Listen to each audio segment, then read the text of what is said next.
be embers beneath the world, past the roots of mountains, the graves of kings, down where the rivers run black as oil, the dark itself has teeth. The gates of hell stood open for me, broken gold and twisted bone, as if the devil had heard my footsteps. Long before I crossed his throne, he sat in fire with a sudden smile, hands folded gentle in the glow, and said, "You've crossed through earth and heaven. Tell me, boy, how far will you go?" I said, "Take my crown, take my kingdoms, take the blood still on my hands. I buried words to find her. Name your price and I will pay." He laughed like thunder in a graveyard. He laughed like he already knew. Then he raised his hand and whispered, "Very well, she belongs to you." So I walked through halls of ash and sorrow, past the souls I left behind. Every city, every angel, every ruin crossed my mind. Then there you were, beside the river, pale beneath the crimson sky. The same soft face, the same sad eyes, the same reason I had learned to die. You turned to me, you said my name, and every wound inside me closed. I fell into your arms, like trembling. At last, I wasn't alone. Oh, it's a steep price. It's a steep freaking price. Because I do not want to be here.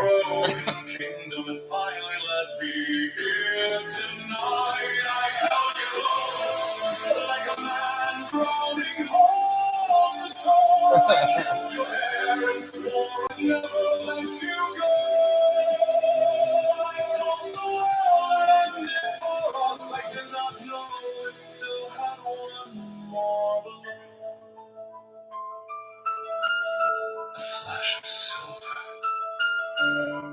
a breath, a knife beneath my... Keep me updated, Eli. I wish I was watching that. I looked down slowly, unbelieving, your hands still trembling on the hills. Your eyes were full of tears and horror, as if you hated what you'd done. You whispered, "I'm sorry." And the world went quiet. I fell against you in the dark, blood like roses on your dress. The devil smiled somewhere behind us, a shadow watching in the red. And all at once I saw it clearly, the burning cities, the broken gates, the kings I slew, the angels fallen, the mountains blackened by my hate.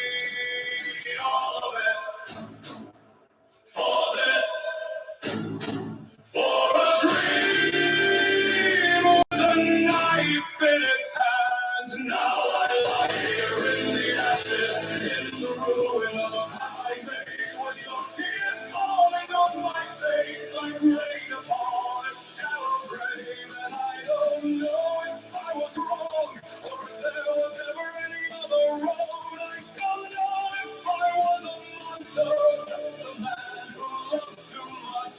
I don't know if the world was cruel, or if I was. Yes, it is. I don't know who I am anymore.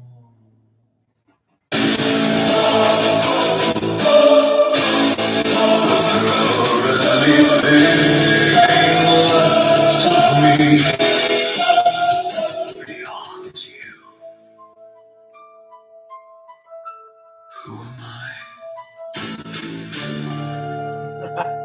when you're gone? All right.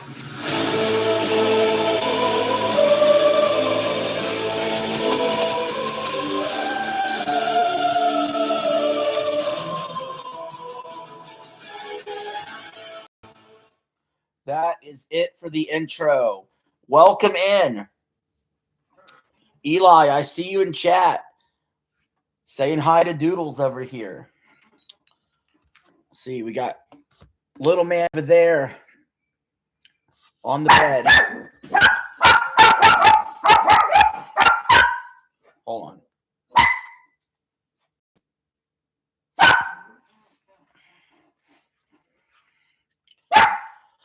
All right.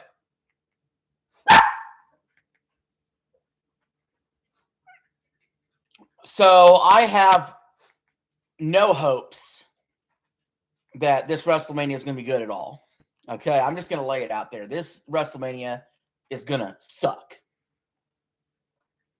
And that is why I've set an impossible goal of 100 likes. If I get 100 likes before this broadcast ends, I will suffer through doing WrestleMania Night 2 tomorrow. I have never had a video with 100 likes before. Now, the closest, I think, let me look. Let me see. I think I have an idea what my best video ever was for likes. They're getting with their little stupid intro. Let's see. Videos. Popular.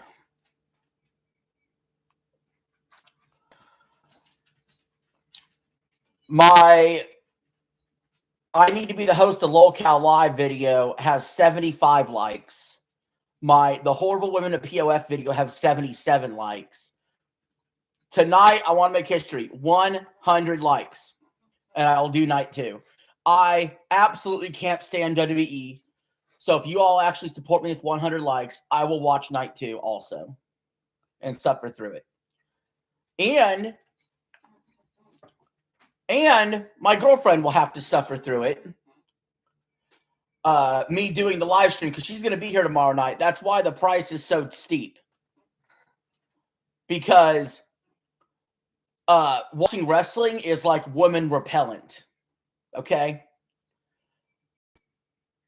Especially in today's era of how shitty the product is. Watching wrestling was cool like 25 years ago. Now watching wrestling is dorky as fuck. Okay? So it's a woman repellent. So if I get 100 likes and she's got to sit over there while I'm doing this, that might be the end of the relationship. I'm saying. So make me suffer through it. Give me 100 likes. I would much rather be watching hockey playoffs right now. I'd rather be watching NBA playoffs right now. I'd rather be gaming right now than being here. But here I am. I have to do what the people want. And the people want my opinion of what's going on with WrestleMania. So tonight's main event for night 1 is going to be Randy Orton versus Cody Rhodes. All right, cool. Other than that, there ain't a good match on this card. There ain't a single good match on this card for night 1. That's it. It's the main event, and that's all.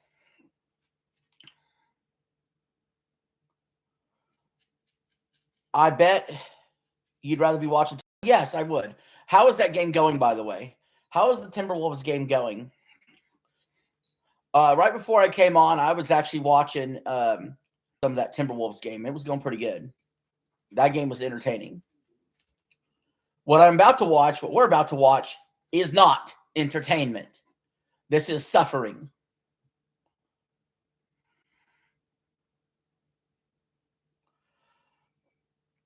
I literally found out that the last promo leading in, Wolves are losing. No, the worst thing I found out recently, how SmackDown ended last night, Cody Rhodes told CM Punk that he loves him. What are we doing? That makes me sick to my stomach.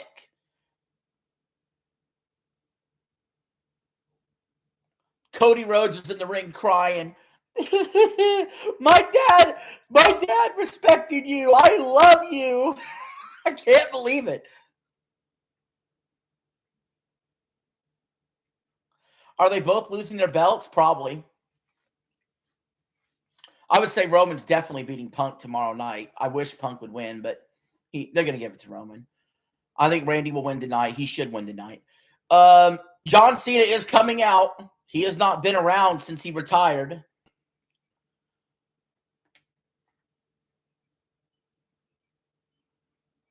John Cena is in a suit and tie. He's hosting WrestleMania. Looks like they sold out. Crowd looks packed. Crowd looks packed. They must have sold out those tickets. Just a friendly reminder, guys. We are 97 likes away from forcing me to do night 2.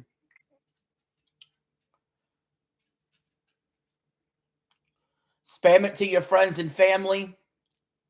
Even if they don't watch the stream, get them to hit that like button. Make me suffer through this tomorrow night as well.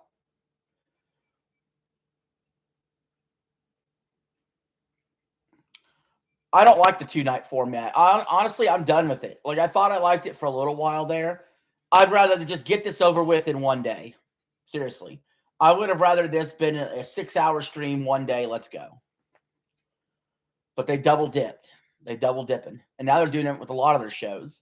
You know, I think Royal Rumbles go to 2 nights. SummerSlam's already went to 2 nights. Come here, Doodles. Come here. You come here. Come on. Come here. Doodles. You need help? Come here, Duty. Come here, Duty. I'll help. There we go. You missed UFC for the Timberwolves game? Yeah, that's a smart call. Did they? Is that game over? By the way, I don't know what Cena's saying. I have to have the volume off for copyright reasons. So I don't have a freaking clue what Cena's saying right now. I didn't even put on closed captioning or something. Let me put on the closed captioning.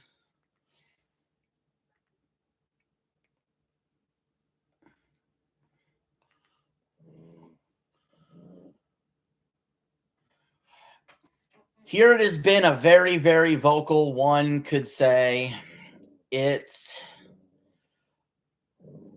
Michael Cole is a polarizing. The closed caption is not really helping me all that much of understanding what the hell Cena's even talking about.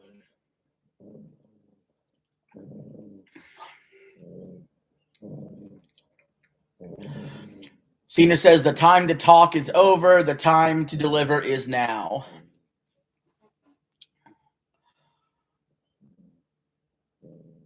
And we are all here with one thing on our minds.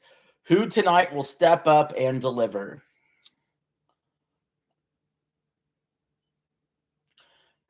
It is such a great honor, ladies and gentlemen, and everyone watching around the world. Welcome to WrestleMania.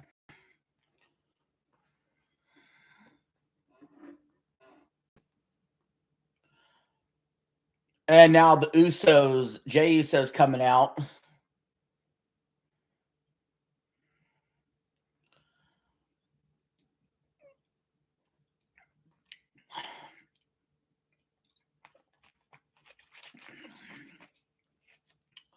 All right. I'm turning off the closed captioning. We have a 4th like. So 96 more likes on this video we need. Can we get it done?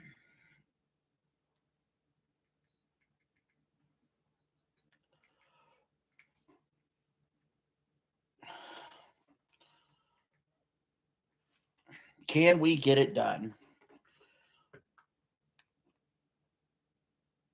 It's possible. We're 15 minutes into the stream. We got 4 likes. So let's do the math. This show could be a 4-hour show. Well, that would be 15 minutes, 4 likes. That would be 16 likes an hour. And if the show is 4 hours long, we're at 64 likes. We're on pace for 64 likes.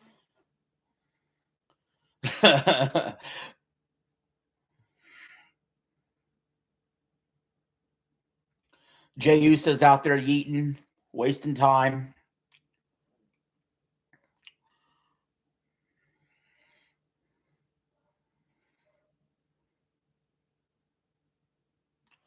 Yeah, well, I got Paramount. I could watch UFC at some point, now that I think about it. I don't get why WrestleMania is on so early. I feel like this is at least an hour earlier than normal.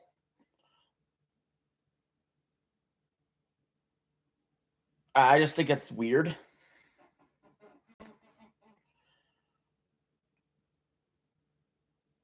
Now, both the Usos are out there yeeting.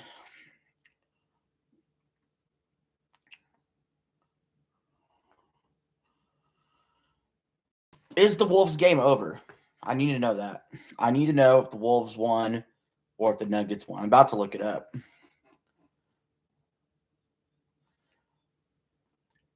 LA Knight just pulled up in a truck. Oh, yeah. He's going to the ring.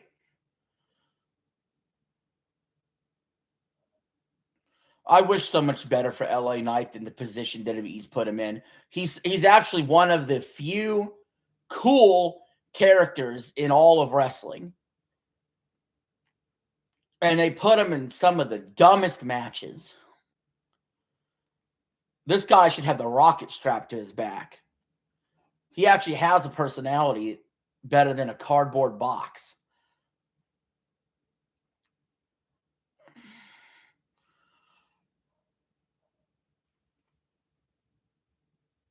So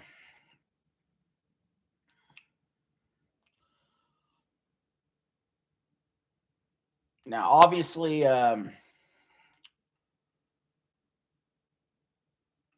Scoot's got the Vision winning here. I see in chat. I'm gonna have to. I don't know. I actually, this is one of those matches I care so little about. It's hard to even form an opinion on pick.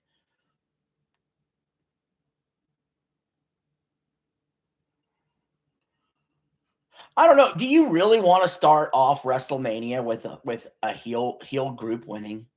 Is that really how we want to start it off? I'm going to flip it. I'm going to go the other way. I'm going to say LA Knights group wins. Why would you put on to start a? I mean, I'm using my logic, not their logic. Well, that's part of my problem. That's why I always have bad record picking WrestleMania matches, because I'm using my logic, not their logic. But why would you go out here and have the faces? Everybody's hot for him, you know, he eating it up, cheering on LA Knight. Have them lose the opening match of WrestleMania and just set that tone. You know, especially considering, you know, in the main events, I feel like the heels are favored to take the titles off the faces anyway, which is usually kind of odd for Mania. Because, yeah, I think Randy and Roman are both going to win, which would be heels beating faces for titles. So you're already going to do that. You could be pretty face heavy on the undercard, especially to open the show, right?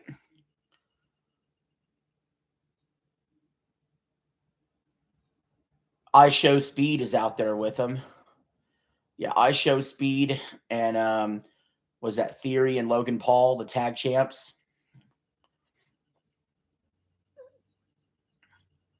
I think I Show Speed's taking the pin.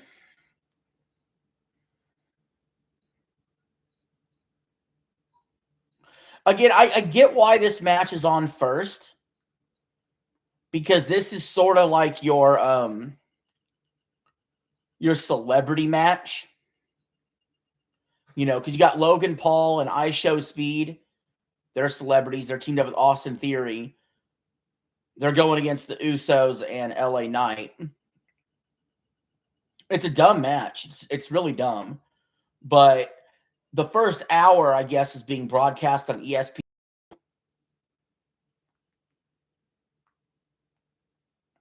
Actually, I need to say that.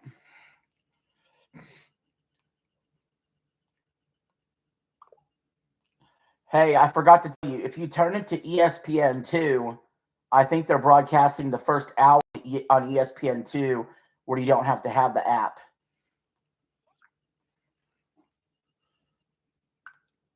Yeah, I forgot about that. The first hour is on ESPN2 tonight, and the second hour, or the hour one tomorrow, is on ESPN.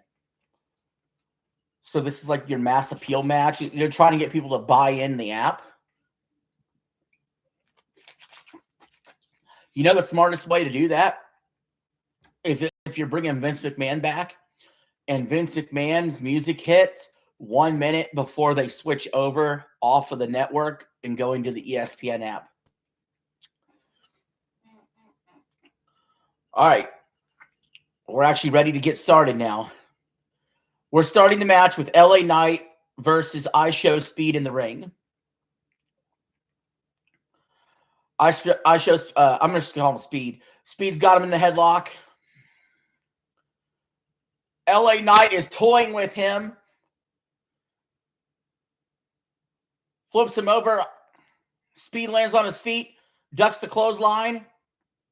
Moonsault, no one home. Lands on his feet. And then he gets clothesline.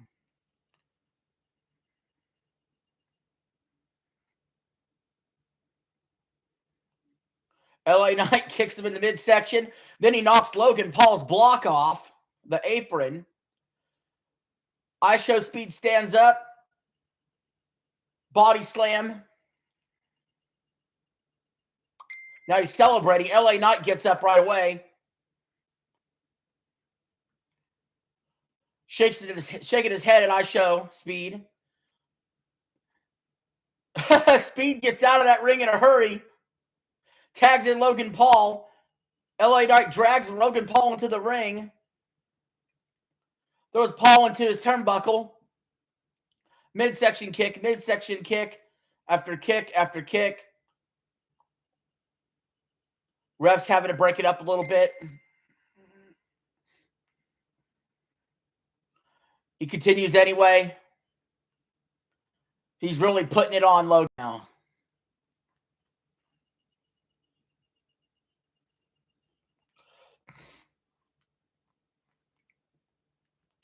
And now Uso in the corner, just laying into Logan Paul. Tags in Jimmy.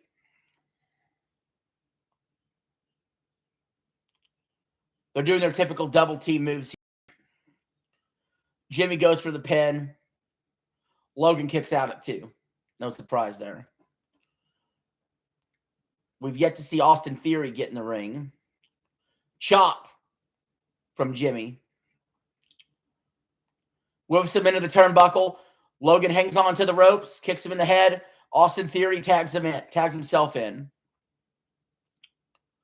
He rolls in the ring, drop kick on Jimmy. Timberwolves lost. Damn. I don't know. I don't know if I want the Nuggets or the Timberwolves. I just want a good series. Theory pounding on Uso in the corner. Logan Paul tags himself in. Looks like they're setting up for the double DDT or double suplex. It's the double suplex.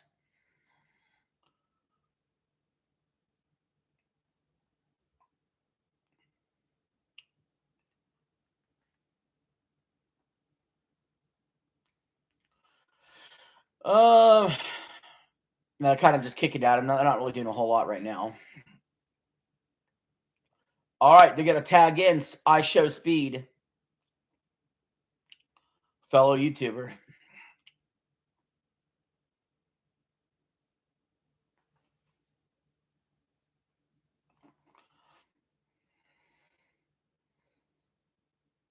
Suplex from Jimmy to Speed.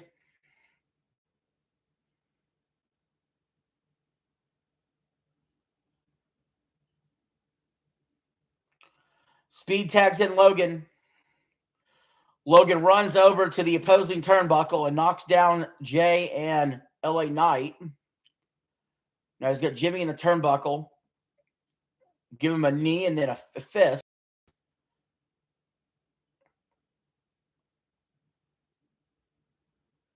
Gives him another fist.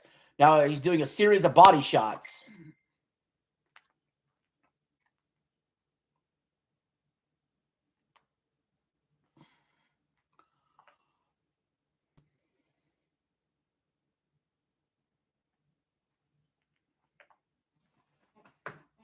And again, if you want to, I think this is on ESPN too. Also, if you guys want to see it and don't have the app for an hour, first hour. So I have a feeling we'll see the first two matches within that hour.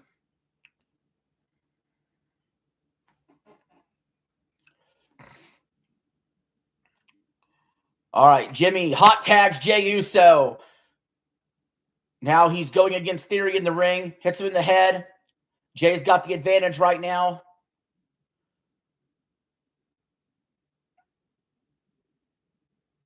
Misses. Theory had him up on his shoulders. Jay gets down. Spear. Got him in the cover. 1, 2. Logan Paul breaks it up.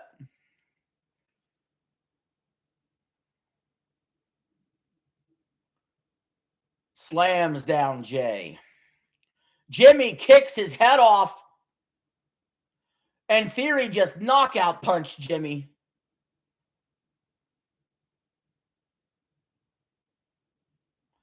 Jay runs back in the ring and for all his trouble gets thrown back in the turnbuckle. And Jimmy just kicked a tooth out of Austin Theory. I Show Speed gets in the ring and he tries to run away. Jimmy ain't having it though. He flips him into the turnbuckle. Hurricane Rana from I Show Speed. What the heck? I Show Speed can wrestle? I Show Speed can actually wrestle.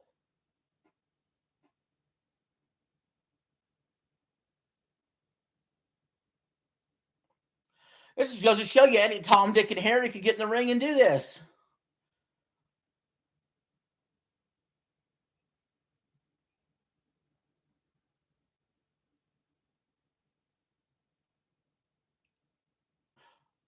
What is I Show Speed? I Show Speed's reluctant to do something. And now LA Knight throws Theory into I Show Speed. Hits him with the BFT. 1, 2, 3. LA Knight's team wins. LA.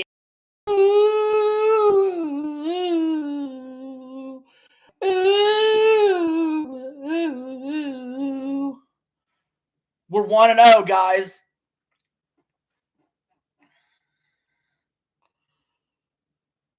We're 1-0. I told you I had the faces winning this opening match here. Logan he's in the ring now. He's talking crap to I Show Speed. I see this being set up for SummerSlam or something. He smacks out of I Show Speed.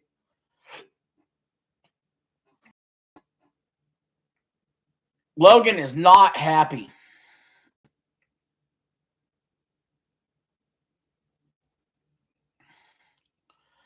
He throws him out the ring.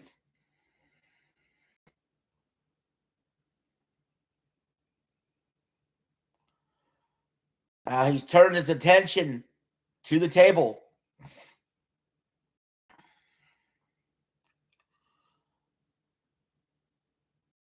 The announce table is about to get destroyed.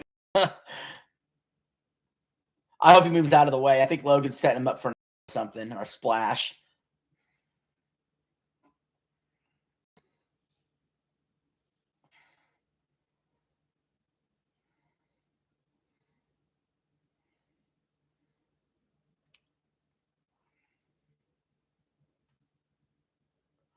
Oh.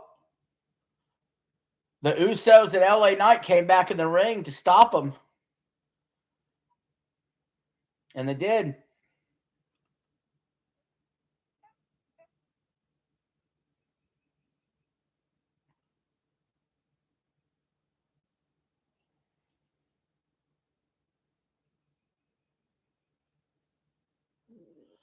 Now they're surrounding I Show Speed. They want I Show Speed to jump on the table,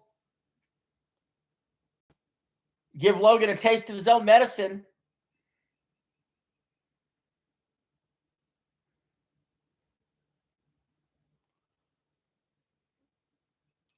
Here it comes. He's going to do a shooting star press.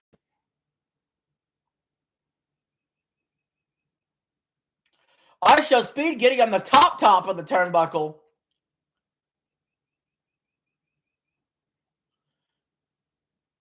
Is he going to do it?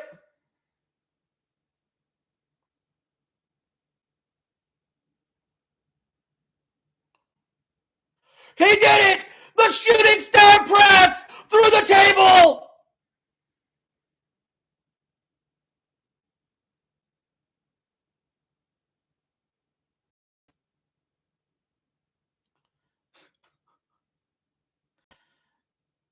Give it up for I Show Speed.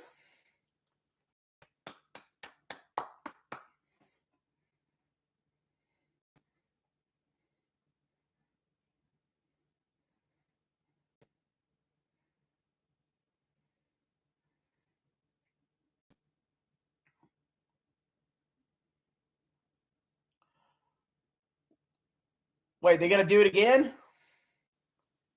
No, they're eating now.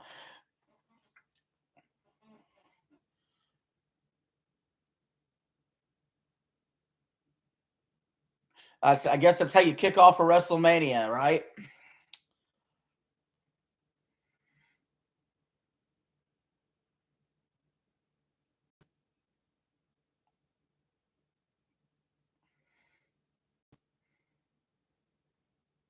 I'm impressed by I Show Speed, actually. I thought he did much better than I would have anticipated.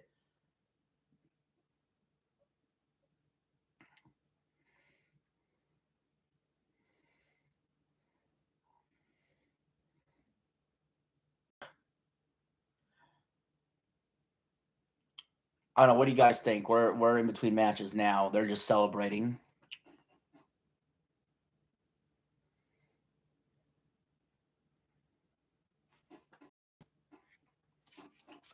Here it is. A commercial review.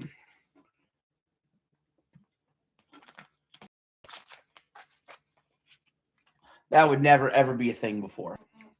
Never, ever, ever, ever a thing.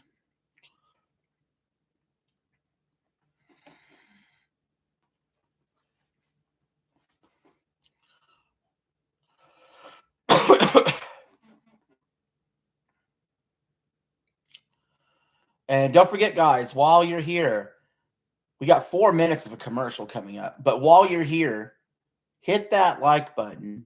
Get me to 100 likes. Make me have to watch night 2. Make me have to do more work.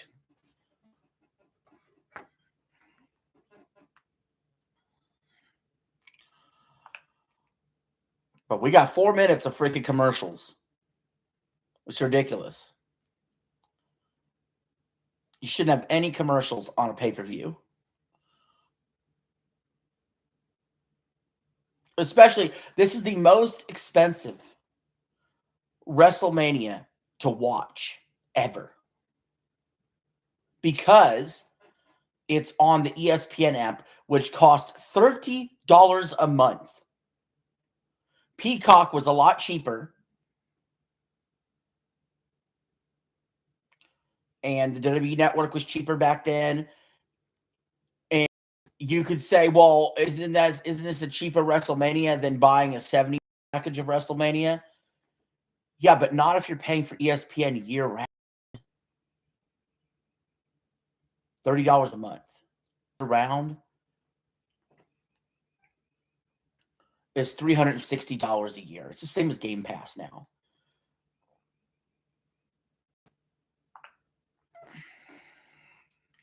So let's see.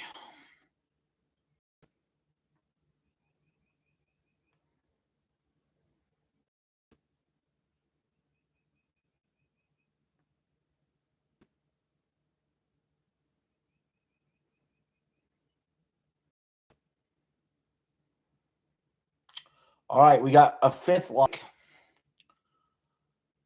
So we need 95 more likes, guys. 95 more likes, and we can get a second night of WrestleMania.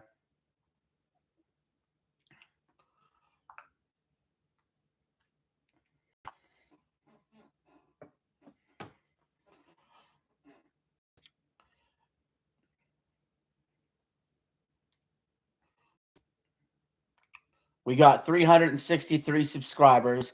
If we just have 1/4 of them come to this stream and hit that like button, we'll hit our goal. I'm going to DSP max this goal on commercials. It ain't money. Just hitting that thumbs up. And we got a commercial here for the NFL draft. I will be doing the NFL draft, at least the first round. That's Thursday night. I will be doing the NFL draft live. So stay tuned for that.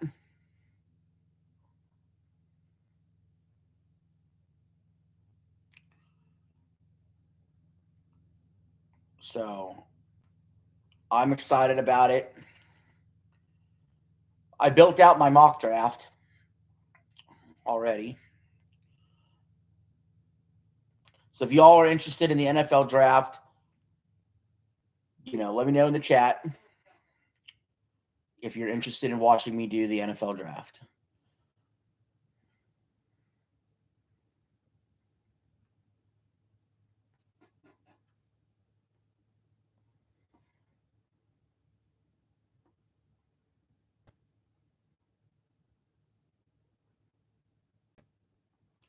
Maybe it's a good thing WrestleMania is on so early because, I tend to fall asleep sometimes during these streams. But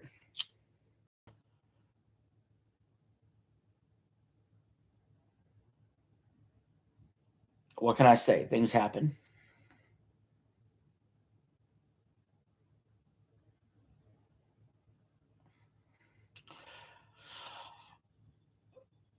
Yep. It's so weird. They're showing these outside shots of Vegas. It's light as hell out because they're having it so early. It's so early. Oh, they're showing George Kittle's there. The 49ers tight end. He's in the crowd. He goes to a lot of wrestling events. And George Kittle just completely chugged a beer. There's Jahmyr Gibbs. He's there. Detroit Lions running back. Tyrese Halliburton's there from the Pacers. George Kittle just stole Tyrese Halliburton's beer, and now Kittle's drinking it in front of him. Halliburton, what the hell? And there is Stephen A. Smith looking cocky as hell in the crowd right now. One of the leading voices in sports commentary these days.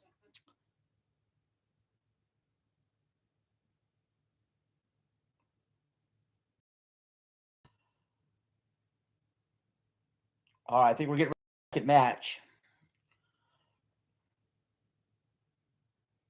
What's it gonna be?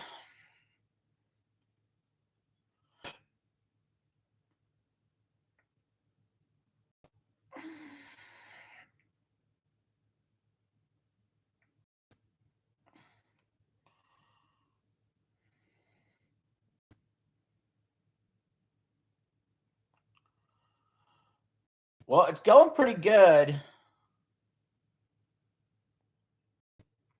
I'm saying this WrestleMania so far is about what I expected. We just had one match, though. Jacob Fatu coming out.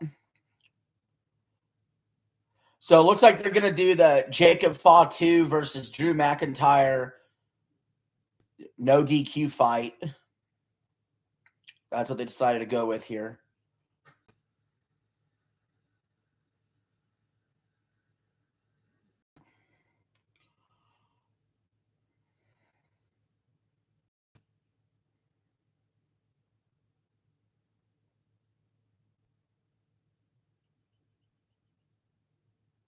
I'm gonna say Fatu wins.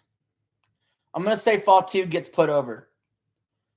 I think Drew's career, honestly, has shifted to he puts guys over now.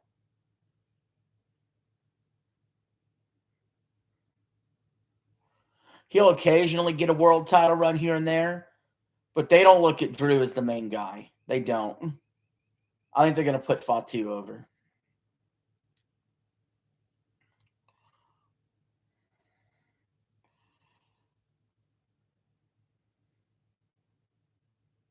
They're still trying to build Fatu to become a champion. McIntyre's been in and out of the world title hunt.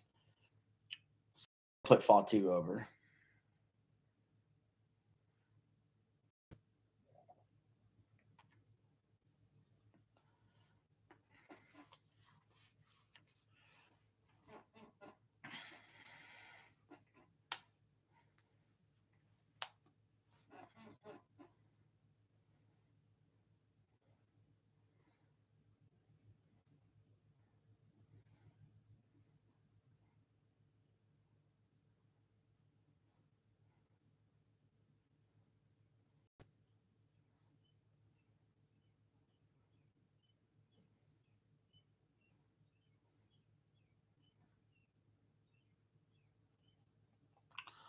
All right, here comes Drew McIntyre to the ring.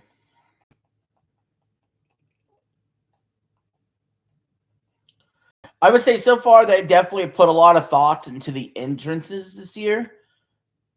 A few years past, they really hadn't put too much thought into the entrances. This year, everybody's had a special entrance.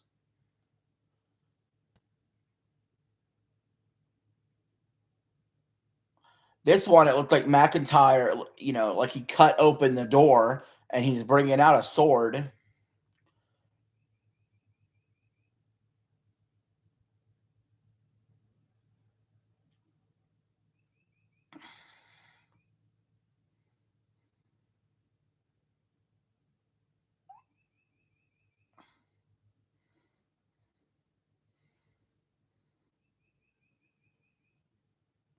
McIntyre looks furious. Like I know he plays his character well. I wish better for Drew. I also kind of wish Drew would win this match. I wish Drew would have a legitimate run with the world title. But I got tired of him versus Cody all the time. But that being said, I think Fatu's going over in this one.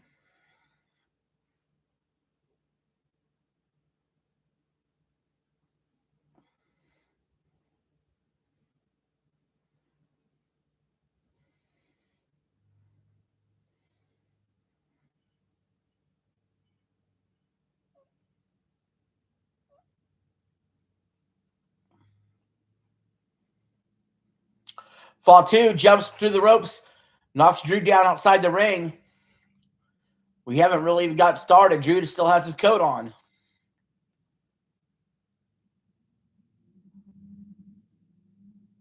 Fatu is slamming Drew's head into the barricade, slamming his head into the ring apron. Now he throws him into the pole, knocks his head into the pole. He's attacking Drew's head. Just throws Drew over the barricade.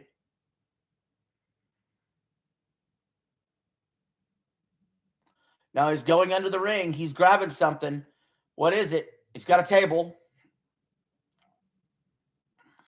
He's got two tables. Of course, it's got to have that Slim Jim branding on it. It's got a couple chairs he threw in the ring. Make it 3 chairs, 4 chairs, 5 chairs, 6 chairs. 6 chairs and 2 tables now. What else is under there? It's a toolbox. Oh, Drew's starting to get up, but Fatu saw that and kicked him back down. Looks like Fatu's going for the toolbox. What kind of tools are in there? He's dumping it out. We got screwdrivers. We got wrenches. We got Allen wrenches. He's went to go hit Drew with the toolbox case. Drew falls backwards on the ground, pleading with Fatu. Fatu looked like he tripped and fell somehow. And now Drew has the toolbox, throws that into the ring.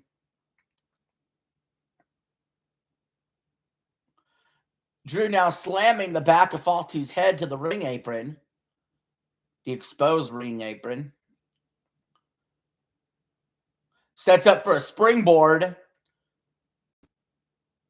that hits Fatu from underneath the ring. I never quite seen that happen before. Springboard under the ring.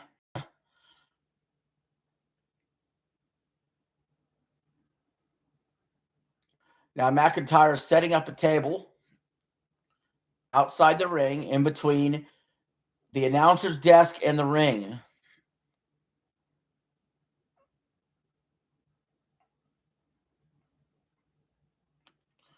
Drew looks like he's lifting him up for a powerbomb. Fatu won't have it, though. Spears him into the pole out there.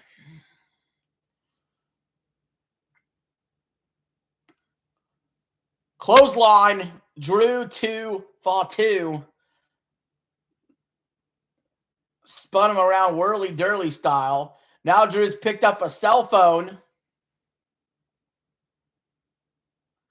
Now he's beating Fatu up with the cell phone.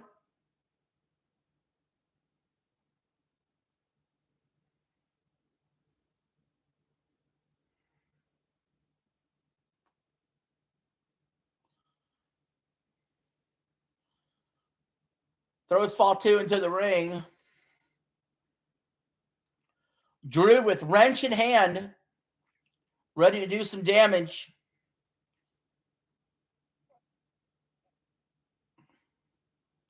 Clothesline, Fatu onto Drew, whips him into the ropes, leans his head down. Drew kicks him. Fatu unfazed. Fatu with a clothesline. Drew drops his back on Drew. Now he splashes into the turnbuckle. And now he's headbutting away. He's got in about a dozen headbutts. Fatu gives him the Rikishi style splash there with his butt.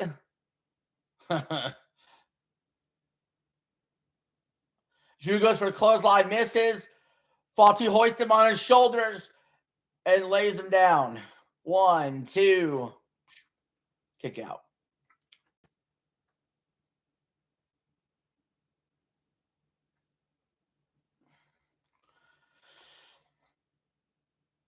Fatu chair in hand.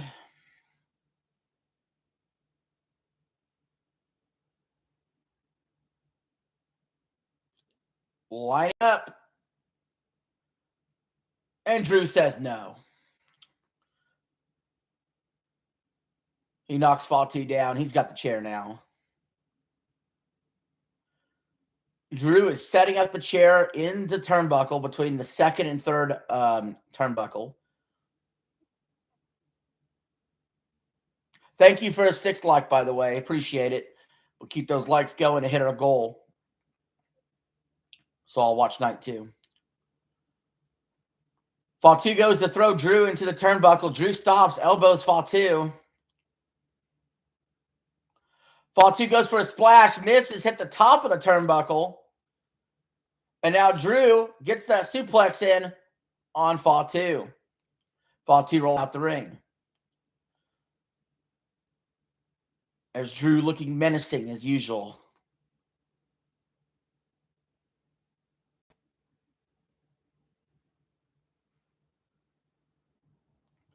Sees Fatu out of the ring.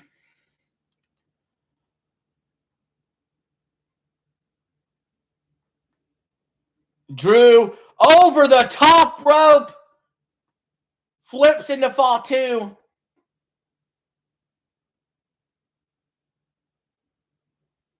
Pushes them in the ring. Drew looks like he's setting up for the Claymore.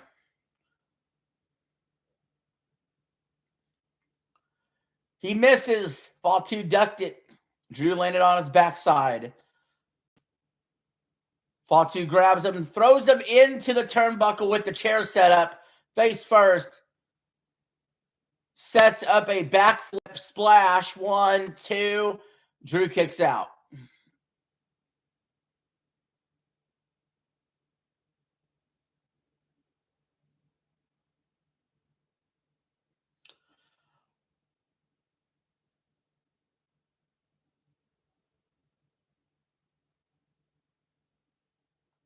All right. They're just showing a replay. Both guys are down. Drew looks like he's starting to get to his feet first.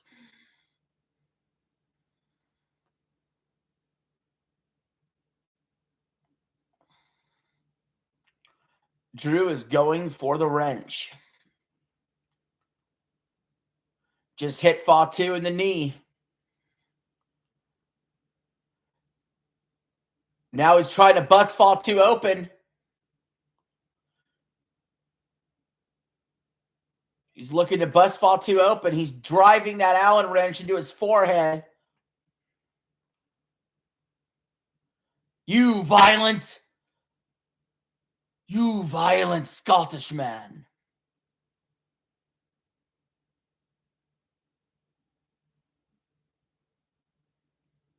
Drew is picking up the chair.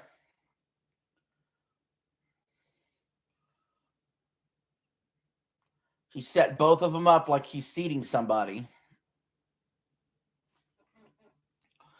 He's going to suplex Fatu onto the chairs.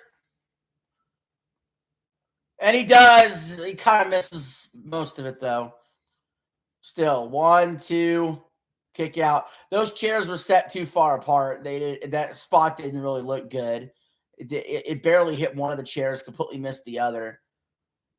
And really, when it hit the chair, it just kind of skidded out. I mean, it is a little bit. One of the chairs was bent a little, but I don't think that was the intention here. Now, Drew is making the referee take his belt off to his pants. He's making the referee take the belt of his pants off. What is Drew wanting to do here? Now he's going to use the ref's own belt to whip Fatu in this no DQ match. Fatu kicks him, though. Super kicks him right in the head.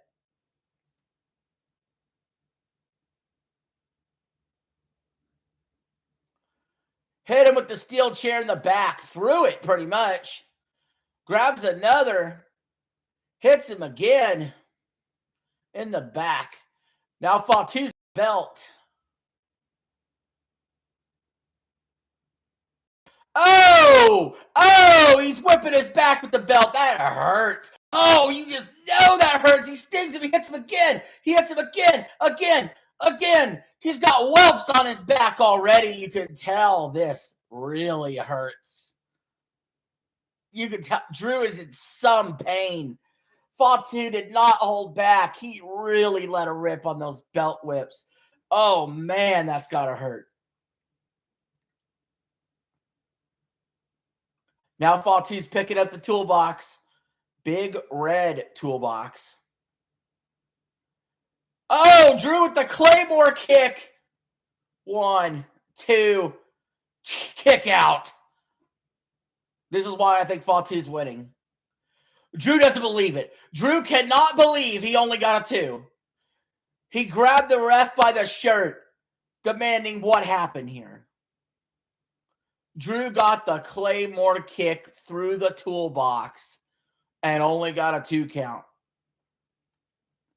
This crowd is stunned.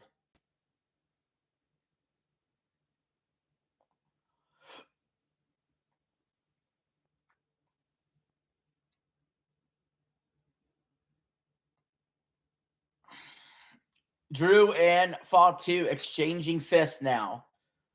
One after another. Drew with a chop. Fatu with a kick to the midsection. McIntyre with a fist. Drew with a slap. Now they're slapping each other silly. Back and forth. Fatu's now headbutting Drew. Drew lays on the ground. And Fatu is looking for another weapon to do more damage. He's going for the table. He's decided the table is best.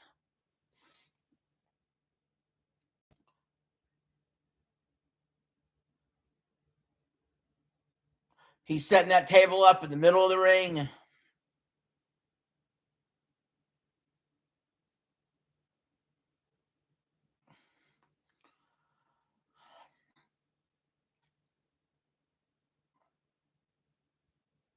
I mean, it's to the middle of the ring. So where's he gonna go?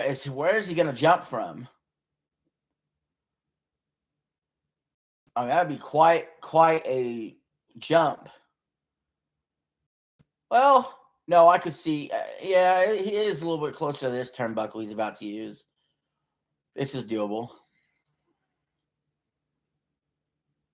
But Drew's got one leg already halfway off the table. He's gonna move. He's already moved, in fact. He's already moved. He throws the chair at Fatu's head. It connects. Now he smacks the back of Fatu with a chair. Fatu's still on the second rope. Oh, that table, remember the table that was set out outside the ring? Drew just pushed Fatu into it.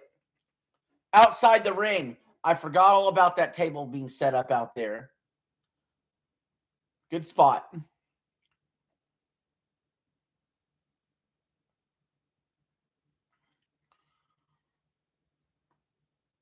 All right, Drew gets Fatu back in the ring now.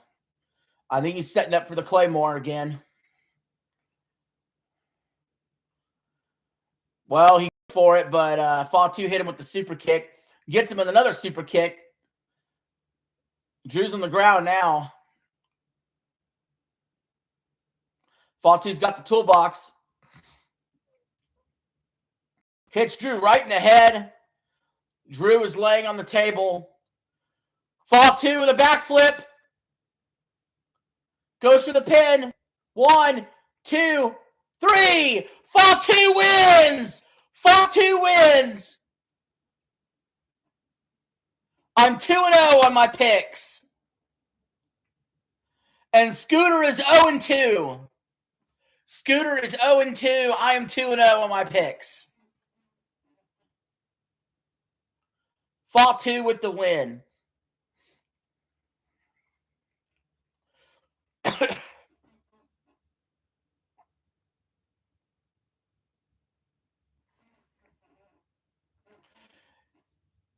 I had Fatu. Scooter had Drew.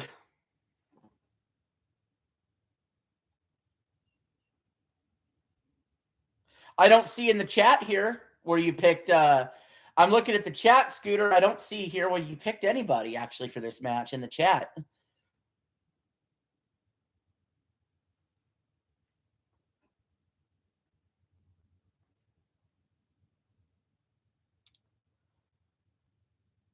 Said you got the vision. I don't see anything else.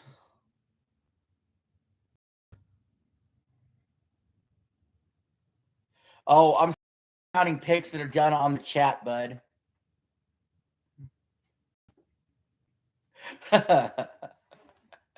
I just messing with you. You're 1-1. I know. You're 1-1. I'm just messing with you. I know what you picked. Just a little bit of comedy.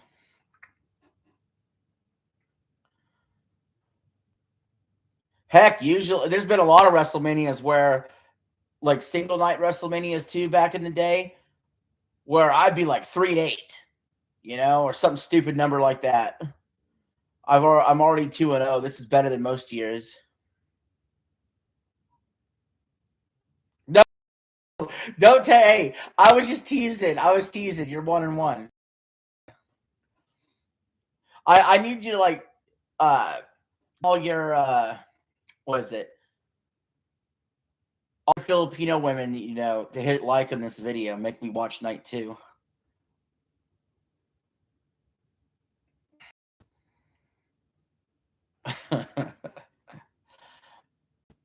Oh man.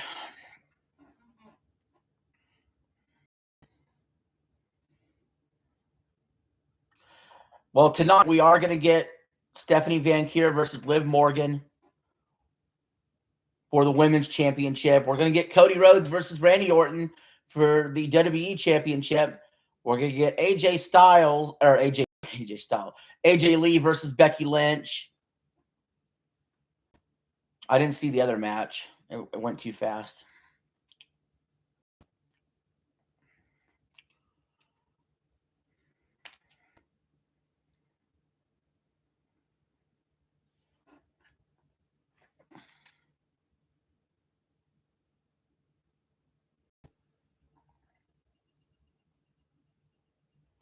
You're not WWE. Yeah, Eli, I get it. Like, the bottom line is this, okay? The matches so far not been bad, but the truth of the matter is this: WWE is not about. It's not about just the show of WrestleMania, right? WWE is not just about let's put on a good PLE. You need good weekly television. That's where they really struggle and fail. They really struggle and fail if you invested in the storylines. Like I don't really give a crap about any of these storylines. And that is nobody's fault but WWE's fault. We're on another long, 4-minute commercial break.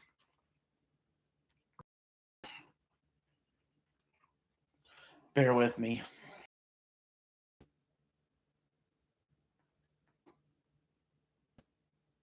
And they recycle storylines from years ago. Yes, but not the ones that would be good,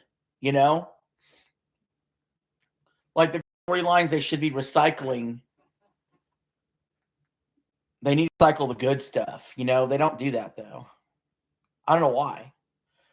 There's lots of good, for instance, when Stone Cold beat up Booker T in a supermarket, that was really hilarious. See more of that again. You know what I mean? We should see that happen again at some point. And they don't do it. And it clearly would be hilarious to see.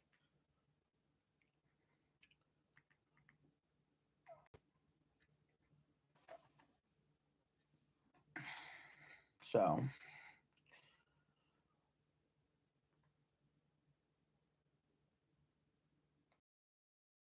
looking in Randy's house and beat the crap out of him.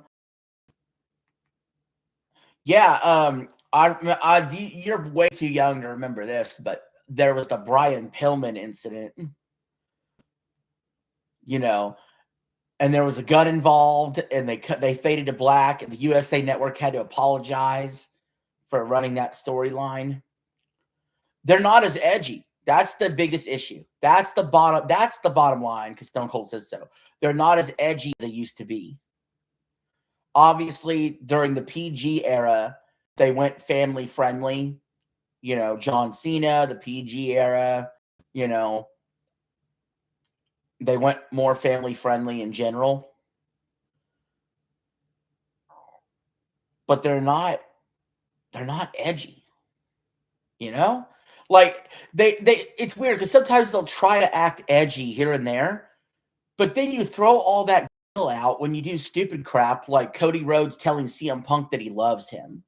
That's just really cringe, So there's the cringe just outweighs anything edgy they try.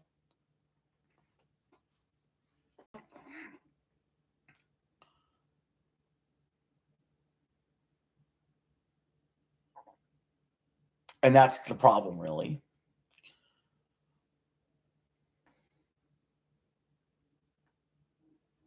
Are you glad you didn't see that segment? I couldn't believe that happened. when I heard about that happening, because I don't watch the shows on a weekly basis. I don't pay attention. I even have Netflix again, and I don't watch Raw. But on SmackDown, I guess, last night, Cody and Punk are in the middle of the ring, and Cody says, "My dad would have appreciated you," and he started crying, and then he told Punk that he loved him and gave him a hug. Like, no, that's not what we want to see.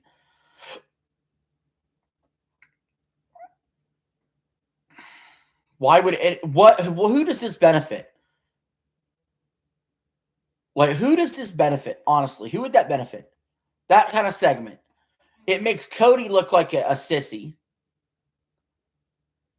It makes Punk look like a sissy.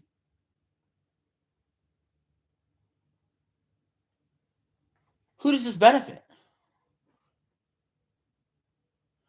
You don't see why they would make AJ Lee champ. Well, first of all, she's champ of an irrelevant title, right? She's champion of the Women's Intercontinental Championship, which is stupid to begin with. First of all, talk about the fact I don't like split WrestleMania nights. I don't like split champions either. So, like, I don't like having two main championships. I don't like having a U.S. and an Intercontinental title. I don't like having... There's too many freaking titles in the company. There's too many freaking titles. There shouldn't be a women's tag. There shouldn't be a women's IC. There should be one women's champion.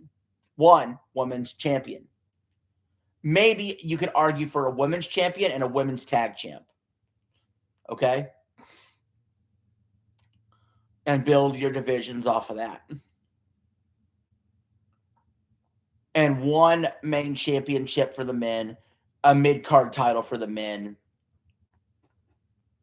And if you want to bring back the hardcore title, I'm down for that. But, and a men's tag title, obviously. There shouldn't be this many champions. I'm talking like total, no more than 6 belts. Just no more than 6 belts ever. Because you should, they would have to continue brands. I don't think they need a brand split. I just don't think they need a brand split at all. I don't like it. I don't like WWE being on a bunch of different stuff either. I think all of WWE should just be on Netflix. I'm just going to flat be honest with you. All of WWE should be on Netflix. Your Raws, your SmackDowns, your PLEs. Did you know that outside of the United States, all the PLEs are broadcast on Netflix to the rest of the world, not ESPN app? Just in the United States. Just move all of WWE to Netflix. That's the answer. Make SmackDown clearly your B show. Well, yes, they're on Netflix for the rest of the world, but not in the United States. You have to do the ESPN app. And I don't have the ESPN app because of wrestling. I have it for sports. But I just so happen to have the app. I don't have Peacock. Listen to this. And I recently signed up to some of these apps too. I have HBO Max, Hulu, and Disney Plus because I got it for a $20 bundle. I got Netflix. It's fairly cheap, so I re-got Netflix. Mostly so I could see the Gina Carano, Ronda Rousey fight in May. I have the ESPN app. And I got Paramount Plus because I want to watch Landman and Marshalls and Madison and all those shows made by Taylor Sheridan. And I got Prime Video also, right? Because I need that for NBA playoffs. I need it for Thursday Night Football. So these apps cost me like $95 to have all these apps a month. Okay, it's insane. Yes, I am. So it's gonna be like $95 worth of apps. And the one app I won't get, I don't get Peacock. I don't want Peacock. There's nothing on Peacock I want. Speaking of Peacock, Charlotte Flair is coming out looking like a peacock to the ring. And Alexa Bliss is coming out looking like a butterfly or a moth or something. I don't know. It's weird. It's weird. But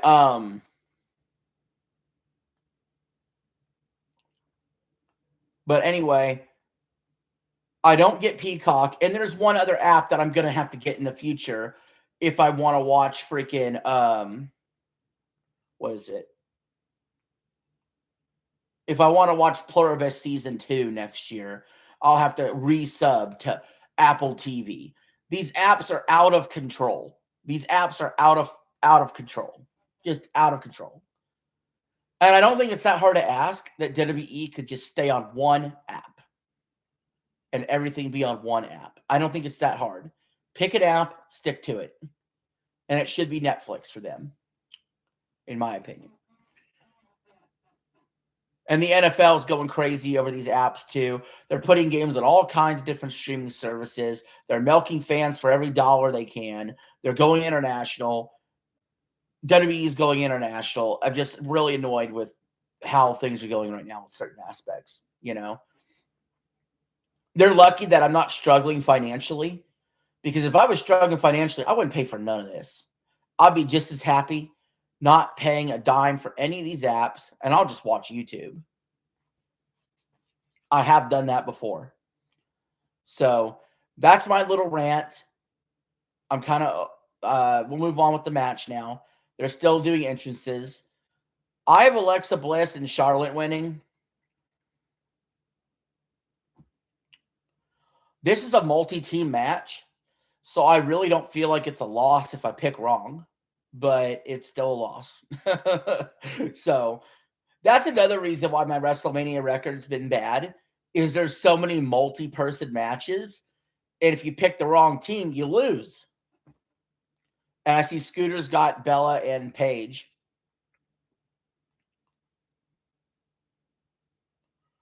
But no, I think you do have enough women that you could have a women's tag division, a legit one where they come up, has tag teams, and a single woman's champion. But you don't need two women's championships. You don't need a women's intercontinental, and you don't need a women's tag. You don't need all those titles for the women. You just don't. It's too much. That's why if you actually had a proper women's tag division that you build up from the ground up, you wouldn't have teams that just, they're individual stars that just come together and then they leave and then they, you know what I mean, they break up or whatever. You would have actual teams that build years of legacy behind them, which is why, in my opinion, you should just have one women's title and then the women's tag titles and actually have a tag division.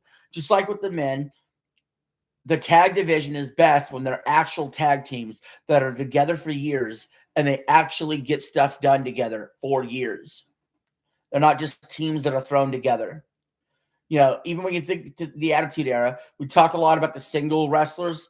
What about those tag teams back then? The Dudley Boys, the Hardys, Edge and Christian. And Eli's right. The men's tag team division is non-existent. I'm telling you, you have to be willing to let tag teams stay together, build, grow storylines, has a tag team. And I think you could do that for the men and the women if they actually put effort into it. And then when you break those teams up, it's a big deal when they can have a rivalry afterwards, like when Shawn Michaels and Marty Jannetty broke up, right? But like the Usos should have never broke up as a tag team. They're identical twins.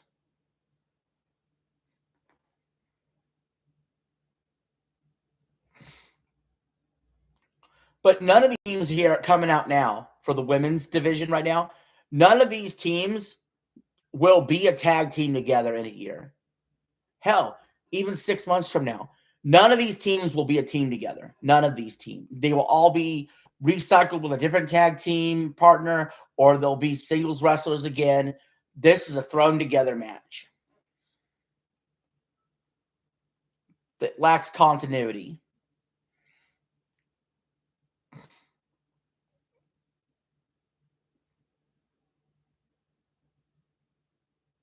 Okay, the Bellas are coming out. Nikki Bella is on crutches. I don't know what they're going to do about this.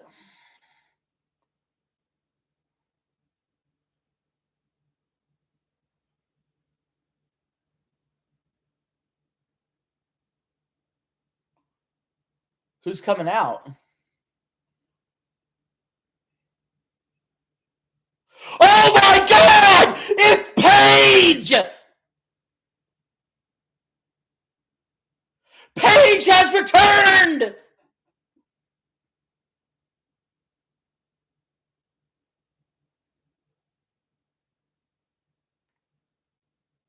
In a shock surprise of the decade! Paige is here!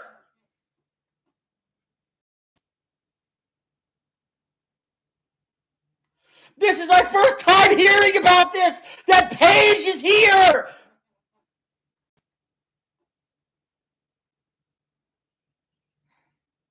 The crowd is stunned! She's back!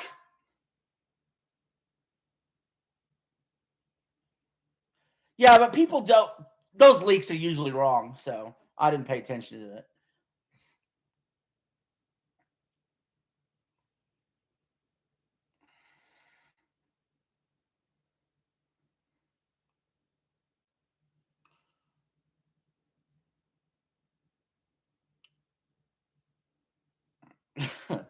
All right. Well, somebody in the crowd must have known. They had a sign that said Paige is back. So I don't know. Maybe this was a thing that was talked about, I guess.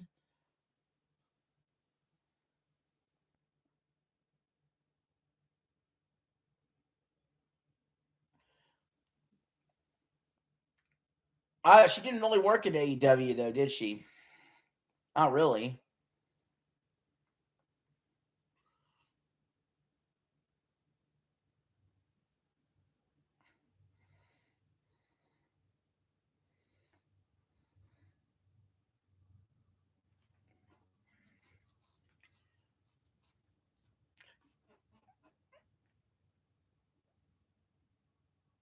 Paige is plastic as fuck, says Eli. Yeah. In fact, I think it was. Oh, I think it was Paige. Yeah, Paige. Who did she beat? She beat somebody when she debuted for the title, like early on. Was that AJ Lee she beat? I don't know. Anyway, the match is starting. Alexa Bliss just got clothesline.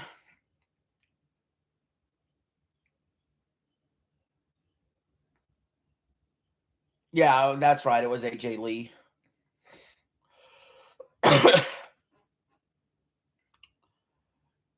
Nia Jax in the ring now. Looking like she just came from a white wedding.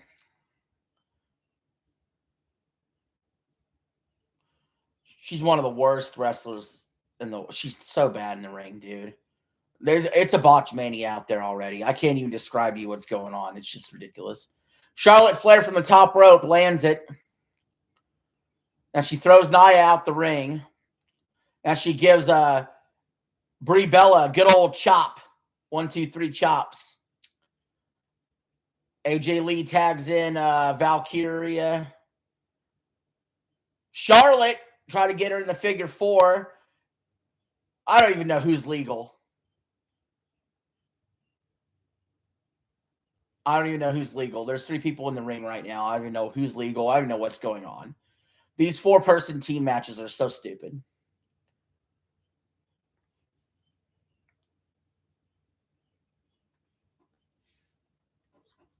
This match is full of has-beens. Let's be honest. This match is full of has-beens.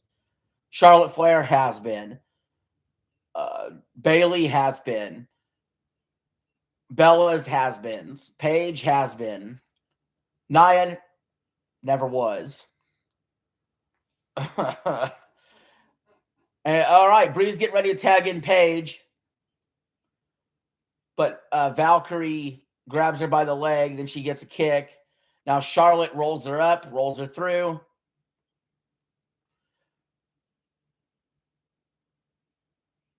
Nia pulls Bree out the ring, slams her in the barricade. Nia gets in.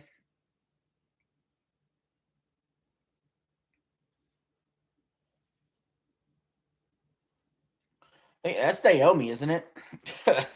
I don't even know, bro. I don't even know. I think that's Naomi. Misses Charlotte on the clothesline. Charlotte kicks Nia. Naomi kicks Charlotte.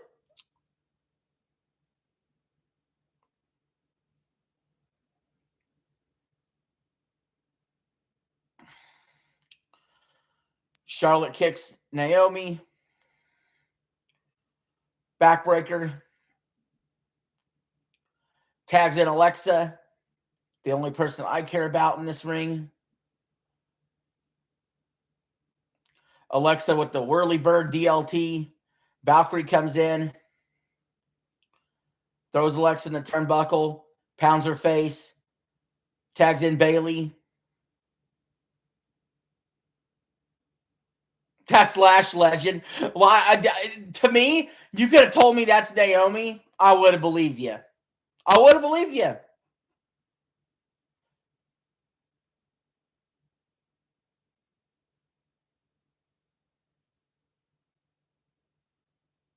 Thanks for the update on that, though, Scooter. I legitimately thought that was Naomi.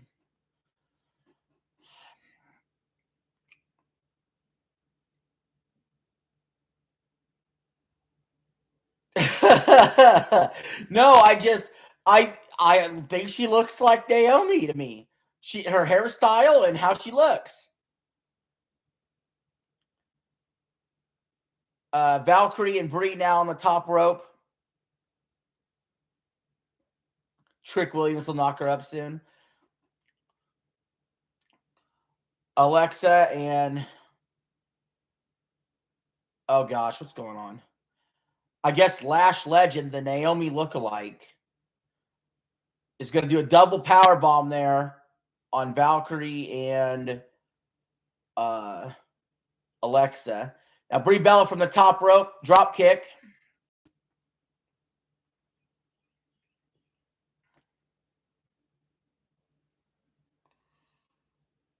This is this is just a mosh match. This is silly, man. This is goofball central right now. This is the kind of stuff that should never be on WrestleMania, but is every year. Charlotte gives Bailey the boot. Nia Jax headbutts Charlotte.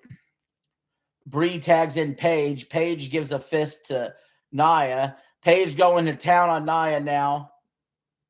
Gives her a kick because, yes, some 110-pound soaking wet woman can beat up a 400-pound land monster. That's believable.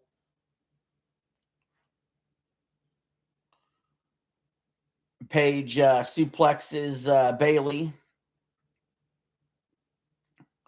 And there's Lash from behind, throws Paige out. Oh, Paige on the apron. I think I don't know. That was a weird shot. All of a sudden, the camera. Yeah, I think he did. I think he tipped. I saw another camera angle where he's getting up.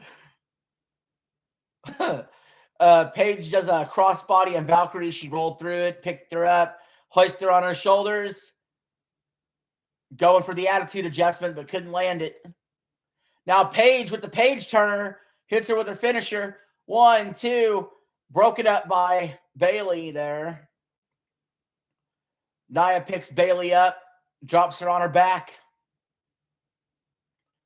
She gave Brie Bella a kick in the midsection. Hoist her up for firebomb. Go throw her out the ring. Instead, Brie's got her by the head and flips Nia out the ring. Lash Legend putting Valkyrie in some sort of maneuver. Goes for the pin, gets broken up by Paige and Charlotte. Paige Charlotte temporarily forming alliance. Double kick Lash Legend. Double lines are out the ring. Now it's Charlotte and Paige. Mano y mano. It's the Plastic Wars. It's the cosmetic showdown of all time.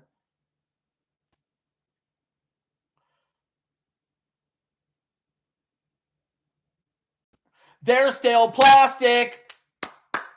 They're still plastic. They're hitting each other fist back and forth. They don't look that convincing to me, though. Chop. Chop to the titty. Flipped her into the figure four. Rolled up in a small package. 2 count. Now Charlotte tags in Alexa. Let's go. Team I picked. Are they going to win? Alexa to the top rope.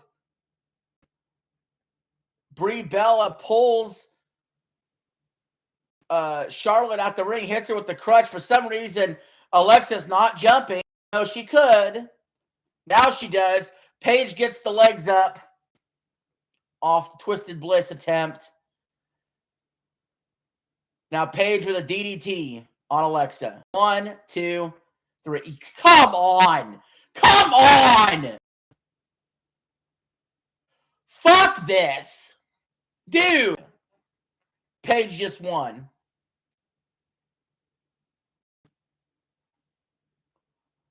What's up, Super Henry? First of all, this match shouldn't count because the Bellas were supposed to go out there, not in Paige. That's number one. Number two, to win on DDT. A DDT has on Alexa Bliss. And Alexa Bliss has to take the pin. The humiliation ritual pin has to be on Alexa. This is bullshit. Who won? Brie Bella and Paige. Right. That because that's a tag team, right? That's a tag team that they've always been together. They've struggled for years to win a tag belt.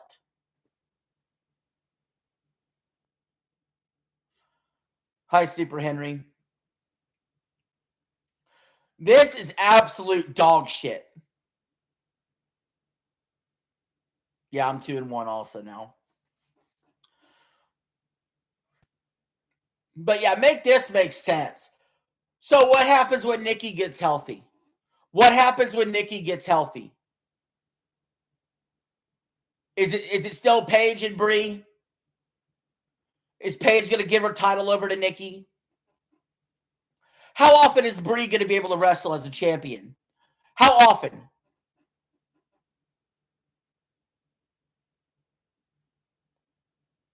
This is dumb. This is what you call stupid fucking booking.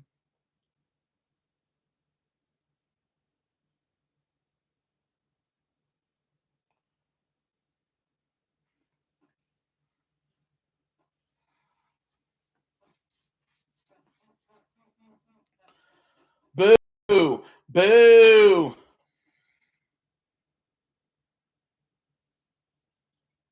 Let's get some likes.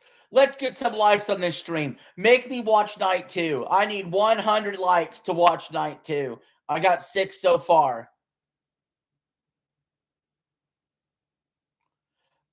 Oh, the Mandalorian Grogu's in the crowd.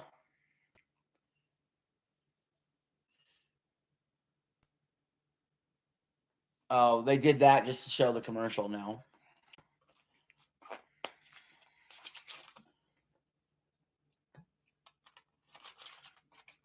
Oh, my gosh. Sad. Pathetic.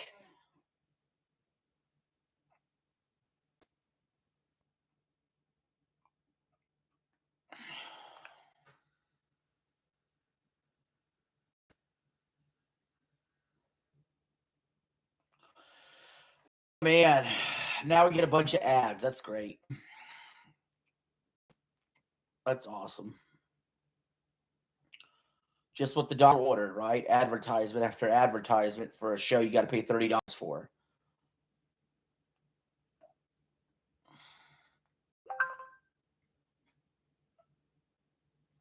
A show that's not even good.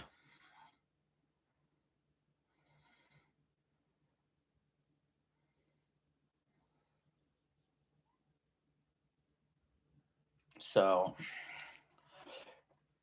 hopefully the show gets better because so far it sucks. This show sucks.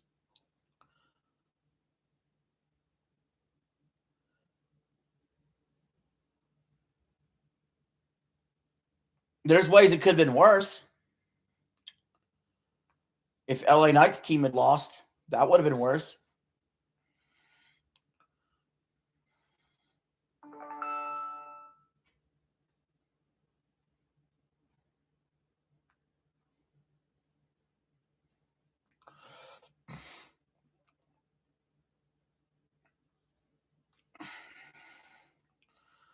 Oh, man.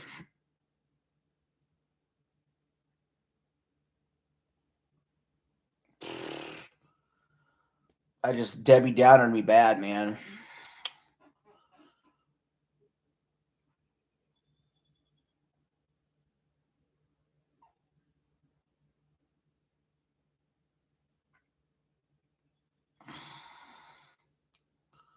Let's see.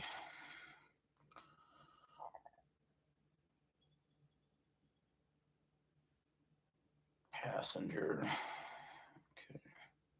Sorry, I was looking up the movie schedule.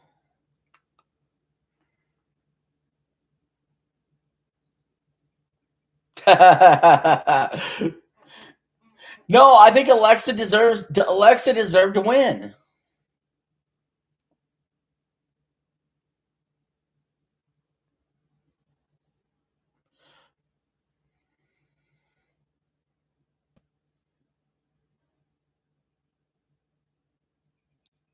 Yeah, they humiliated her. She has legitimate actual like fan support. So they want to crush that. Hey Sam, what's up?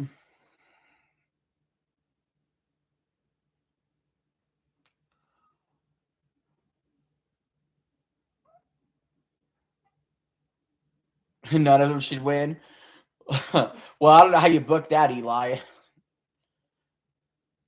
I mean, I kind of agree with you to some degree that this is not a WrestleMania worthy match. Like, could we have like cut out a few of these matches and just had WrestleMania on one night? Probably.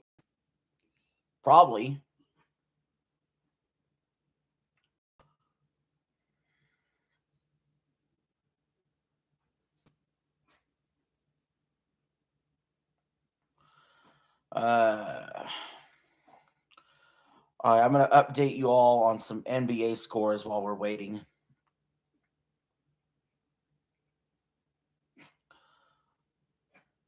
So the Cavs beat the Raptors 126-113 today to take game one in that series. The Nuggets beat the T-Wolves 116-105 to take game one there. T-Wolves were up big in the first half. Halftime on the Hawks versus the Knicks. The Knicks lead 57-55. I hope that series goes 7 games. I want it to be a struggle. And I prefer Atlanta to somehow win because the winner of that series will play once Boston beats the 76ers. And on the hockey side, because I would much be watching the Atlanta Hawks versus the Knicks game right now. Seriously. But on the hockey side of things, the Carolina took game one from the Ottawa Senators 2-0. And the Minnesota Wild are up 4-1 in the Dallas Stars in game one of that series into the second period. I think WWE picking this weekend to do WrestleMania is really dumb. Like, just this, that used to be 2 weeks earlier than this, right? But the last couple of years, they picked this weekend. I have no idea why. Because you're literally competing against the NBA and the hockey playoffs and UFL football, too. UFL football was on earlier, and DC Defenders beat the St. Louis Battlehawks. UFL football has gotten good ratings this year, actually. So you're competing against UFL, you're competing against the NBA playoffs, the hockey playoffs, weekend long for WrestleMania. And that, to me, you're like the fourth best thing going on this weekend. But as far as like when should WrestleMania be? Well, they were running into a problem where with the double nights, having one night compete against the final four. But I'm a traditionalist. In my opinion, WrestleMania should go back to the first Sunday of April, and it should be one day, one show. And every match should be treated like it's a superstar match. Not everybody needs to be on WrestleMania. Not everything needs to you don't need a whole weekend for it. You put on a little bit longer than normal pay-per-view,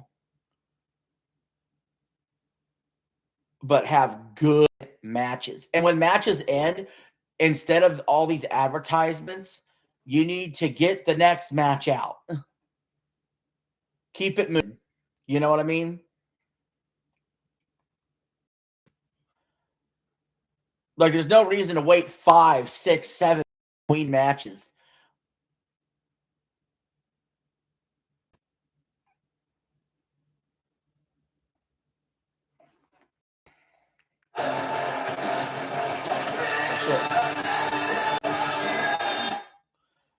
Didn't want to accidentally play that audio. I want to get a fucking copy.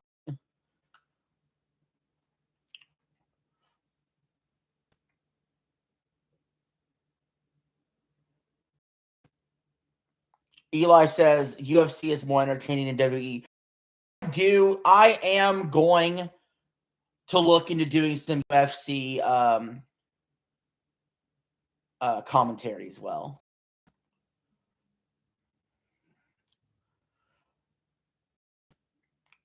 But there's a reason why on my playlist for the channel, I do keep the sports talk playlist separate from WWE.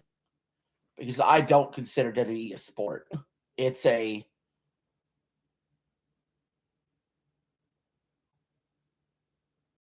predetermined thing.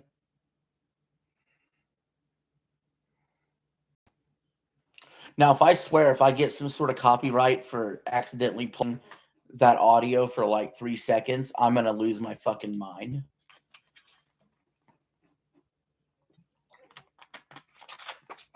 Oh, that's the other thing, too, about tonight. 3 of the 6 matches are women's matches tonight. That is so bad. That's too many women's matches in one night. Eli, you said it's every Saturday on Paramount. Well, no, you're not saying every big numbered UFC event's not on Paramount, right? They don't have a numbered event at the end of it every single Saturday, do they? I just talking about covering the big events.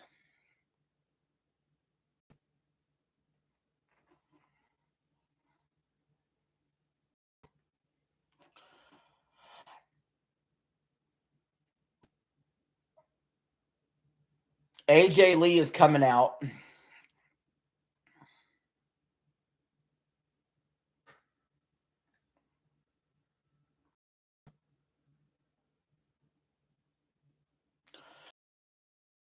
Event. No, you know how there's UFC 350, 404. You know what I mean? The number at the end of it. Do they have any of those?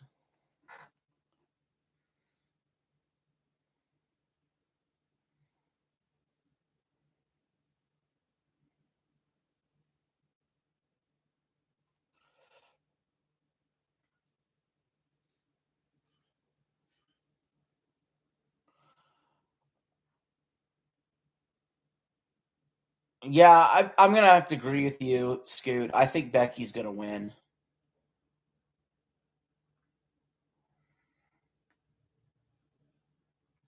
Okay, so the next numbered UFC event is 328 on May 9th.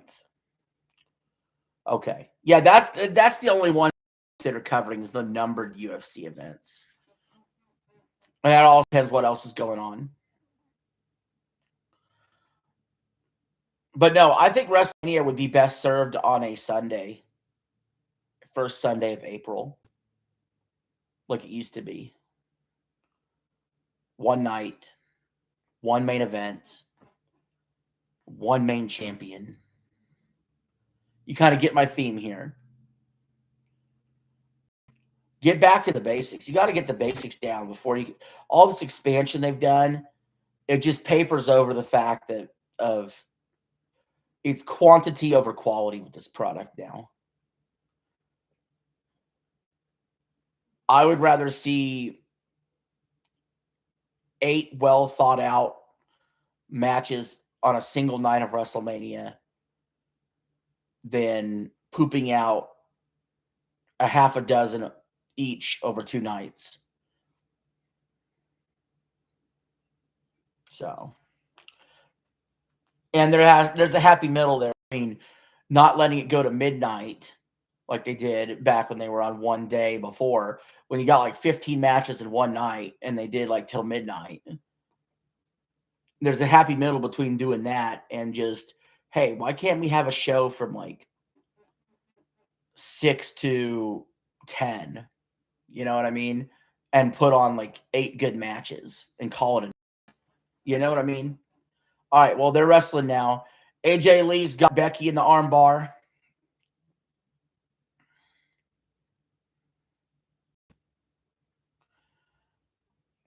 They're grappling. Becky just steps on AJ's foot, whips her into the ropes, misses a drop kick. AJ taunts her on the rope.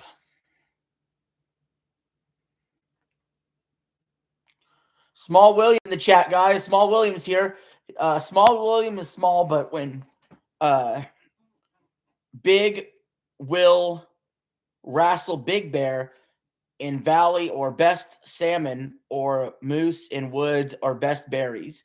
Small William is freaking awesome, guys. Check out Small William's channel. He's a bear. He does funny things. Small William, if you leave a like, I would appreciate it too, man. We're trying to get to 100 likes. But yeah, go check out Small William. He's great.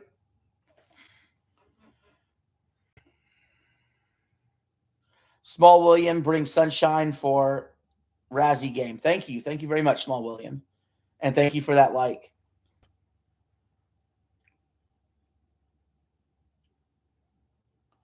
Likes the stream because salmon and yes, the salmon is in the stream. I liked your little river video. I saw you flailing around in the river, bud.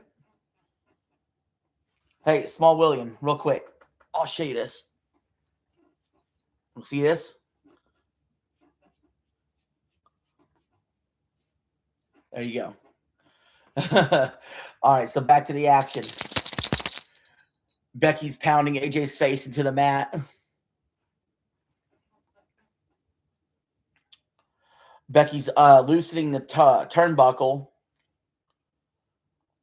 exposing it. The ref is having none of it. The ref is putting the turnbuckle back on. I say if I'm the ref, I'm leaving it off. I go, you want to DQ yourself? Go DQ yourself.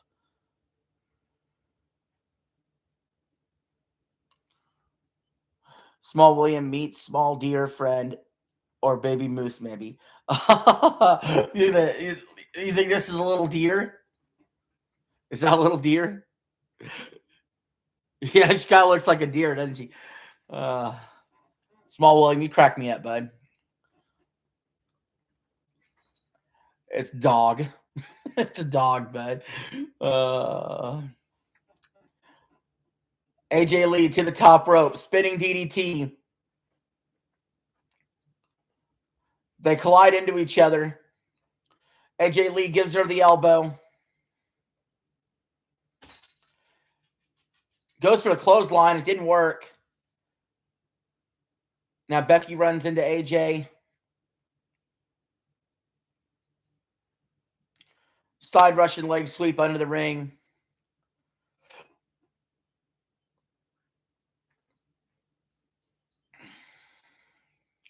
AJ Lee top turnbuckle. Missile drop kick.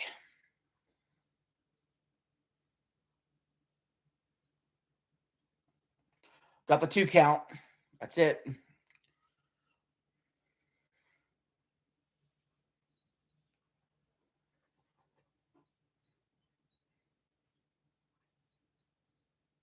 Hey, Doodles. Doodles, come over here. All right, she's got her. Knee to the face. AJ Lee flips over Becky.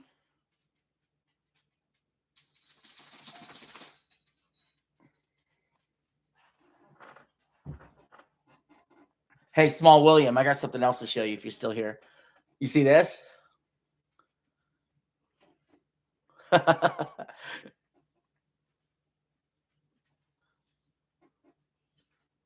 You ever see that out in the woods, bud?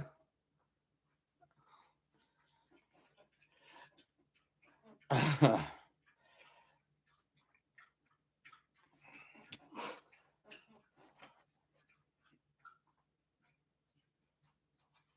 you have a boo-boo friend too?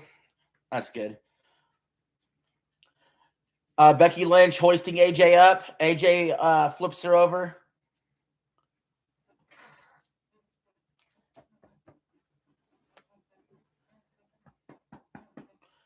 Oh, she tried to put her finisher on there, but Becky slams her into the turnbuckle.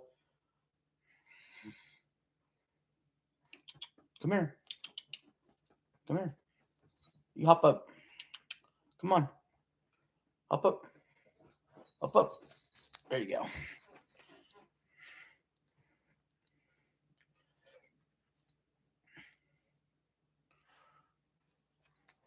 She can't believe she only has a 2 count.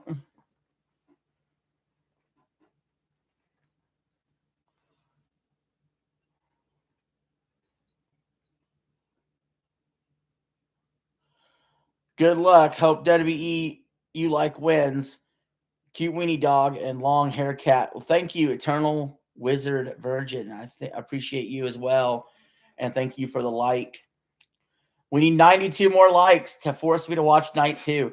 Becky Lynch is getting in the face of the ref. The ref is not having it. The ref looks like she's ready to kick Becky's ass. She just pushed the ref. The ref just pushed Becky.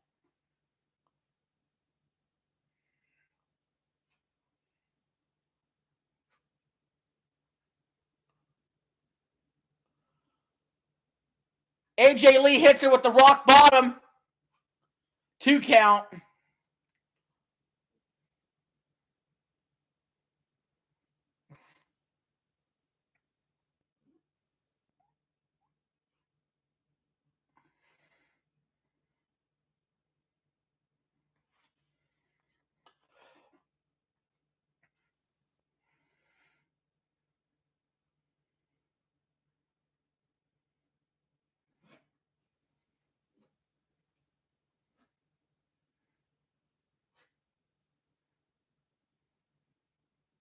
They're both on their knees, slapping each other silly. AJ Lee now. Oh, they're going back and forth. Now Becky's got the advantage, giving her fist after fist after fist. She goes for a rock bottom of her own, but AJ Lee catches her, got her in the submission. But it's not locked in fully yet. AJ Lee has a giant bruise on her ass cheek. Becky gets to the rope. She's pulling AJ by the hair. Takes off the turnbuckle.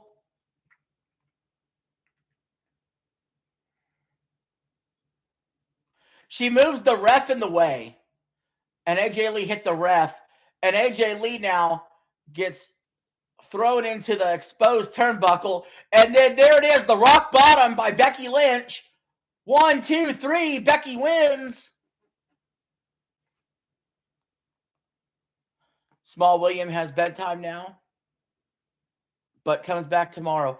Thank you, Small William. Enjoy your rest, your hibernation, sir. I appreciate you. Becky Lynch has won. She is the Intercontinental Champion. Be careful getting on those lawnmowers, bud. Just letting you know. I seen you get on those lawnmowers before, Small William. Becky is the IC champ. Me and Scooter now are 3-1 on our picks today.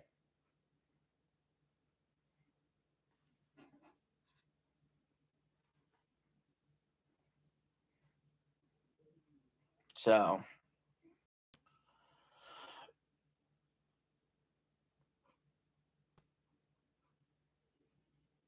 what was it? Is it if this is a 6-match show, right?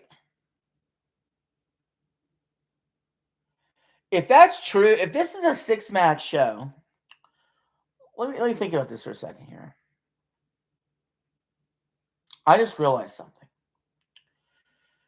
If this is a 6-match show and there are 3 women's matches on the show, no, they didn't. That means you had the opening tag match.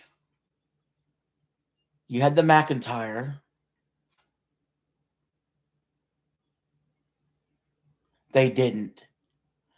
They didn't, guys. Please tell me they didn't.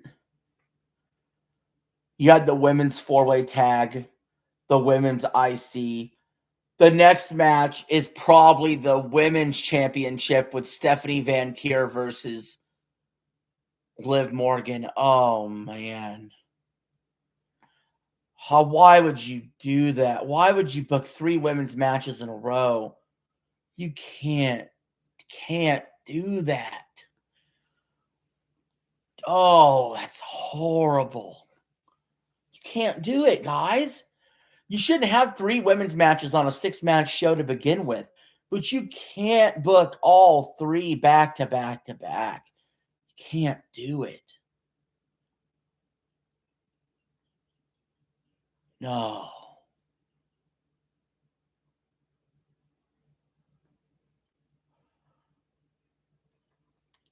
If you have a 6-match show and you had to put 3 women's matches on it, it has to be match 1, 3, and 5. You can't put them back to back, let alone back to back to back. This pay-per-view is not Women's Evolution pay-per-view. Oh my God. Is there a 7th match I'm not thinking of? I'm pretty sure this is a 6-match show, right? This might be a 7-match show because you might have Rollins and Gunther. If it's a 7-match show, maybe, okay. Maybe we got Rollins Gunther next. Maybe. If it's a 7-match show. I don't know if it is or not. I'm going to look up tomorrow's card. I think tomorrow's card was better. I do remember tomorrow's card being better.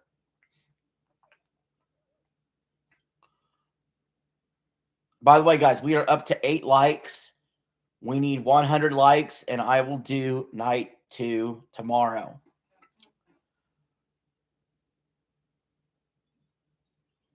So let's see. We got night 2 WrestleMania card.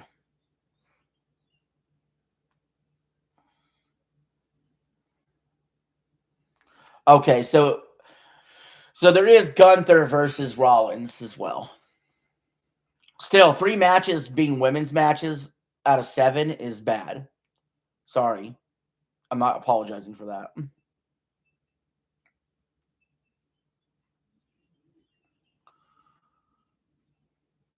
Yeah, Sunday night card is better. Tomorrow night's card's better. It's Finn Balor versus Dominic Mysterio. Intercontinental Championship ladder match. Sami Zayn versus Trick Williams. Lesnar versus Oba Femi. Jade Cargill versus Rhea Ripley is the only women's match, and CM Punk versus Roman Reigns. They fucked up. Well, first of all, I don't know why they do this, but this does happen. It seems like every year they put 7 matches on Saturday and they put 6 matches on Sunday. I don't know why that is. Why it's always 7 on Saturday and 6 on Sunday, but it is. And it's been that way for years. But it's because there's always 13 matches and they divided up 7 and 6 for whatever reason. I don't know why. But if you're going to have 4 women's matches over the weekend, why wouldn't you do 2 and 2? Right? Wouldn't you have like the women's tag match and one of the women's title matches on night 1, and then on night 2 have the other women's title match and the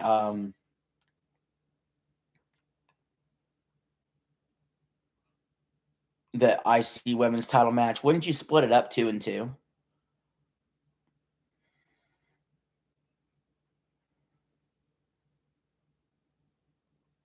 Just saying.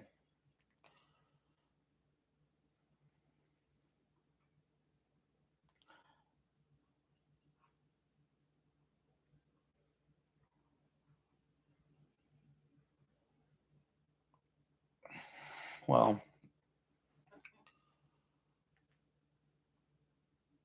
so like, first of all, if I was booking Mania, like I said, I would have 8 matches and it would be on one night. It would be the first Sunday of April.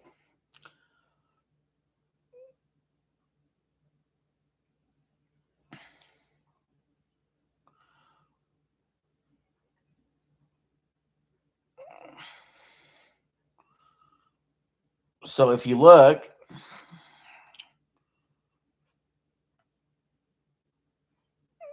let's see what else.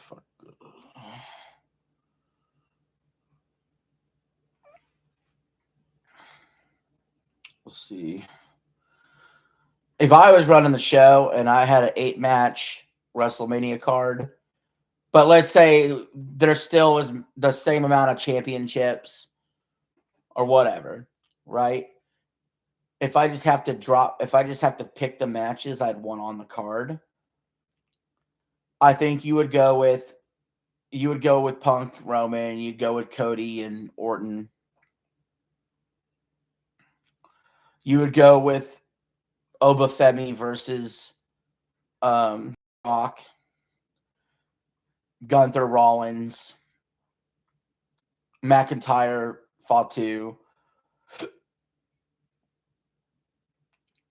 Jade versus Rhea, Van Kier versus Liv, and that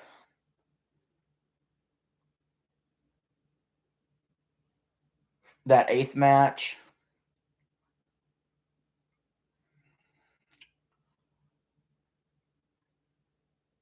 you probably would go with Finn Balor versus Mysterio. Just get rid of all the stupid smosh matches.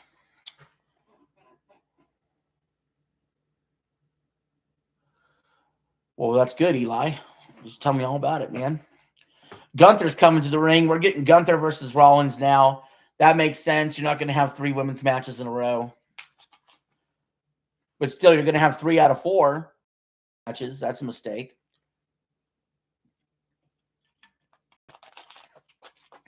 You could have had, at the very least, you could have the women go on 2nd, 4th, and 6th match instead of going on 3rd, 4th, and 6th match.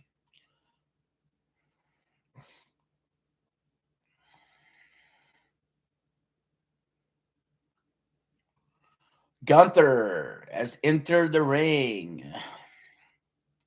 And see, this is where WWE screws up at the match order too, as well.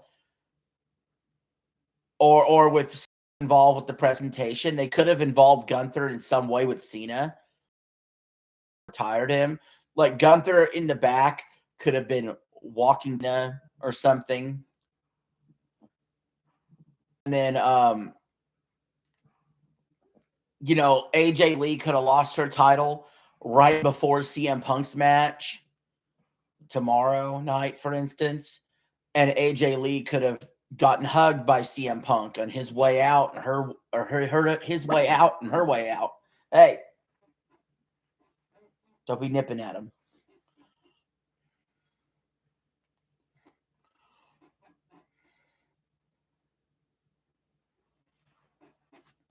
All right. Seth Rollins is coming to the ring now. Quite frankly, I don't understand why this rivalry is even happening. To me, none of this makes sense. Because first of all, Seth Rollins had the beef with the Vision, but the Vision obviously was gutted and they're hurt. And then why that group even exists, honestly, at this point.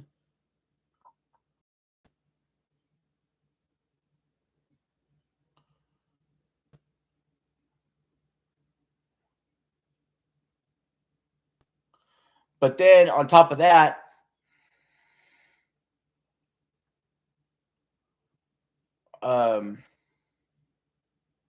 why is Gunther involved himself with Rollins? Gunther was on a path of injuries. Gunther should be facing somebody else whose career he's going to end. Unless, I guess, nobody's retiring anytime soon.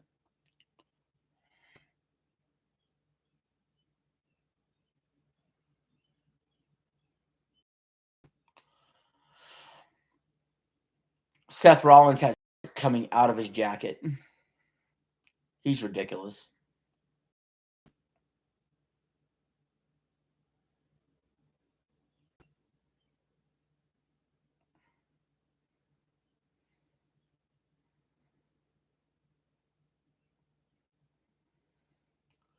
I'm going to say Gunther wins. Because if he loses, that's just really stupid. Like, it just is. I'm sorry. Gunther has to win. He retired Cena. The match starts. Gunther kicks Rollins, picks him up, gives him a suplex. Gunther looking for the power bomb, hits it.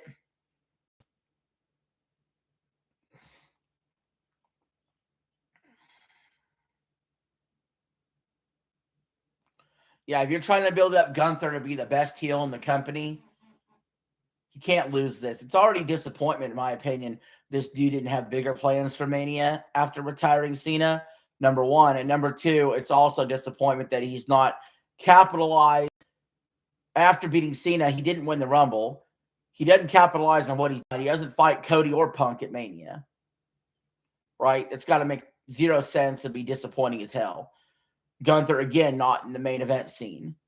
They want to treat him like a main eventer until it's time for the main event. Rollins throws Gunther into the announce table.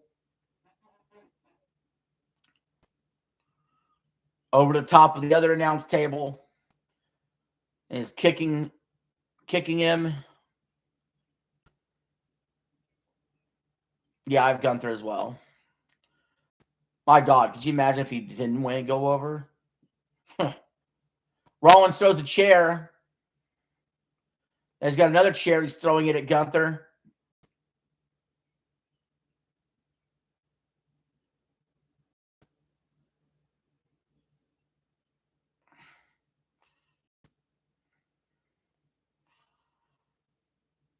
Gunther down out there outside the ring.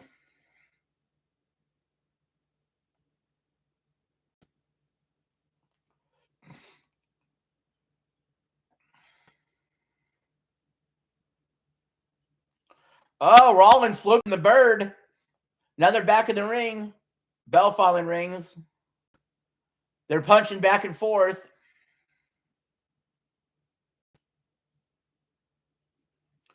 Rollins kicks Gunther in the head.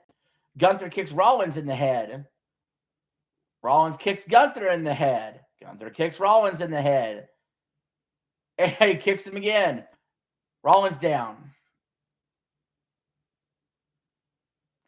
Gunther's got him in the sleeper.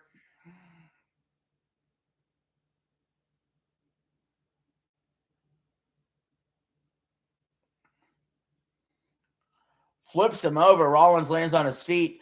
Kicks Gunther. Gunther down.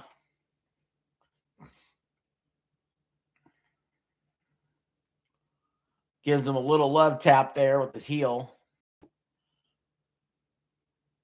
Now Rollins is stomping the face of Gunther into the canvas. Setting up for the curb stomp. But Gunther gets up and lays out Rollins with a massive clothesline. Gunther is bleeding from the mouth. It's the first blood we've seen tonight, really.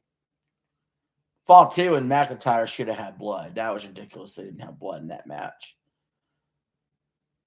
I feel like Gunther's lip is only busted open accidentally.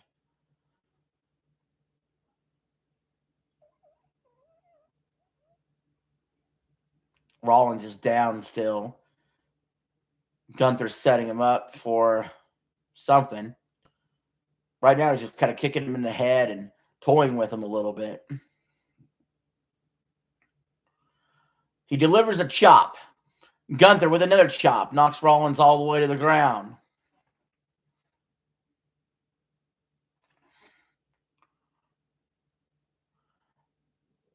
Gunther gives him a swift kick in the back. And now he's trying to rip his nose off. Then he's giving him an elbow to the face. Quick chop by Rollins. Strong, hard chop by Gunther on Rollins.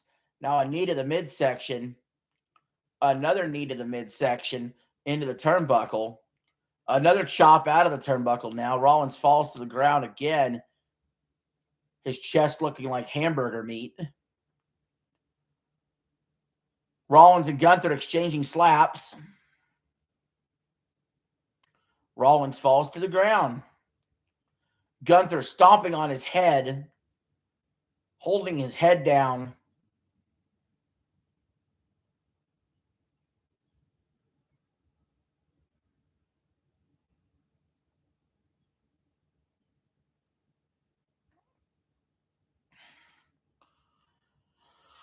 Rollins outside the ring on the apron.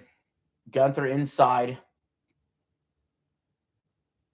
Laying a right hand into him. And Rollins lays his own right. Now Gunther with a back chop. We play Super Henry.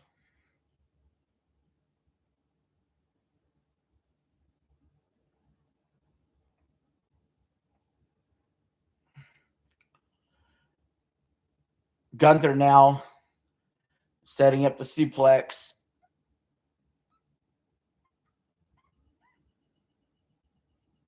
Super Henry wants that YMCA song.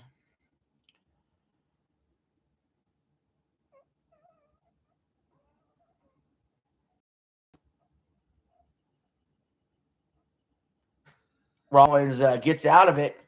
Now he's going to give him a power bomb.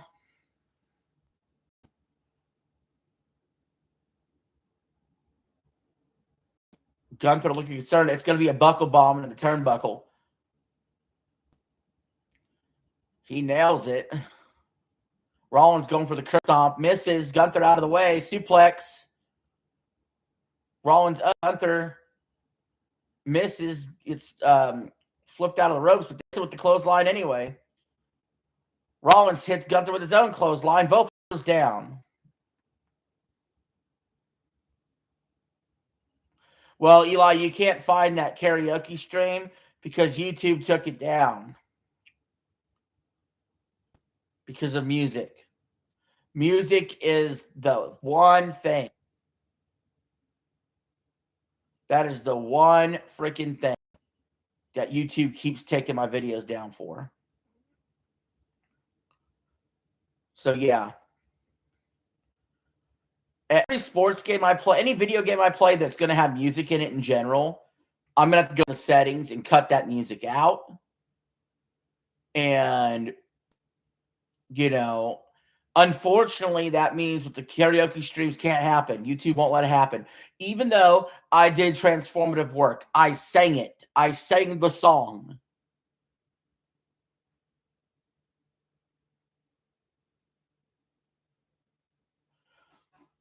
Well, actually, on that one, it's not a person that did it. YouTube's automated system does that with the music. But I sang it. It's karaoke. It was transformative. Doesn't matter. They still took it down.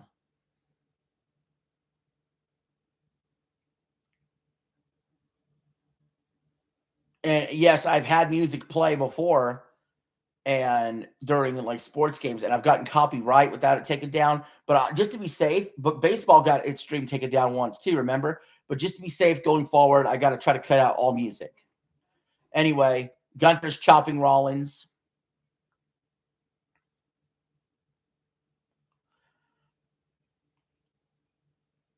Rollins just spit in Gunther's face, and now he's chopping him back. No, I had 15 claims on that stream. 15 claims because there's 15 different songs. So every single song was claimed by YouTube. Every single one. Their automated system caught it. Gunther with a power bomb, 2 count only.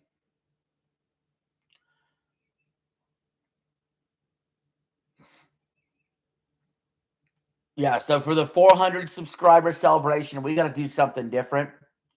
I will discuss the 400 subscriber celebration goal on the next commercial once this match is done.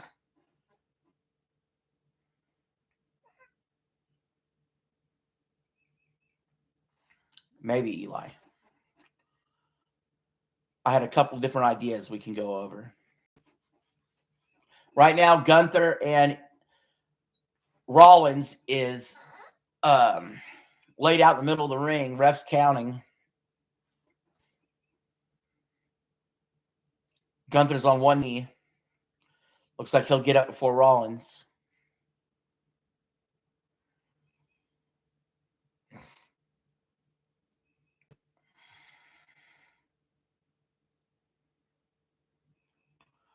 Gunther with the clothesline, and now he's celebrating.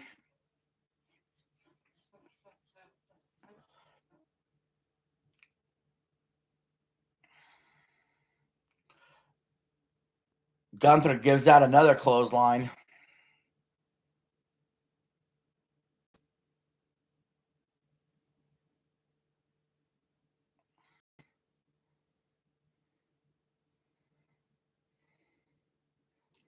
Whips off the ropes, goes for another. Rollins flips over. Rollins setting up the pedigree. Can't hook it, though.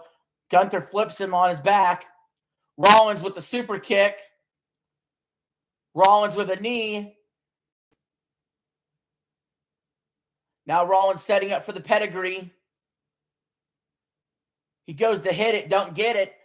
Gunther flips him over. 1-2, bridge. Rolls him over. He's still got him hooked for the pedigree. And there it is, the pedigree.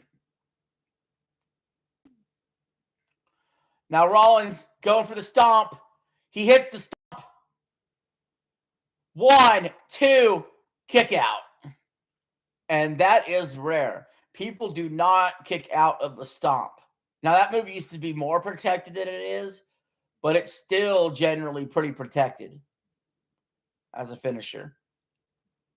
I see Eli's playing Twilight Princess. Man, I wish I was too right now.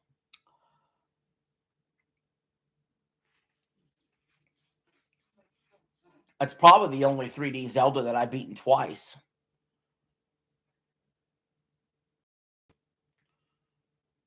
Most 3D Zeldas I beat once and then walked away.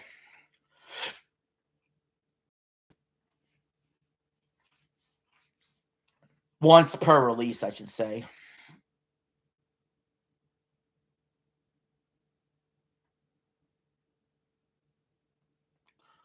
What's the bad news, Henry? Gunther goes for the stomp. Didn't get it. Rolls up. Now Gunther puts him in the chokehold. Rollins is in the chokehold. It's in there good. It's in there deep. He's trying to hang on. He's already hung on long as Cena did in his retirement match. He can't shake it. He can't break it. Oh, Rollins is up now. He did what Cena could not do. Well, now he bit Gunther. And he hits him in the face. He broke the hold. Another spinning fist. And a third spinning fist. No, right into a clothesline. Gunther going to the top rope.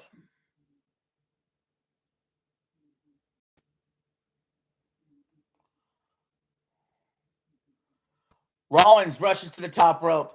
It's a superplex. Rolled into another suplex. Oh, it's an arrow. 1, 2, 2 count.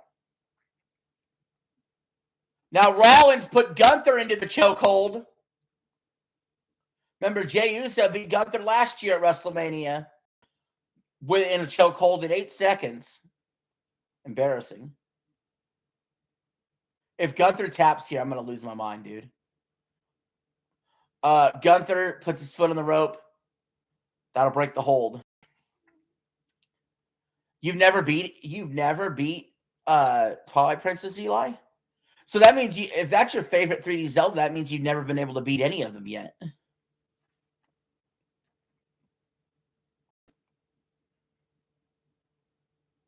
That final boss is hard. Hard.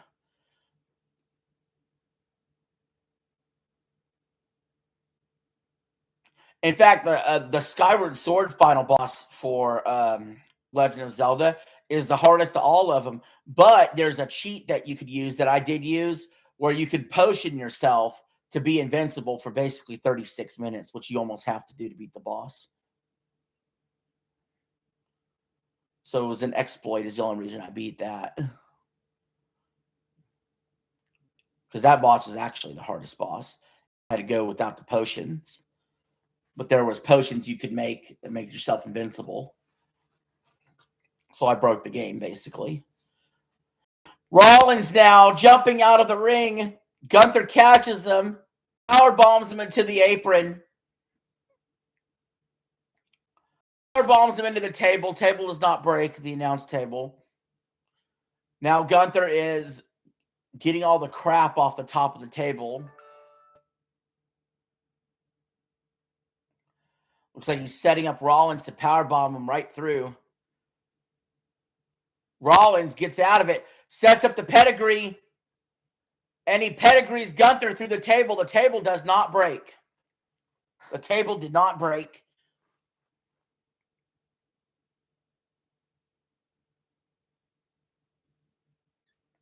Now Rollins pushes all the monitors and all the crap off that table.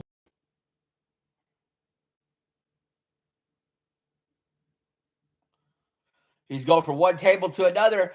Going for the curb stop to the table. He hits it, and the table still does not break. Oh, embarrassing. How embarrassing. Neither the pedigree or the curb stomp broke the table. You know he's not happy about that. Oh my God!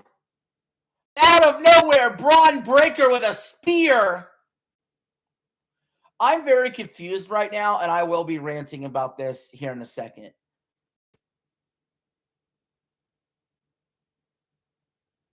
Braun Breaker just right out there and speared Rollins. I am very, very pissed off about something that just happened, and we will discuss this on commercial.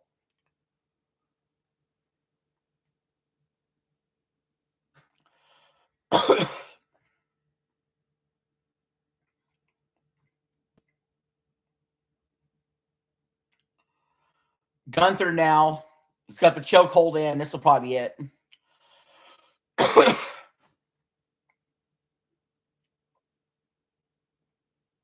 Yeah, he's got it locked in.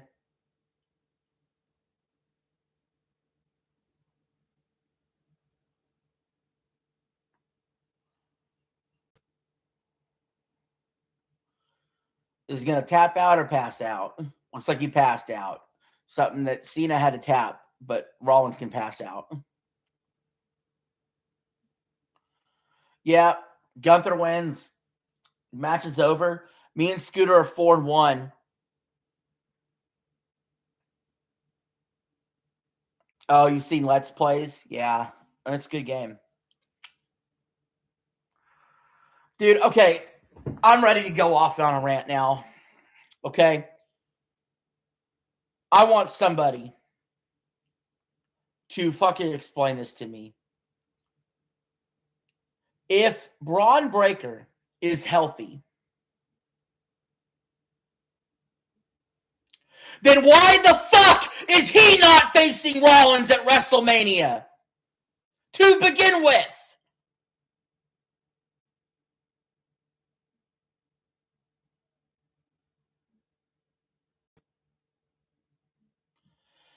Just a simple question. This is like it's Elimination Chamber. It's not on the road to WrestleMania. But they had the story against each other.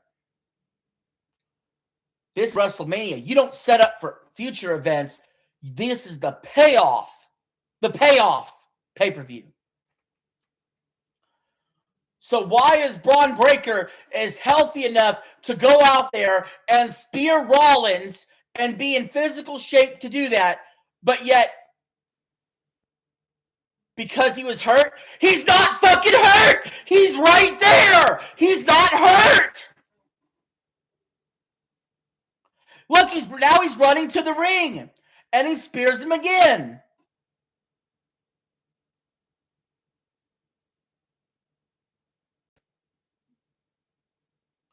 Yeah, he was out for 4 months, but he's not hurt. He's not hurt. He could have wrestled tonight versus Rollins. And the thing is, I don't want to hear about, oh, well, they couldn't set up a story. Set up a fucking story between Rollins and Gunther to begin with. They could have easily have set up a story where Braun was with Paul Heyman via satellite saying, I will be there at WrestleMania. You know, we're going to have our fight. I'm training to get healthy again. I'll be there.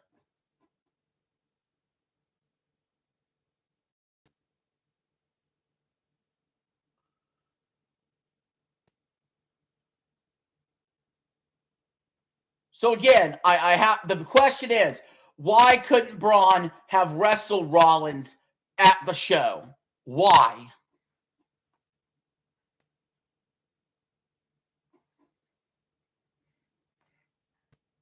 Why?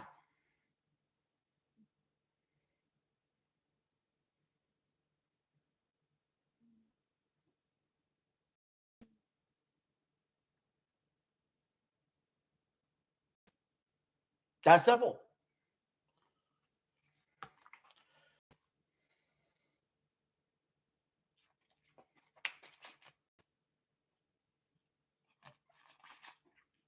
It makes no sense. It makes no sense at all.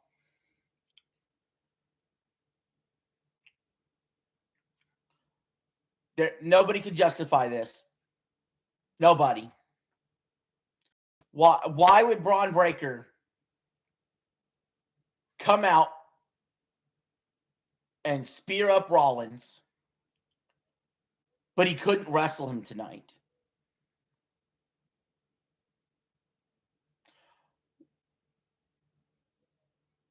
Make no sense.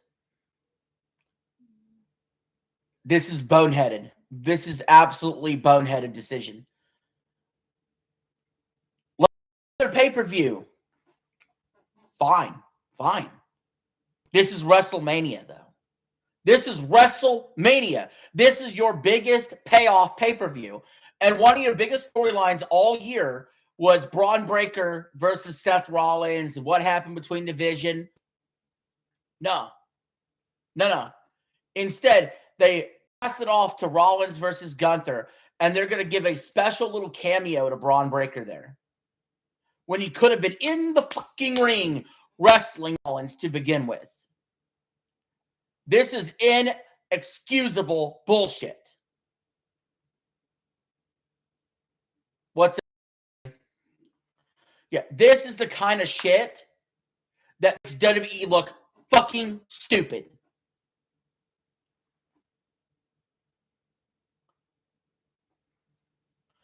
This is the kind of booking that makes Triple H deservedly needing to be fired. They're getting ready to send out the Hall of Fame people. I don't care.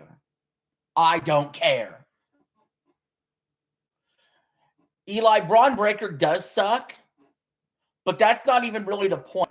The point is you want to put Braun Breaker in the best to succeed.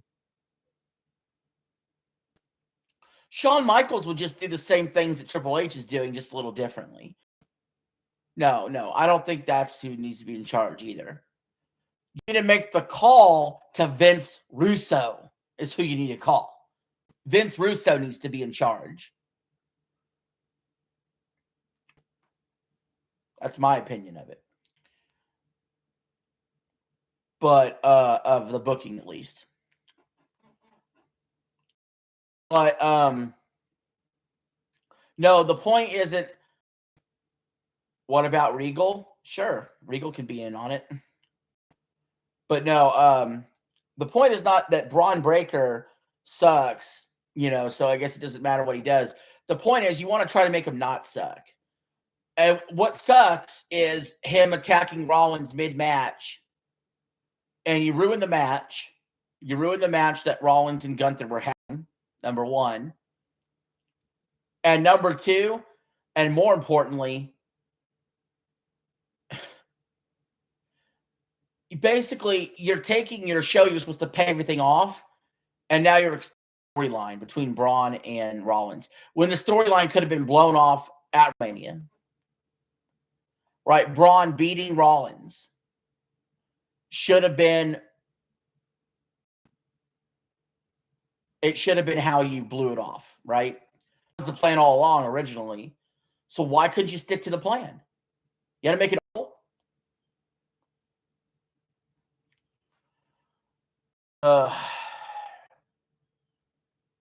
By the way, I will say too, in the Hall of Fame, they just brought out all the people that were in the Hall of Fame this year. They just put Stephanie McMahon out last like she was the biggest Hall of Famer over AJ Styles.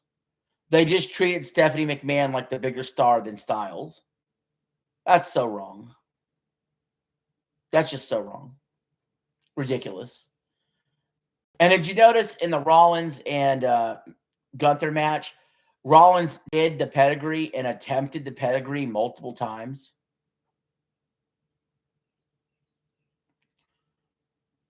Triple H has an ego. We found out through the Unreal, the Netflix little documentary, whatever, Unreal, about WWE. We found out that Triple H is calling a lot more of the match than we think. He's producing this match way more than we realize, to the point where he is calling out moves even. So I bet you Rollins either to kiss ass to the boss or Triple H to have people kiss his ass wanted Rollins to do the pedigree. Because Triple H wants to make himself the biggest star in the company. It's funny. Vince never wanted... Everybody sucks, Eli. Everybody sucks in wrestling now. But the point is, when Vince always wanted to be behind the scenes, okay? Vince, for a while, they didn't acknowledge he was even the owner of the company when he would be commentating shows. And Vince eventually moved into the gorilla position, back to the gorilla position in the back. But what happened was the Vince character was really sort of created out of the fallout from the Montreal screw job. And it was happening right around the same time that WWE had to get more edgy with their programming with the Attitude Era. They were losing to WCW. Vince took matters in his own hands. He was willing to make himself the villain. And Stone Cold was rising at the time. And so it was a match made in heaven to have Stone Cold versus Vince being your main storyline for months. And it was not, and believe it or not, it was not an ego thing for Vince. Vince didn't make himself the hero. He made himself the villain. Triple H could easily make himself the villain, but he will already hate him. But he would rather make himself the hero in storylines when he does show up. Due to that, and him actually having a huge ego, not saying Vince doesn't have one, but it's different. But instead of Triple H being the authority role that he used to be good at, Triple H wants to play Papa H and wants to be seen as the wise old sage of the company. And people understand he got his position because of who he's married to originally. People understand that he's a snake that crawled his way up the company every step of the way, and that he's not a genuine person. Bret Hart's called him out for it before many times. Bret Hart can't stand Triple H.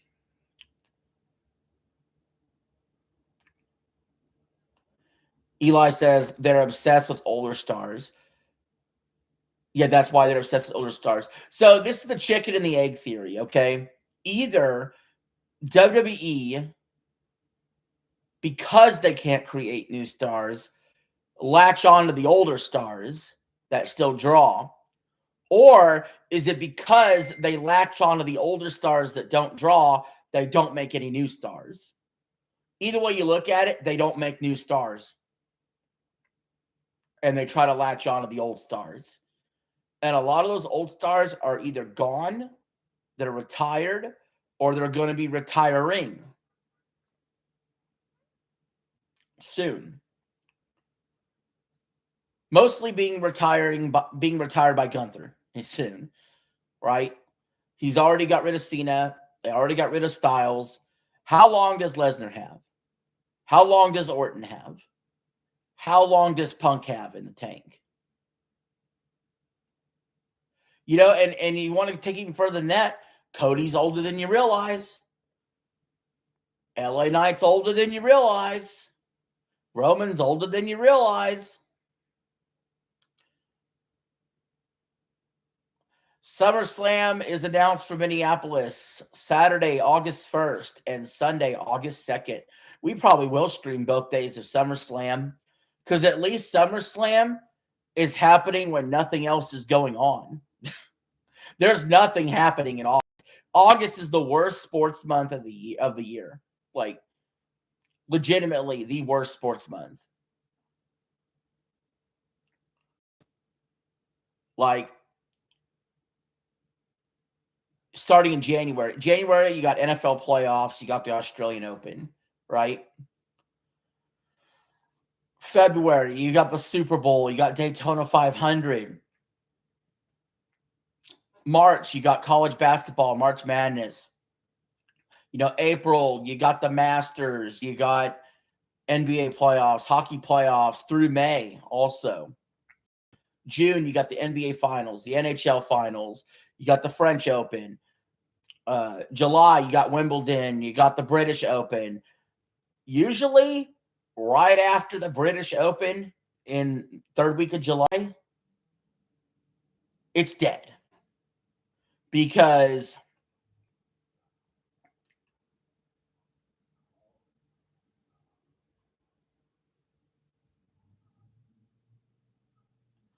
you have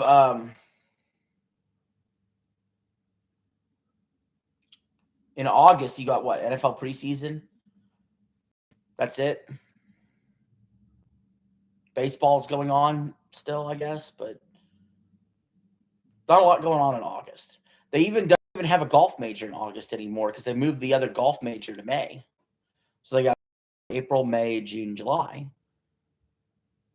Sometimes you have Olympics going on.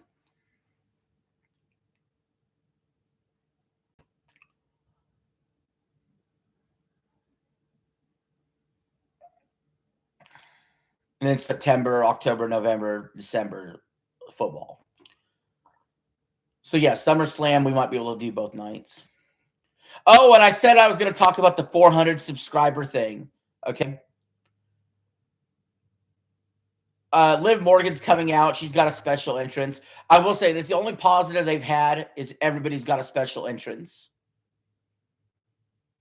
this year.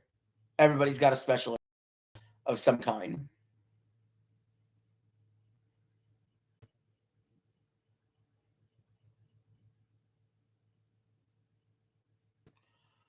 And her entrance is I don't even know how to. They're ripping off Liv Morgan's clothes. There ain't no other way to say it. There's the one dude out there and like 5 chicks, and they're ripping off Liv Morgan's clothes.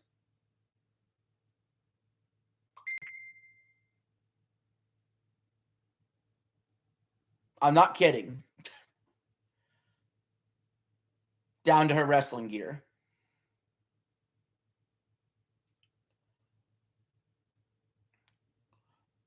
But anyway, what I'm going to say about the 400 subscriber celebration. I thought about the house tour, Eli, but I realized that's more of just a video, though. That's not really like a live stream. You know, for a subscriber celebration, I'd want to do a live. The house tour video, maybe I'll make it like my first members video when I get memberships, right? Like a members only video. But I was really hoping to do an IRL stream for the 400. My only problem is every time I've ever tried an IRL stream, for some reason my phone just doesn't handle it. And like it just doesn't work. Like it just buffers. And it pisses me off because I want to do a little bit of IRL content. That's why you all got the short last night when I was at the bar.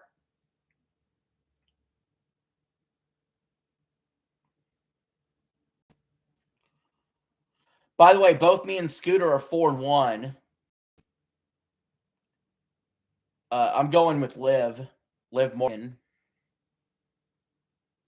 to win the title off of Stephanie Van Kier. Stephanie Van Kier is coming to the ring now.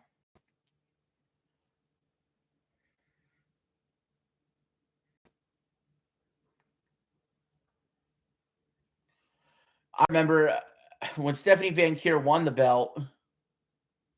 We both got Liv then. Yeah. When Stephanie Van Kier won the belt, Triple H hung for like an uncomfortable amount of time.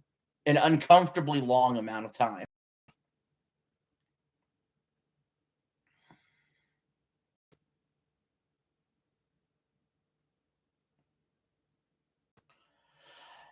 And again, I feel like there's an Asuka effect there. Of 210 days as women's champion. Yeah, I think she could drop it.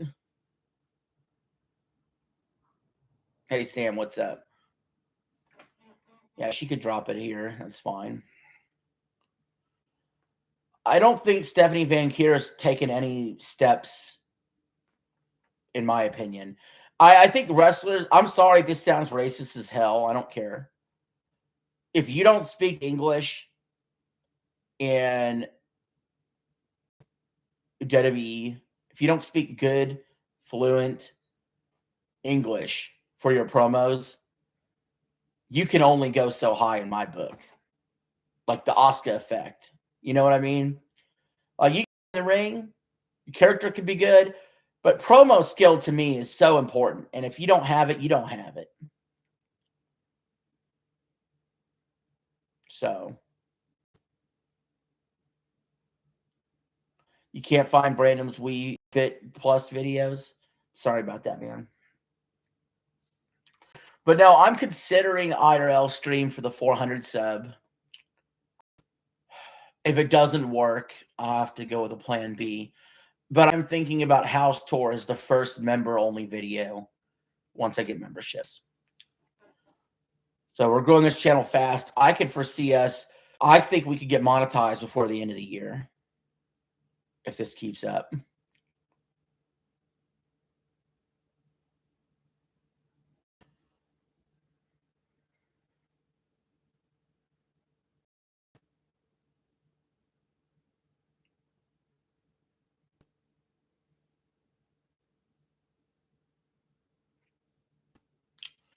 Well, you could have 6 different tiers of memberships.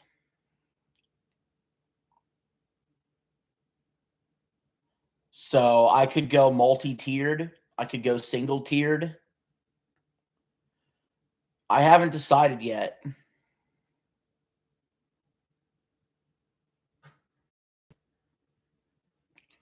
I do know I also want to be able to do what streamers do, where you could gift the memberships and you could gift them out to other people.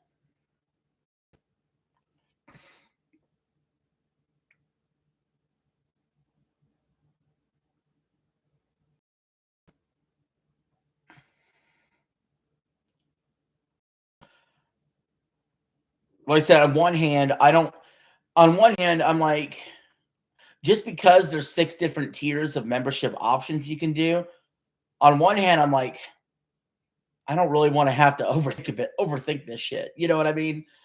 Like, I don't want to sit here and be making 6 different tiers of memberships and I have to remember what each tier means for every single member. That's too much work. So it'll probably just be a single tier.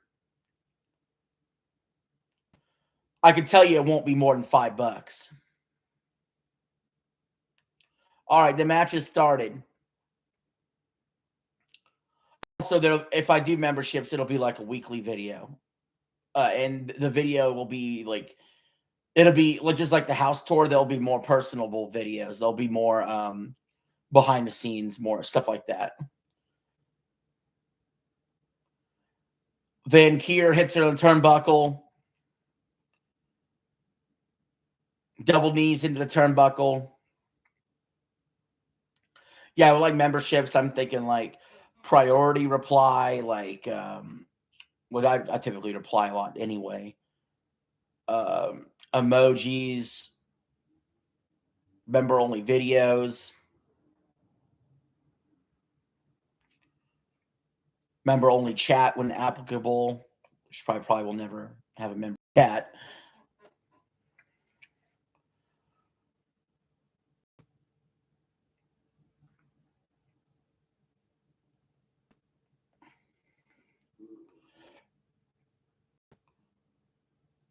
Liv now going for the suplex.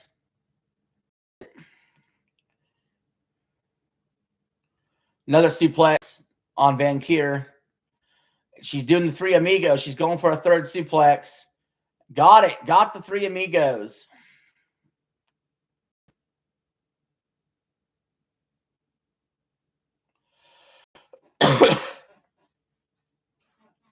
Hits her with a kick.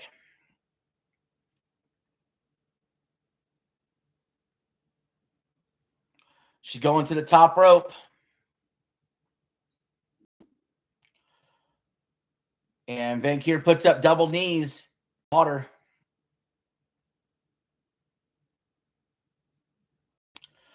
Scooter says, you want to shit on WWE, but Darby beat MJF for the title Wednesday in 40 seconds. Well, guess what? There's no reason to shit on AEW because AEW is so irrelevant that I didn't know, I didn't care, and we are never going to be watching AEW on the channel. It's so irrelevant. So I guess WWE should be happy that I care enough to at least shit on them. Vancouver goes for the pin. Kick out.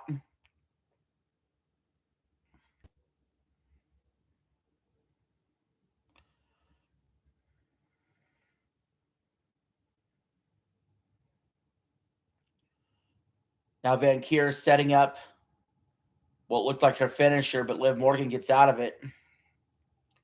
Backbreaker.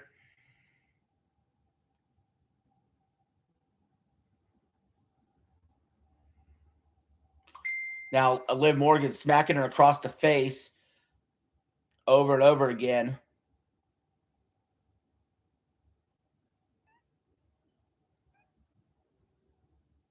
Oh, flipped her over into a pin. Vancouver didn't work. Liv Morgan went for a kick, missed. Vancouver backbreaker. 1, 2, kick out.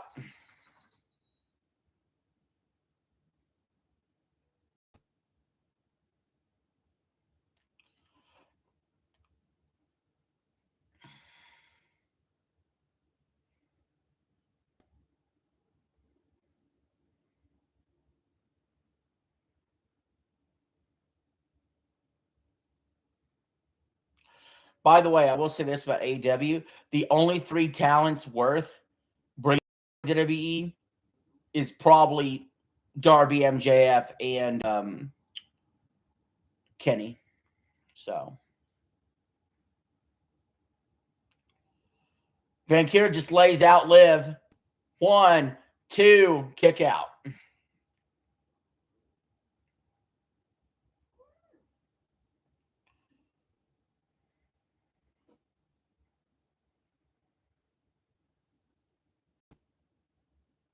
Vancouver has such a miserable, boring title reign. It's time for her to drop the belt.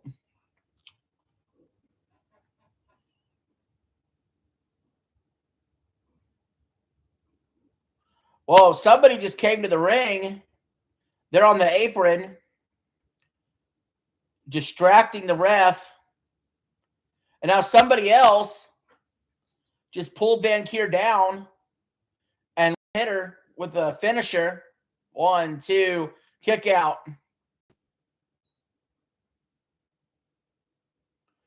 And she can't believe it. She's in shock. She did not get the 3.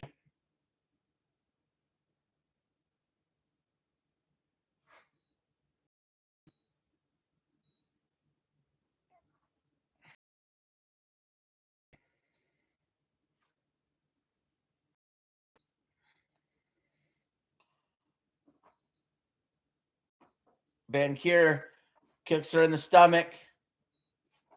Now that her helpers are trying to rush the ring.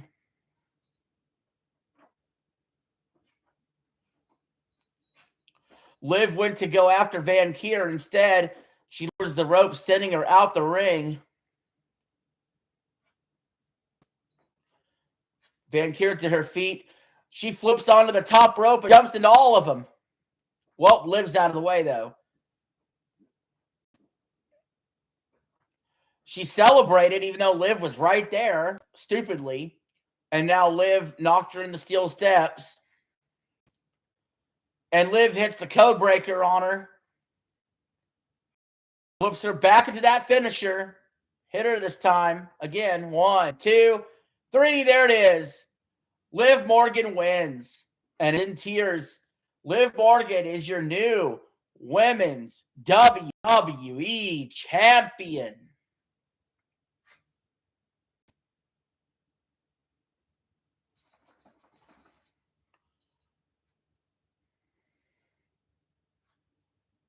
And Dominic Mysterio is in the ring to celebrate with her.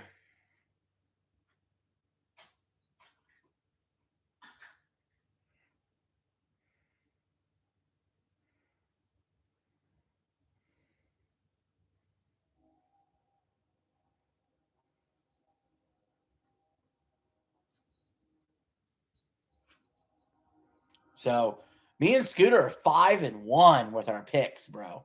Like, we're just killing it. Killing it on night one.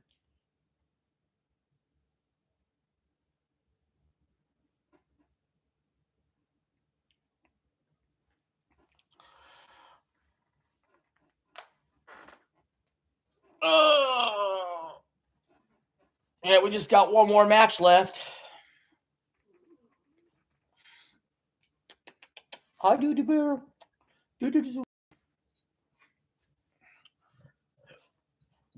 Oh. Are you getting restless? Are you ready for Mania to be over?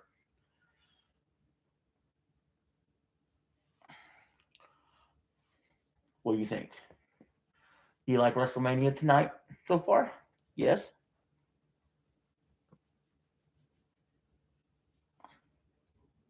Good girl. Hey. You want to be on camera?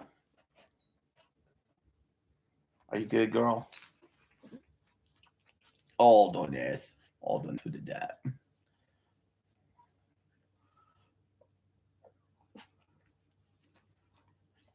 Are you good? You good? Yes. Well, we're on commercial break anyway, guys. I'm just giving my dog some attention here.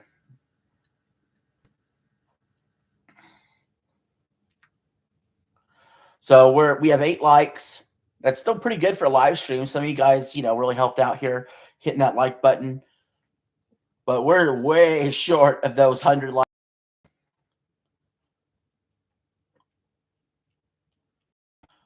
Way short. Hopefully, I don't know, people come in here soon and decide to hit the like button.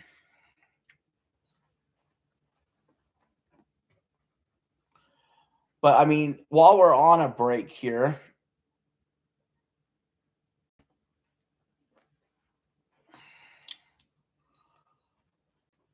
let's look at those NBA scores. Let's see what's happened with the Knicks.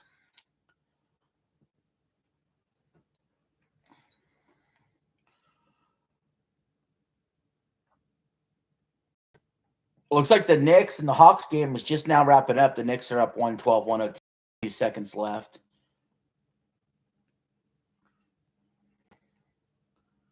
NHL scores. Let's take a look at hockey.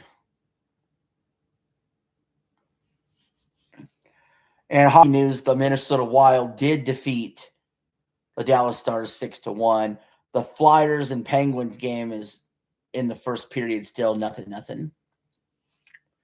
So John Cena's now in the middle of the ring talking.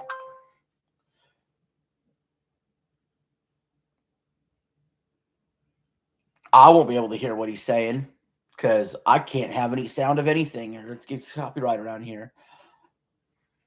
So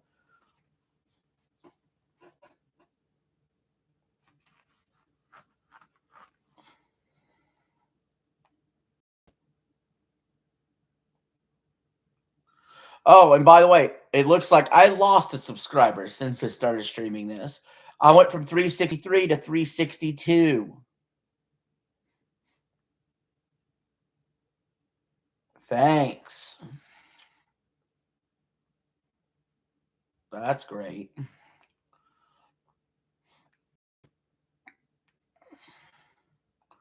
But that'll happen. Sometimes people had enough of your shit and they will still move on. So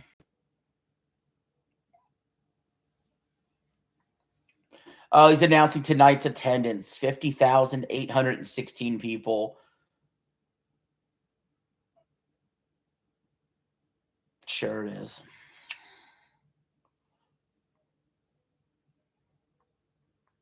Sure, I bet.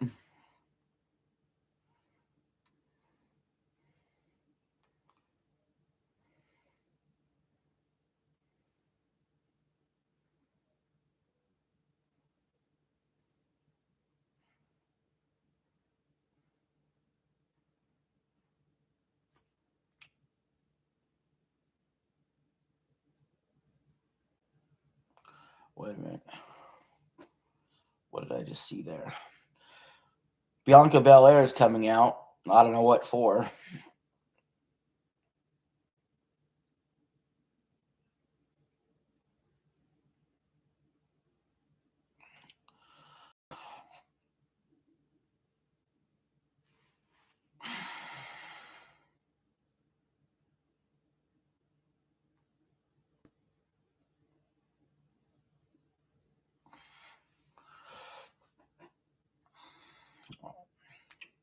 This is all trash to me. I don't know. What's up, Super Henry?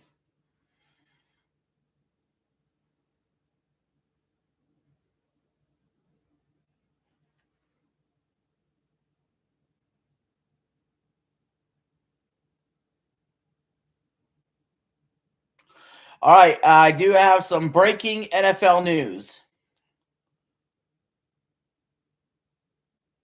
Are you guys ready to hear it? I just got word about this.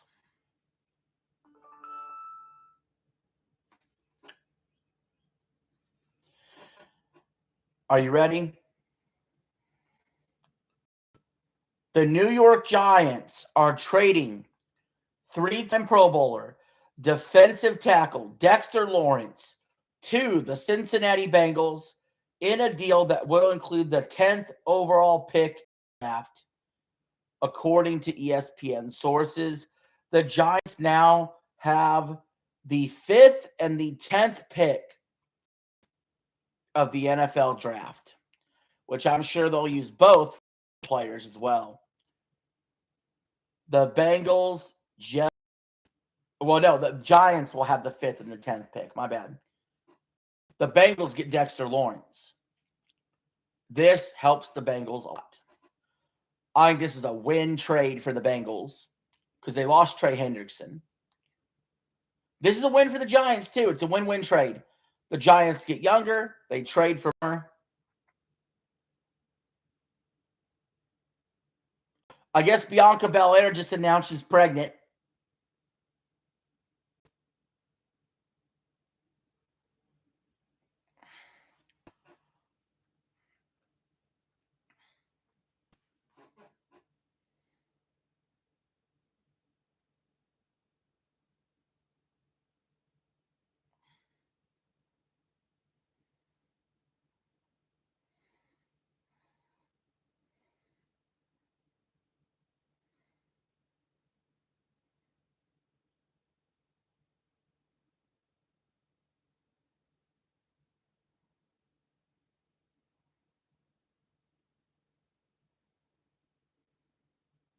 John Cena's giving her a hug.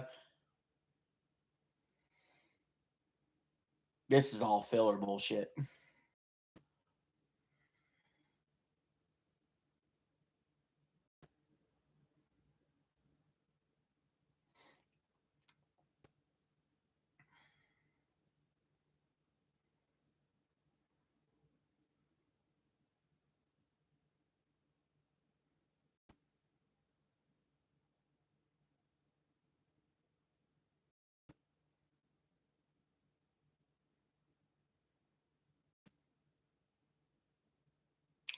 All right, up next, we're getting Randy Orton for Cody Rhodes, the main event.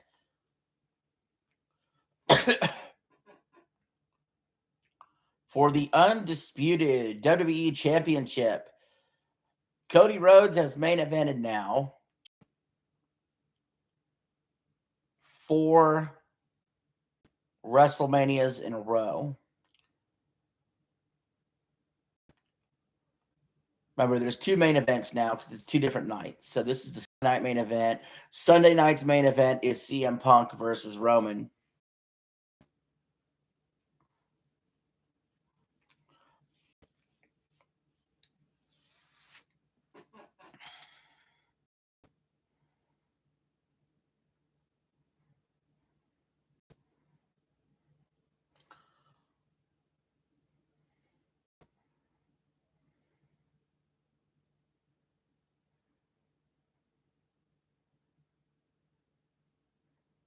They're showing a commercial for the new Street Fighter movie.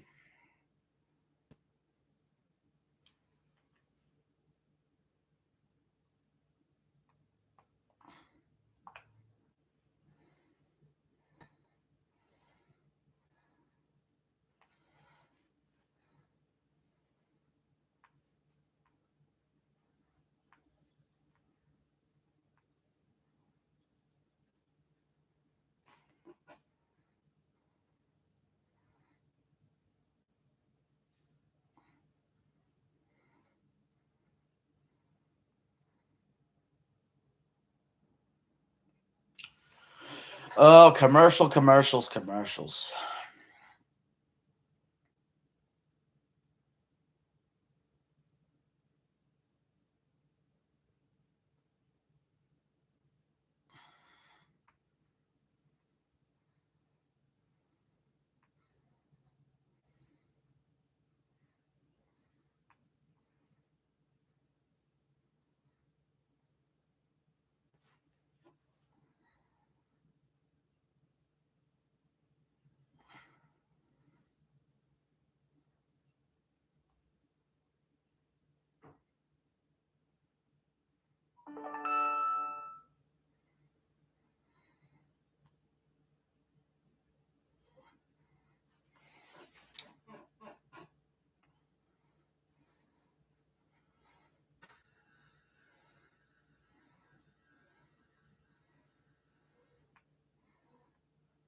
Uh,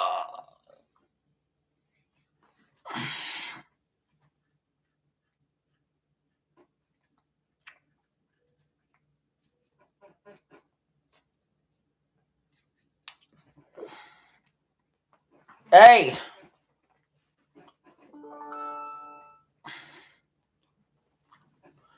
what's going on here? So yeah, so he want to hear something funny. So I just messaged my girlfriend, right? And I told her, hey, WrestleMania Night 2 stream tomorrow. She goes, how long is that going to take? And I said, I don't know. I probably won't put you through the torture, though. And she said, thank you. Yeah, she would not be happy. If I was to stream WrestleMania with her here, she would not like it. She would not be happy. Doodles, behave yourself. You don't need to be mean to the cat. But again, if you guys give me 100 likes, I'm doing it anyway. So we don't have long. We don't have long left.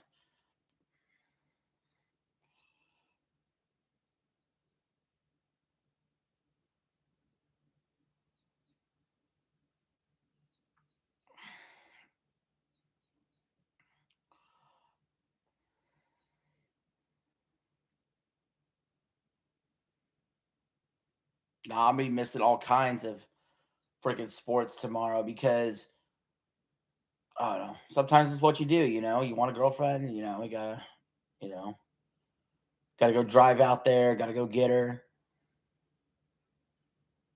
come back. You know, you're not gonna sit there and freaking watch sports all day or wrestling all night. You're gonna watch like movies and shows together you watch.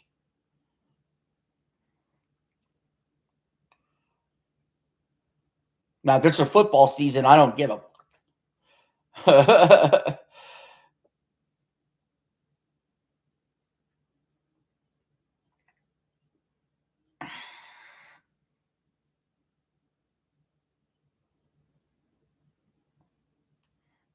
Yeah, so I legit won't even be watching night 2,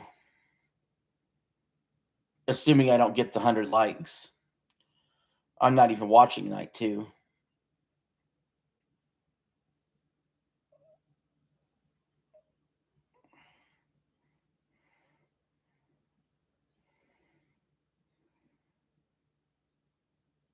I'll be what I'll end up doing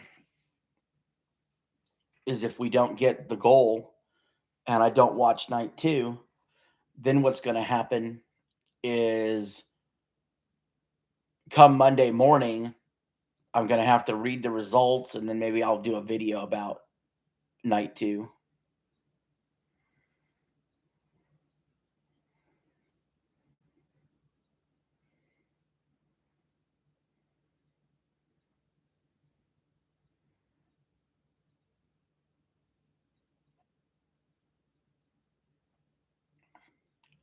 I don't know. Part of me was hopeful, thinking Hey, who knows? I could have a bunch of people come through here because it was WrestleMania,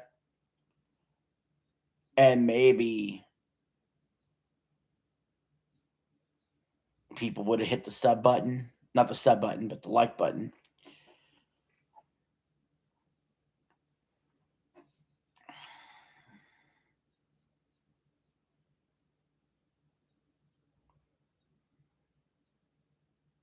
And they just showed it right there. WrestleMania 43 is going to be in Saudi Arabia. Gosh. Horrible. Horrible, horrible.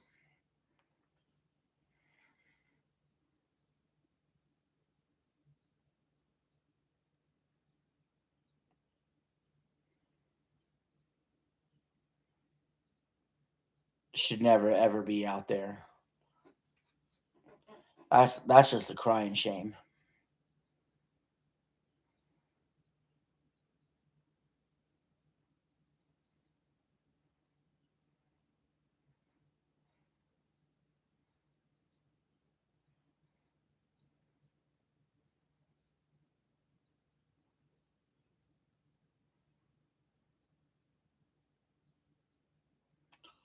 We're still waiting for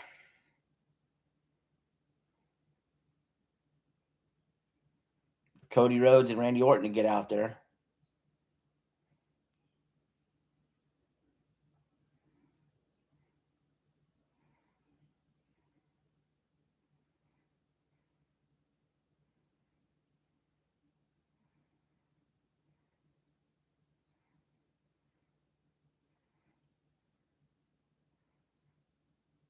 Yeah, that's the second year in a row, too. They're showing the promo package of Orton and Cody. That's the second year in a row that Cody's wanted to shake hands, mutual respect. Let's go into this match. And like the veteran that he's fighting against, whether it be Cena or Orton, just turned on him and beat the crap out of him.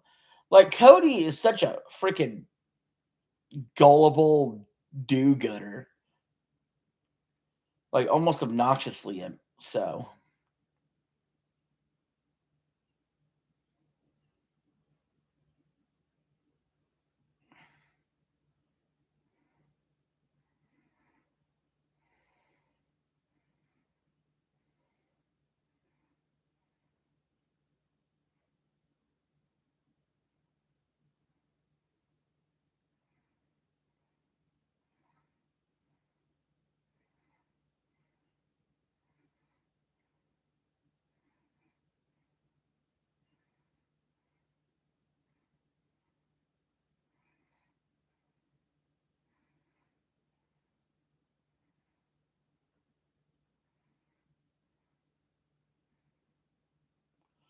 So yeah, it's gonna be they're showing the promo package still.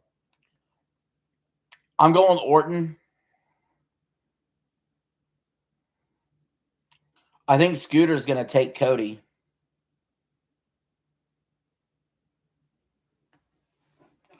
I'm pretty sure Scooter's taking Cody.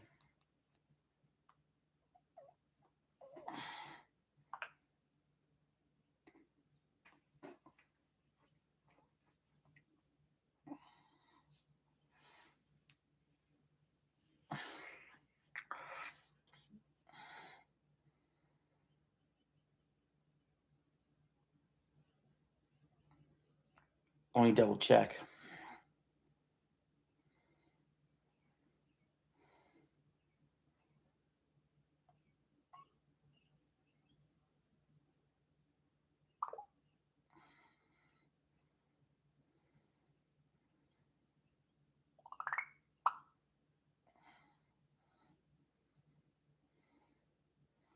Yeah, I'm pretty sure Scooter's got Cody.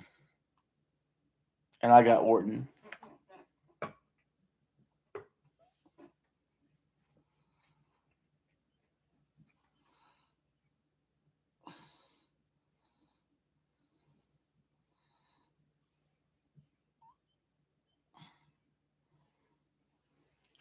Pat McAfee's come out.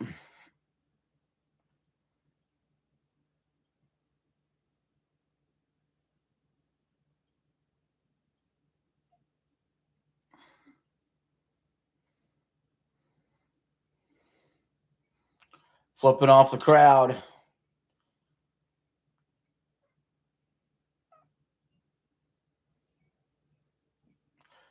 See, there's people that are mad with the Pat McAfee stuff, but if you think about it, it's at least eliciting a reaction.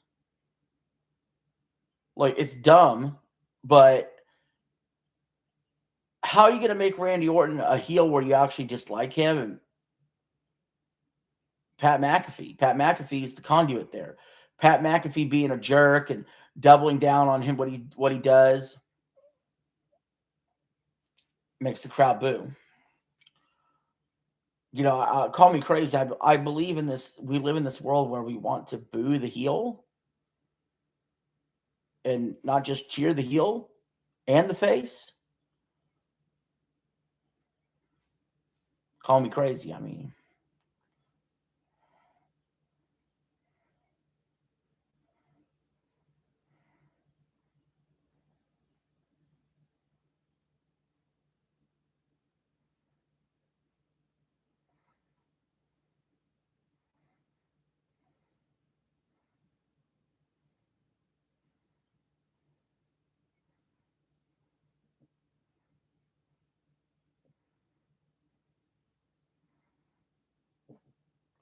yeah, just don't even feel like WrestleMania other than the special entrances.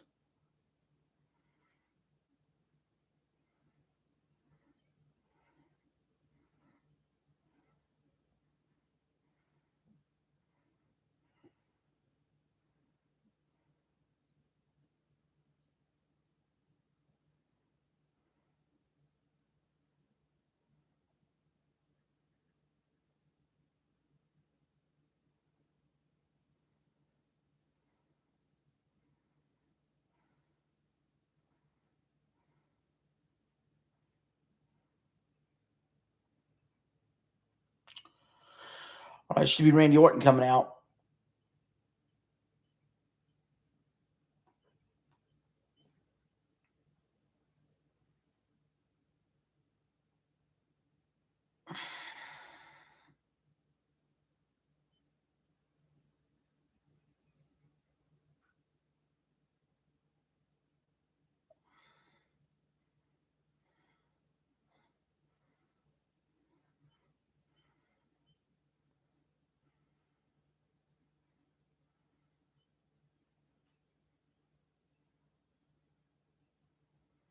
This could be. It's been a while, I feel, since Orton's had the belt.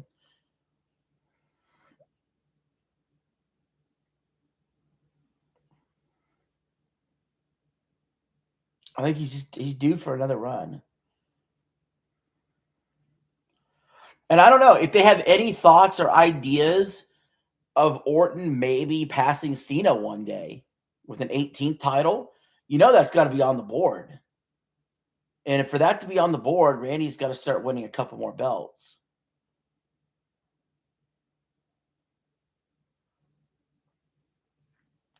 Because either if he doesn't win it tonight, then I truly believe he'll never be champion again. And if he wins it tonight, there's also a good chance this will be the last time he wins a belt.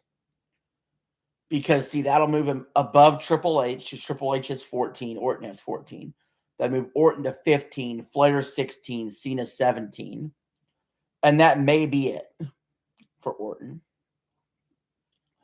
But if they have any ideas of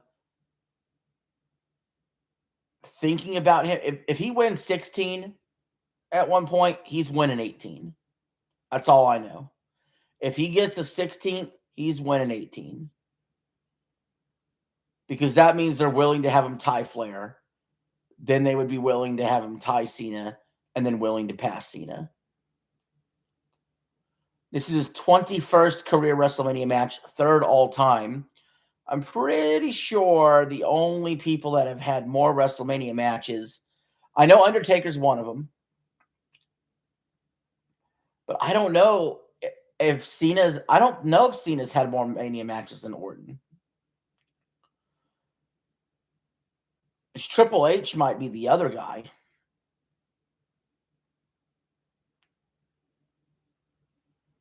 that's had more. It's either Triple H or Cena that's had more WrestleMania matches than him. And remember, guys, we're trying to get 100 likes so I could watch night 2. So this is the last chance. This is the last match. So spam it. Let's get that spam. Like, I don't know. Share the video out. Tell people to like this video no matter what. Get them to like it. Because this is the last match, and we're 92 likes short.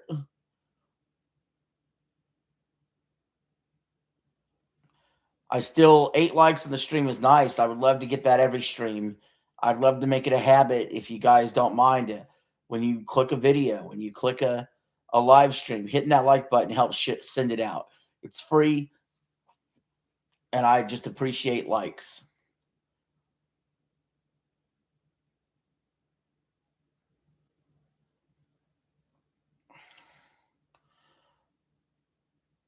All right, Orton is in the ring. He daps up Pat McAfee.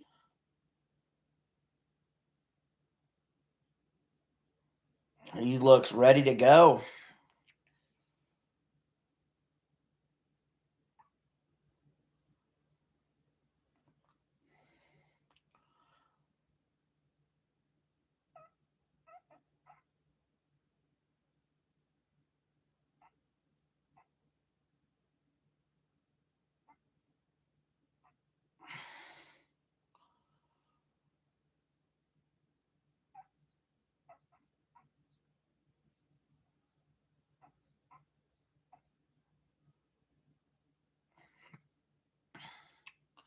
Yeah, I don't think the story, though, needed Pat McAfee.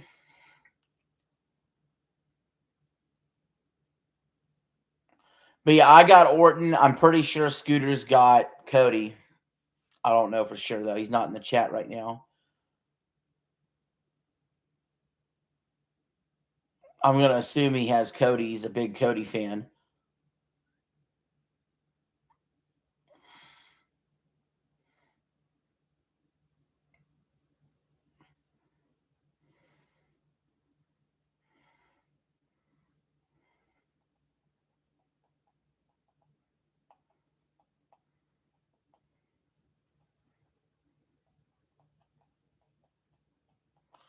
Man, it's taking forever to get this going, man.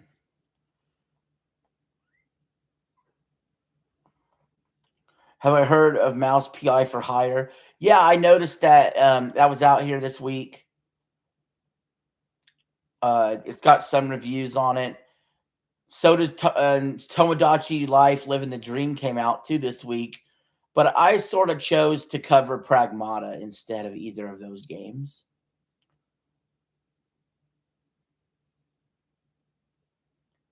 If my channel was all about just gaming, I would have went over the review scores for all 3.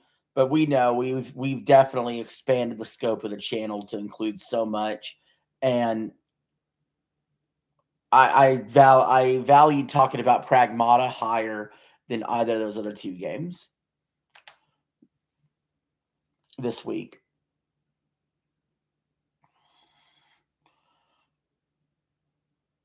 Cody Rhodes has mannequin statues out there.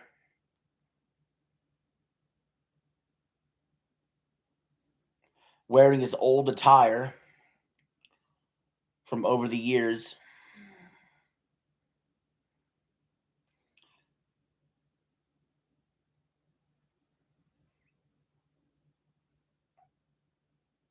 He has the original green and yellow tights, Cody Rhodes.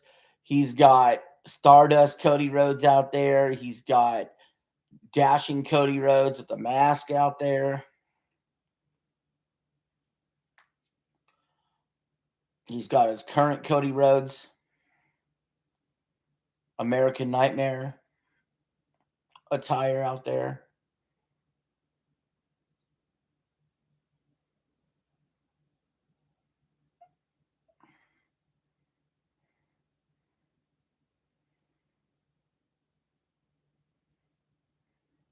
Are we getting a new Cody Rhodes? A new Cody Rhodes attire, maybe?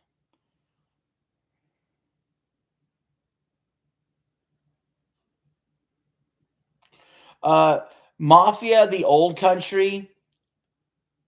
That is when I had Crystal living with me, and I was trying to do the review, but 2 minutes in, she interrupted me, and I just couldn't get the video filmed. Those 11 days she lived here was hard to make any content.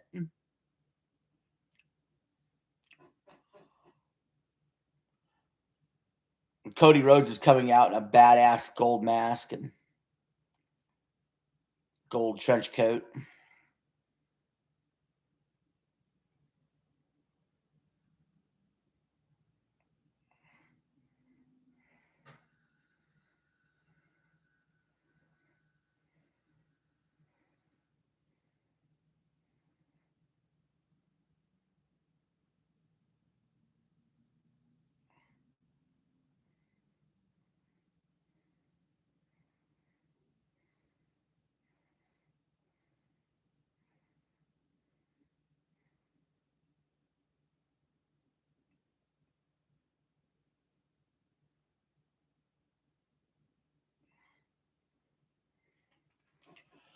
Yeah, it's like a skull mask with wings. It's awesome.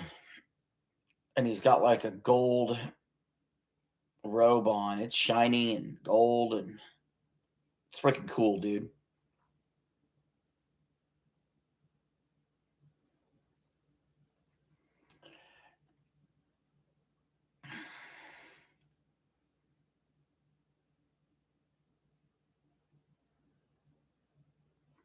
I was gonna watch The Mummy at some point, but then my weekend got packed and I didn't end up doing it. And honestly, I'm thinking about just going over review scores for it and just moving on.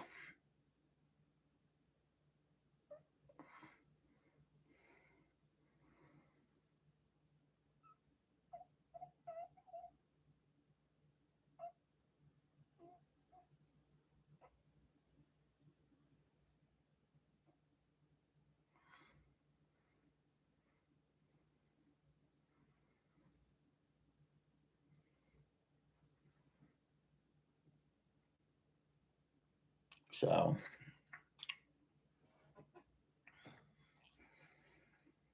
I was lukewarm about The Mummy anyway.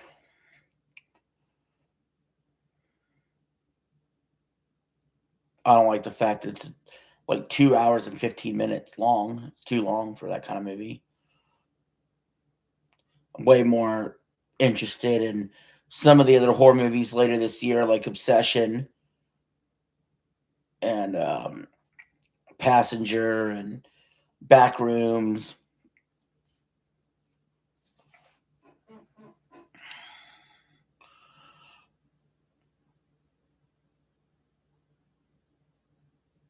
Cody's still coming to the ring. It's taken a while, guys. 3-time undisputed champ, 2-time Intercontinental champ, 8-time tag team champ, 2025 King of the Ring winner, 2024 Crown Jewel champion, and a 2-time Royal Rumble winner. You're gonna see Avengers and Spider-Man this year. Yeah, I should watch all the newer modern Spider-Man movies for me to get invested in this new Spider-Man movie.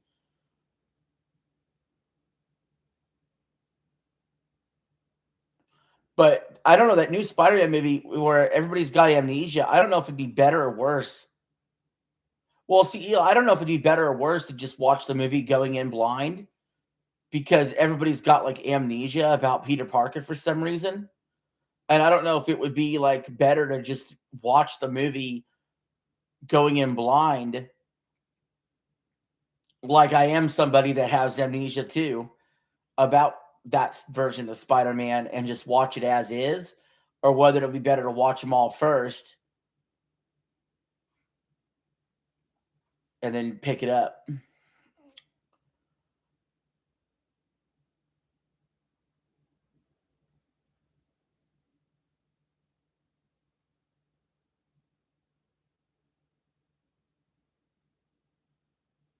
Yeah, it was something like that. I read about it. I read about what happened. But yeah, I'm thinking about just watching, just doing this new Spider-Man and calling it good. act like I'm one of those people that got amnesia too. It'd be an interesting way to watch it, maybe.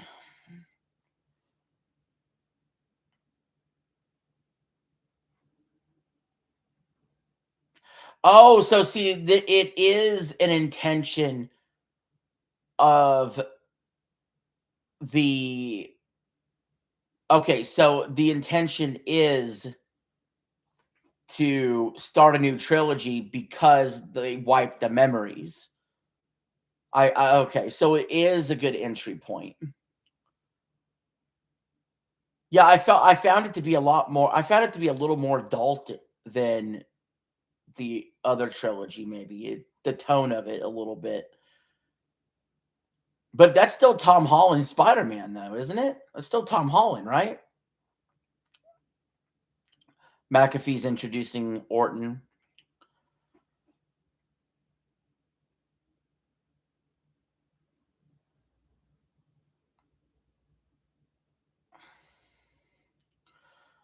But yeah, we did cut down on game reviews. We don't do quite as many as we used to.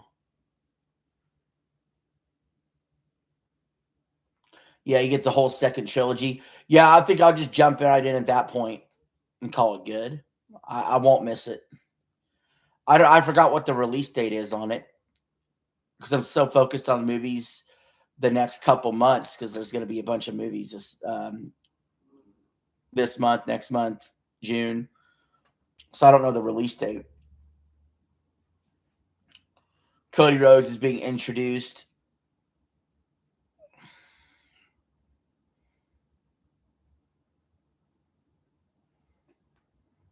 July 31st. Yeah. I don't see why I wouldn't watch it. That's actually the night before SummerSlam. I don't see any reason I wouldn't go see that movie.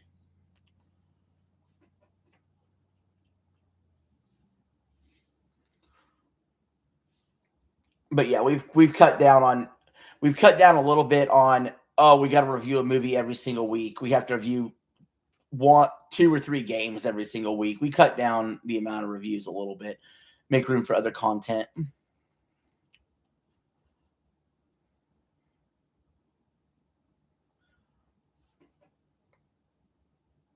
In fact, Sunday, tomorrow, I have a new quartering video coming out.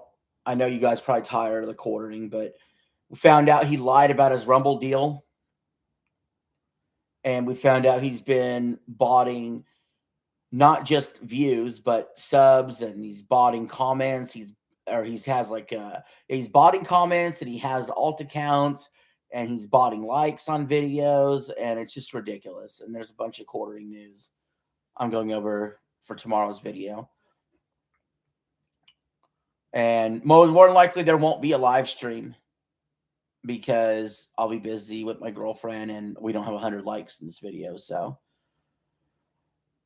well, McAfee attacked Cody Rhodes with the mic, but Cody regained himself, and now he's got McAfee on the table. The match, I don't think it's even officially started, to be honest.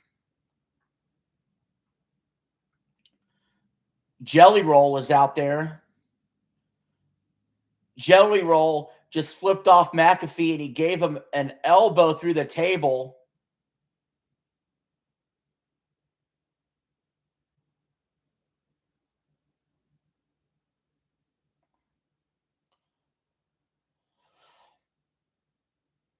So McAfee's out of the way. We're going to have Orton versus Cody 1-on-1, as it should be.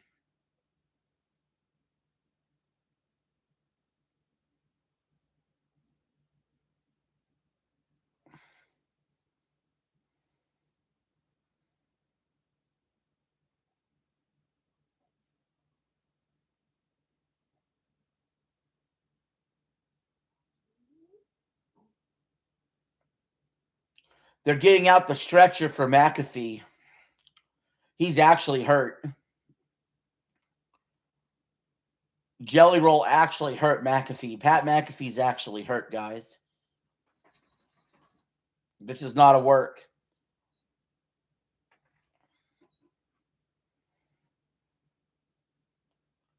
Pat McAfee may have a collapsed lung.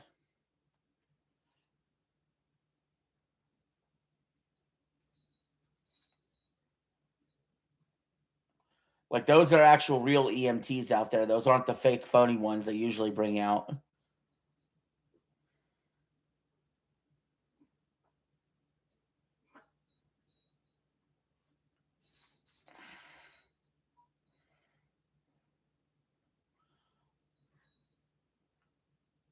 Yeah, McAfee's getting stretchered out.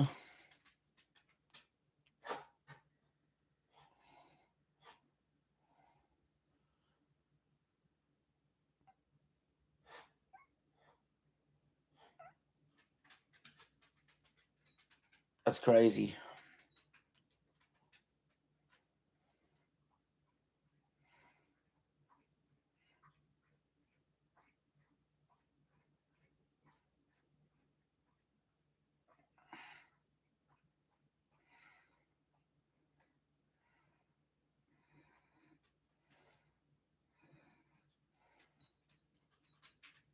So there goes McAfee. Can we start this match already?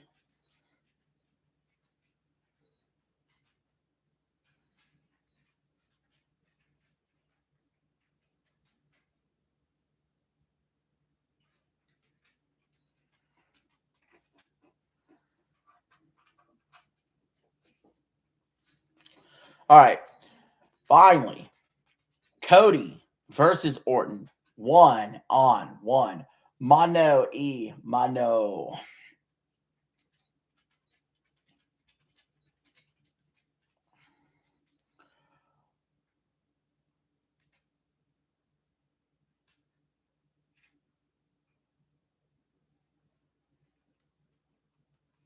By the way, I was just kidding earlier. He's got Orton also. He messaged me. So either way, both me and Scooter are going to be 5-2, or me and Scooter will be 6-1 after this match.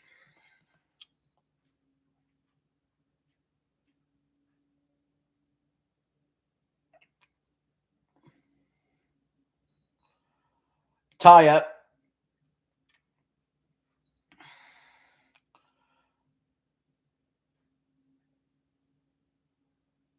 All that led to a bunch of nothing. They pushed off each other.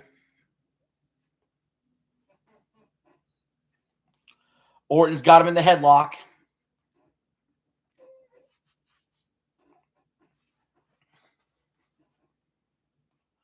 Now Cody whips him off the ropes. Orton gives him the shoulder bump, knocks him down.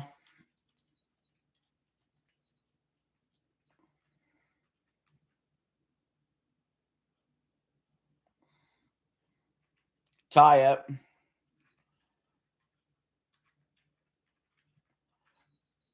Orton getting his arm twisted by Cody, holding on for dear life to not get it twisted too far. Orton down to a knee. Orton back to his feet. Cody gets him in a headlock. Orton whips Cody off the rope. Orton lowers down, shoulder checks Cody again to the mat. Gives him a nice stiff uppercut. He twists Cody's arm now. And then throws him in the turnbuckle.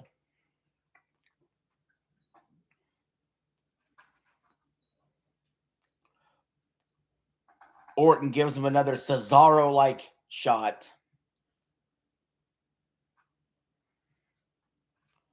And he whips him into the turnbuckle, but Cody lifts himself up over the ropes, whipped off the ropes underneath Orton's legs, kicks him in the midsection, drops down, gives him the thumb to the face. Orton misses the clothesline, body slam Cody. Scoop slam.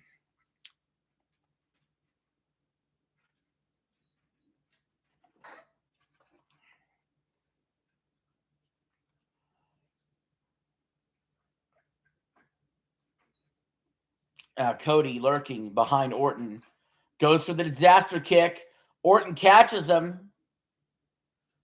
Gives him a backbreaker. from a headlock to a backbreaker.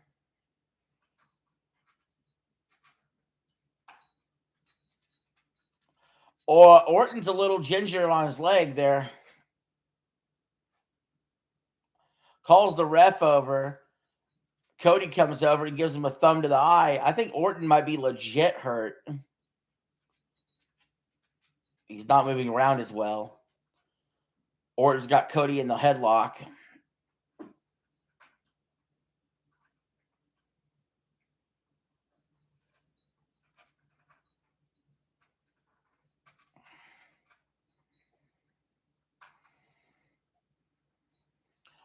Cody lifts him up, slams him down. Orton goes to hit Cody, misses. Then he rolls all the way out of the ring. And he's grimacing in pain.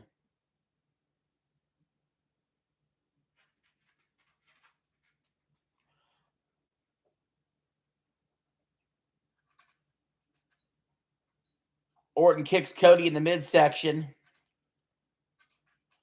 Throws him back in the ring. There is something wrong with Orton that this is not a story. It's legit. His back is hurt. Something is going on. Cody kicks Orton. Slams him into the turnbuckle. Either I'm being sold a bill of goods, or I see actual back pain happening. Cody puts him in the Boston Crab.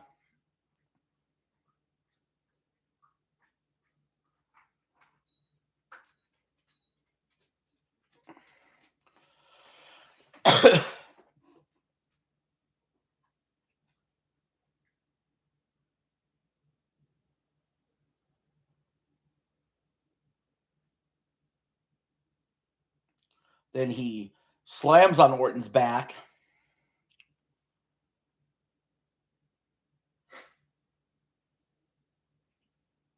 Now he lifts Orton up, pushes him face first in the ropes, and then hits his back again.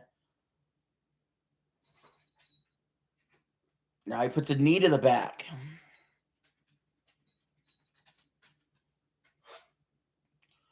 In the turnbuckle now.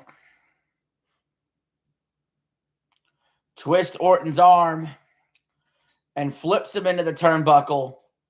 That'll hurt that back even more so. We have a storyline developing, guys. Orton's back is being targeted. And has somebody who's had back pain before, look, I get these guys act. I get that the matches are predetermined. But I could see the difference here. I could see how Orton's acting. I think this is a legit back injury that has occurred. And you can work through those, but it's legit. There's something going on.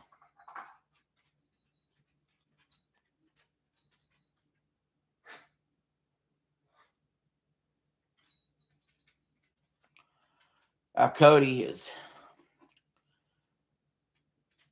kneeing his back. You can see they're talking to each other, communicating in the ring. So, I mean, obviously things are not going according to plan, I don't think. Orton now elbowing Cody.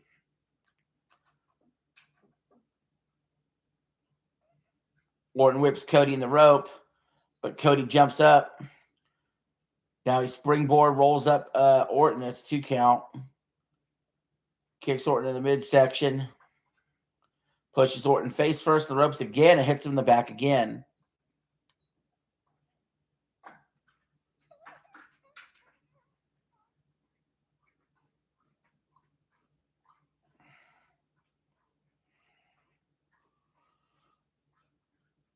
Cody suplexes Orton.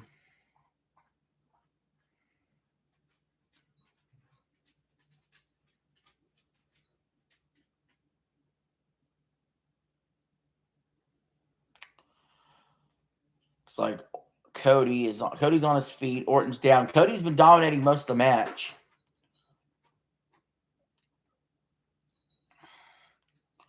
Cody going to the top rope.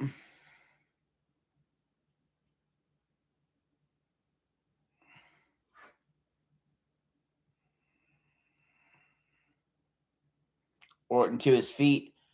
Knocks Cody down. Cody is sitting on the top rope now after getting knocked down from a standing position.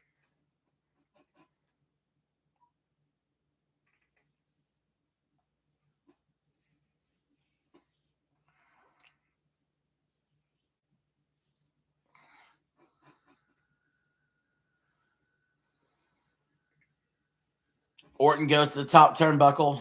Oh, second rope. They're exchanging blows up top.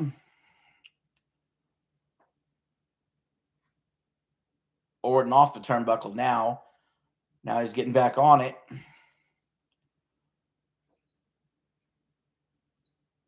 Setting up for the superplex off the top.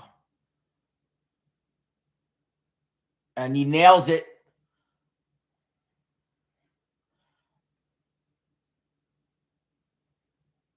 Orton's back is, oof. You can see he's in tremendous pain. Orton's in tremendous pain. He's in tremendous pain.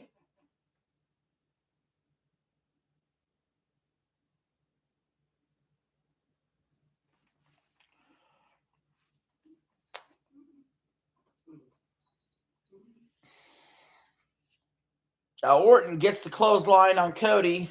Gets another clothesline on Cody. Cody misses a clothesline. Orton with the scoop slam.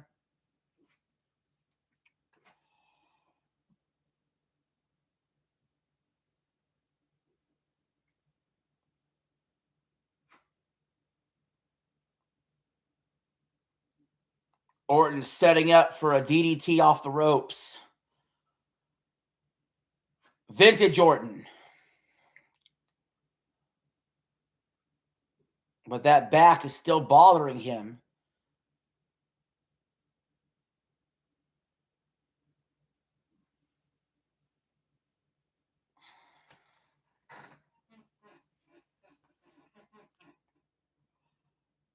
Orton now pounding the ground.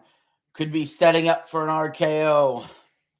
Now, the RKO is a very protected move in wrestling. It's one of the most protected finishers. I have a feeling Cody's kicking out a one tonight, though. One. I think Orton's actually hurt. Like, I'm pretty good at, like, noticing when it's just someone's actually hurt versus it's a work. Orton's back is actually hurt. And that doesn't mean that doesn't mean the match has to be over. You could work through the pain. Shawn Michaels had a back injury he wrestled through when he faced The Undertaker and his back had hit the casket. So he's working through it. They obviously have to work. Cody has to attack his back because you can't ignore the fact that was a spot that's hurting. You can't avoid selling the injury. I just think it's actually real. He really tweaked his back. Orton now getting a glass of water from Michael Cole.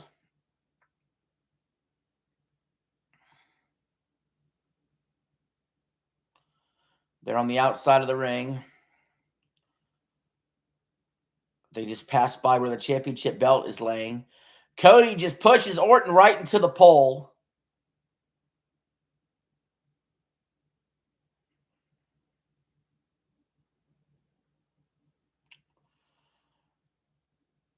Now Cody's looking around. I'm not sure what he's doing. If he wins, he might have to relinquish it.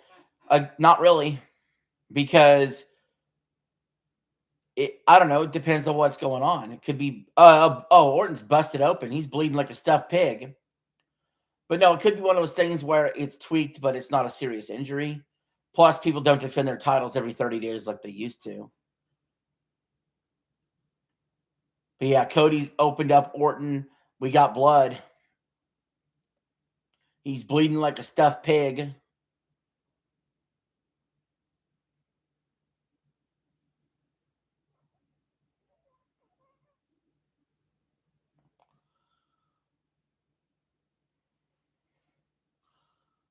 Orton getting dragged to the middle of the ring by Cody.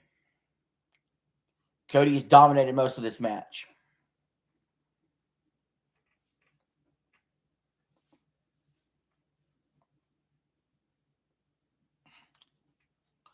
Now, there was an incident where someone won the title and they had to relinquish it the next night. We've seen that before. We saw it with Finn Balor. You know, we saw it with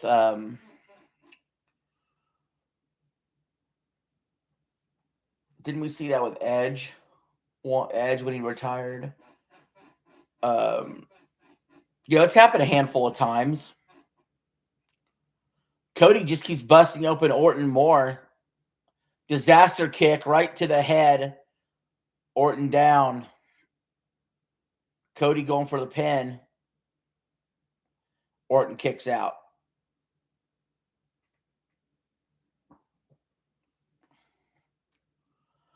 Now Cody just wiped Orton's blood across his chest.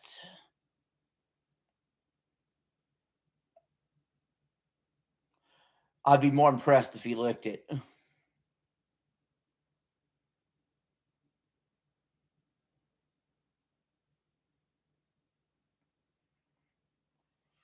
Now he's getting Orton up to go throw him onto the ring apron.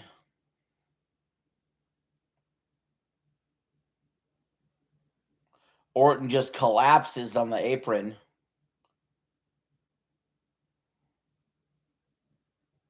I don't know what Cody's doing. I thought he was setting up for Orton's style of DDT. I think he still is. I think he's picking Orton back up. Yeah, he's putting Orton through the ropes from the feet laying on the second rope. It's Orton's own DDT used against him there.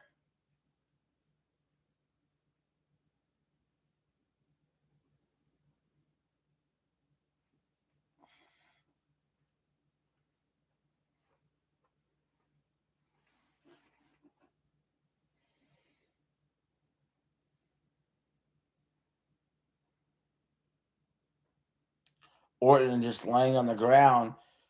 Cody needs to keep going and capitalize on this. Cody is smacking the ground. I think Cody might be going for an RKO on Orton.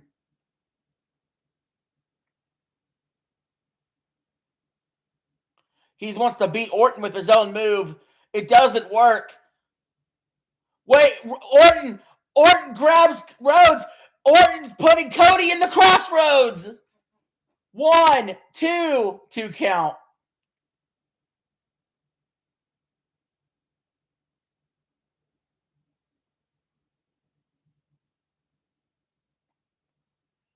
That's quite a bit of blood. Orton is losing. It's been years since I've seen someone busted open that much in WWE.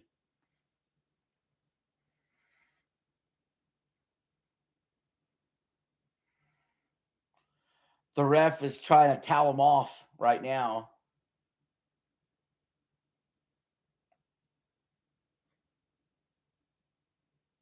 Now Orton looking for the RKO. Cody dodges it, grabs him, backslide cover, 2 count. Cody hits the RKO on Orton. Cody hits the RKO on 1, 2, kick out.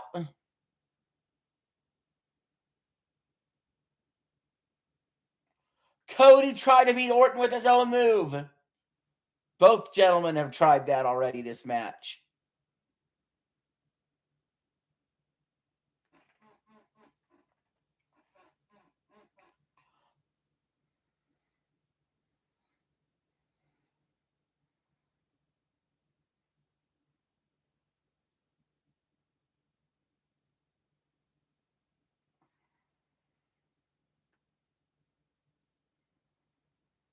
Orton's rolled outside the ring.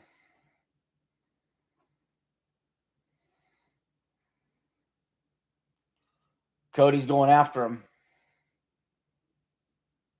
Slamming his head against the announce desk. One of the few announce desks still there. He keeps slamming it against there. And he lifts Orton and lays him on top of it.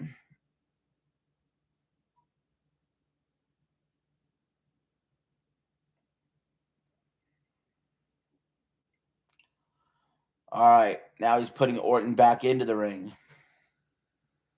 We're not going to get another table spot right now.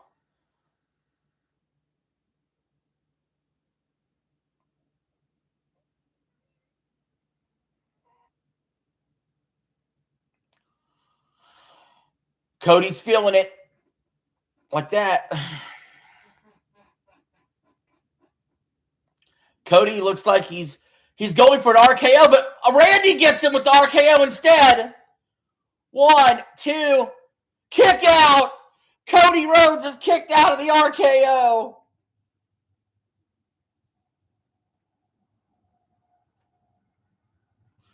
Cody was looking for a second RKO, and Orton reversed it into his own RKO and only got the 2 count.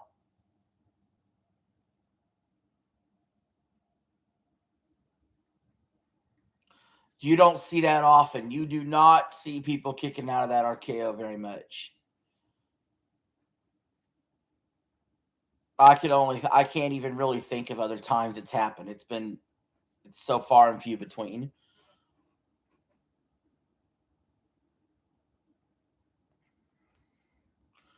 But there is one other special move Orton has. Sometimes you have these finishers that are protected, but then you have these ultra special super moves that are truly protected. He still has the punt. Don't forget the punt. No one's ever kicked out of that. Just like Cody's super move would be the triple crossroad.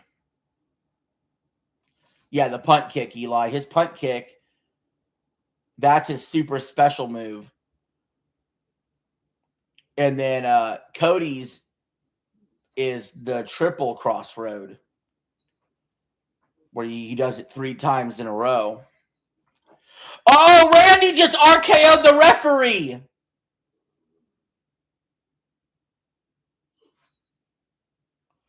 Orton, dazed and confused with the blood in front of his eyes, RKO'd the referee because he had blonde hair thinking it was Cody.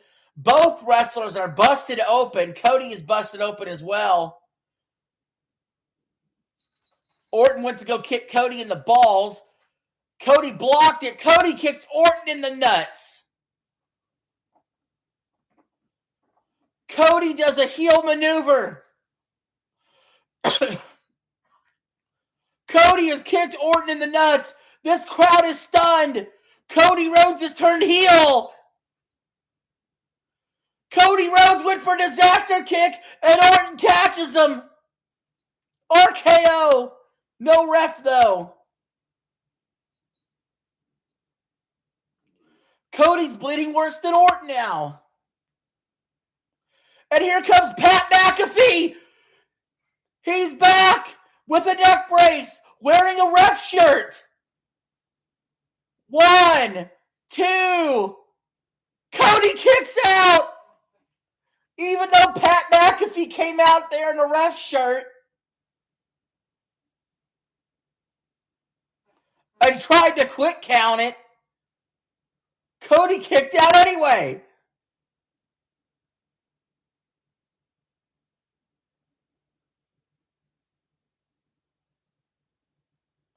Pat McAfee is in total disbelief. Orton can't believe it. He's laughing himself.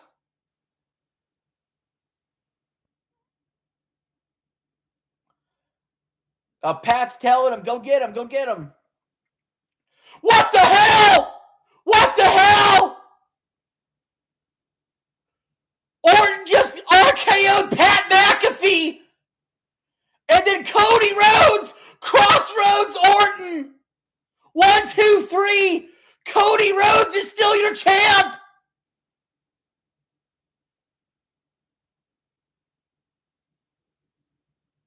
Why?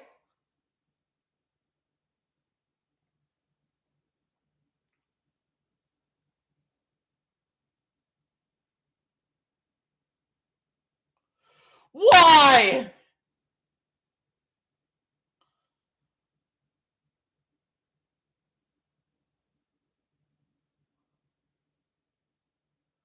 This doesn't make any sense.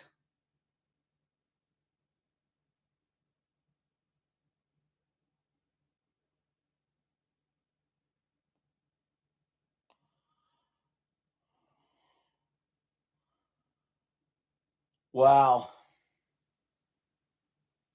Well, I just think it's clear Triple H is never going to book Orton to pass him up in the record books. They're both tied at 14. They're always going to be tied at 14. Orton's not.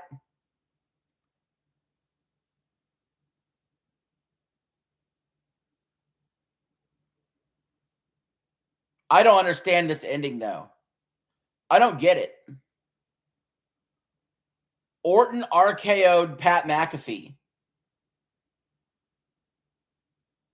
And then Cody took advantage and hit him with the crossroad as the other referee was waking up. I don't know why. Somebody's going to have to explain to me.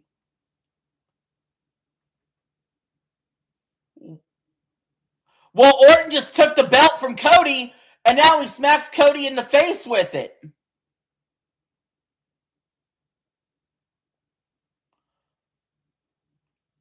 Ruining his celebration. Well, I don't get it, though. I don't understand. Why did Orton attack his own... Why did he attack McAfee? Cody's busted open bad. Like, he's bleeding bad.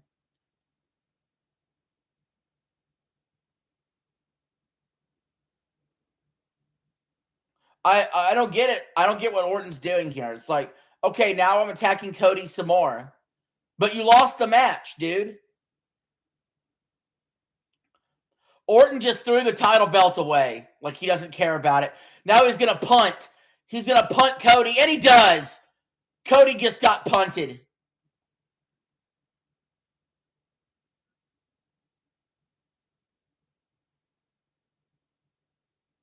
He's bleeding profusely.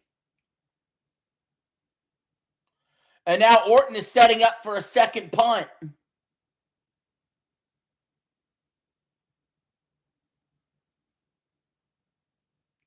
No, he's not.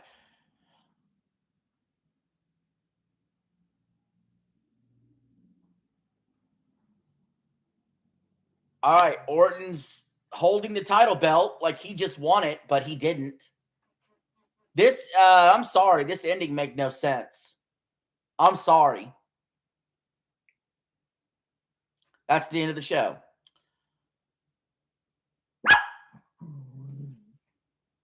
Guys, I don't know.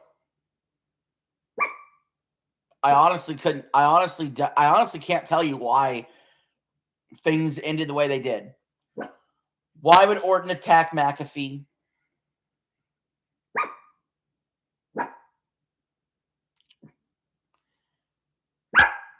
Why is Cody getting booked over Orton? Why is Orton attacking Cody after the fact and making it look like he's the champ when he lost the match? I don't get it. This booking makes no sense.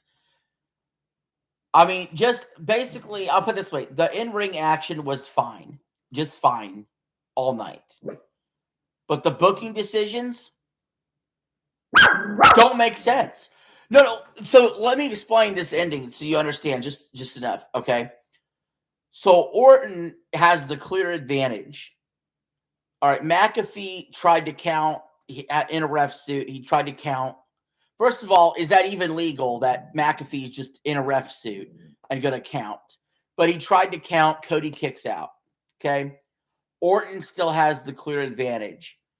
McAfee's telling Orton, go get him, right? In this thing.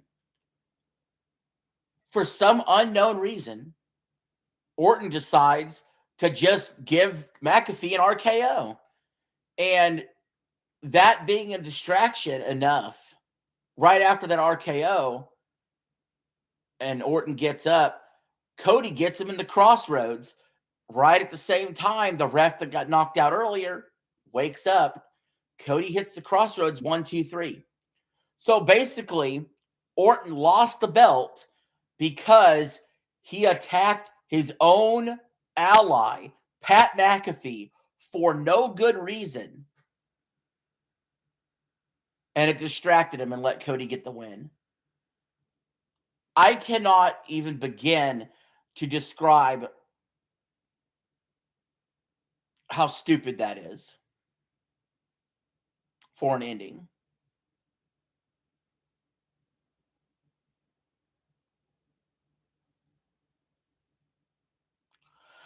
Well, I need an explanation from WWE why they did it. Like we need to know why. Like we need the explanation from Orton's mouth why he did what he did. I guess that's what that's what people are tuning into SmackDown for on Friday, right? I guess he'll give an explanation then or on Monday night. Why did he attack Pat McAfee? It's not, to me, it doesn't make any sense. You know, you're trying to win the title.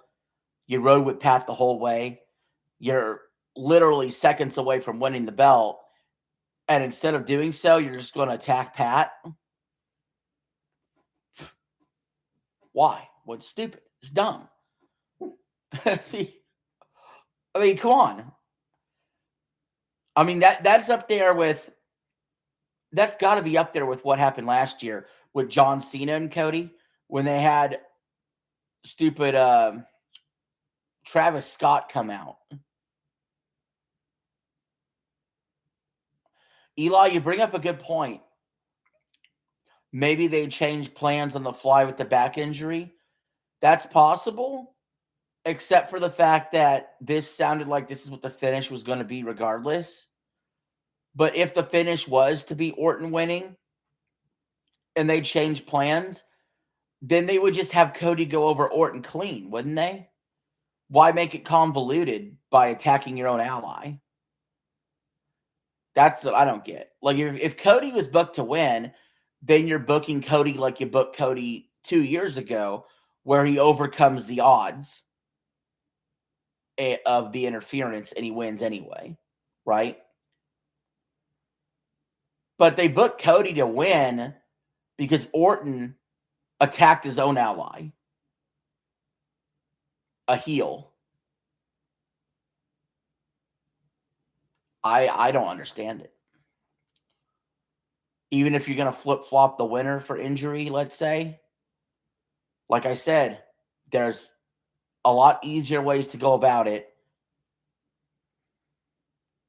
like Cody winning clean.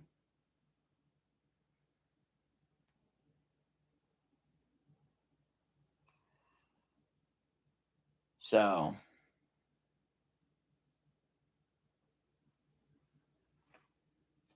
I don't know. Maybe I feel like we also could get this match again.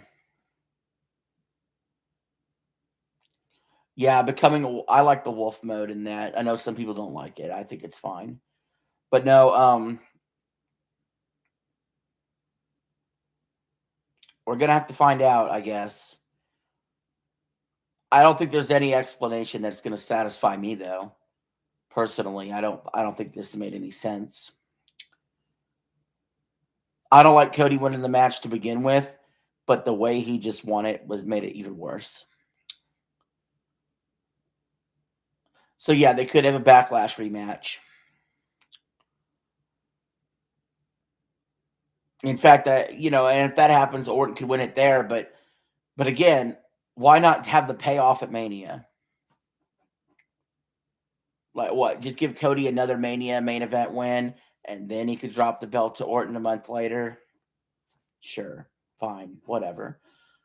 Still doesn't excuse the weird way they ended this match, though. Doesn't make any sense to me. And I'm sorry, whatever explanation they cook up, it isn't good enough. If it's not readily apparent why something happened, it's probably not good. Right? Like when Hogan turned on Sting and when Hogan joined the NWO, it was readily apparent that he turned heel and was joining the NWO. When we've had instances of heels going face or turning face, it was readily apparent why they were doing so. But in this case, Orton is staying a heel. But we don't have any readily apparent reason why he attacked McAfee or what that leads to.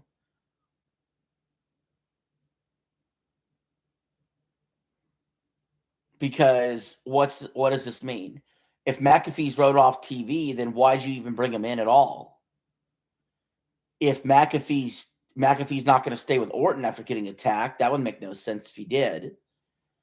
And McAfee's not going to Cody, because if McAfee goes to Cody, then that makes Cody heel. And then you would have two heels, but Cody's being positioned as the face. So what's going to happen? McAfee, if, like I said, whether McAfee's wrote off TV, stayed with Orton, or went to Cody, none of that makes sense.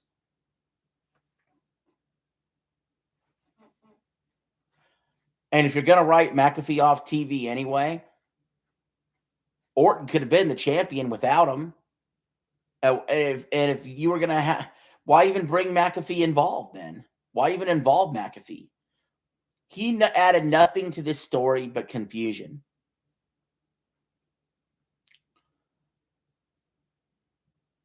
This was Travis Scott 2.0.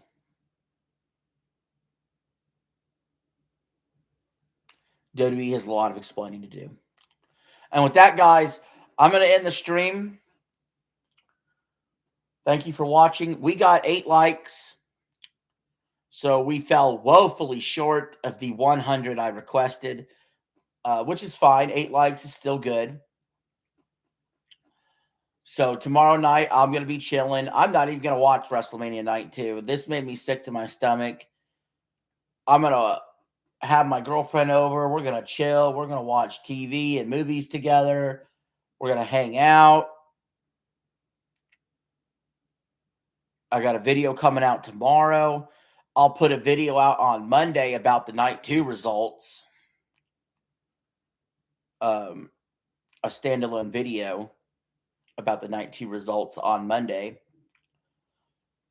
We'll stream something Monday night, I'm sure.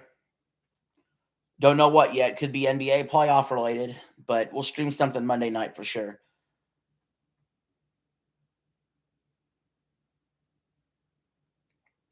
Oh, yes. Yep, Pragmata reviews are out. My Pragmata review video is out, so you can go check that out, Eli. Thanks for being here, man. I appreciate you. I'll see you later.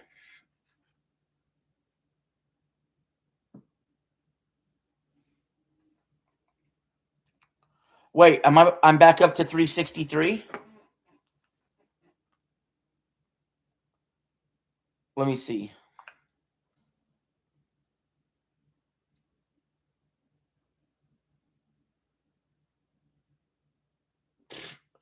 I'm at my dashboard says 362.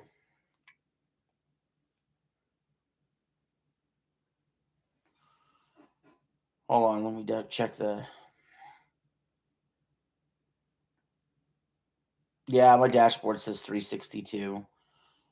So I don't know. Maybe I could show you my dashboard real quick.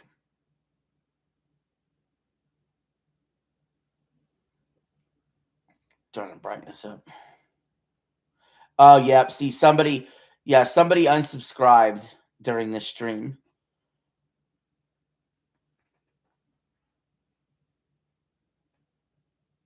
Yeah, 362. 266 watch hours in the last 28 days. That's pretty good. And then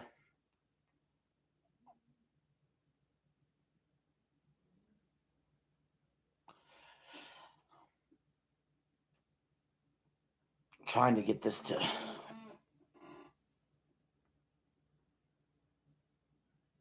All right, you see those blue bars? When those 3 bars fill up, those 3 blue bars fill up, I can go apply for monetization.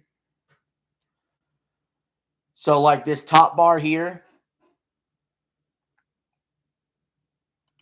that is subscribers. I got 362 out of 500. That's 3 video uploads the last 90 days.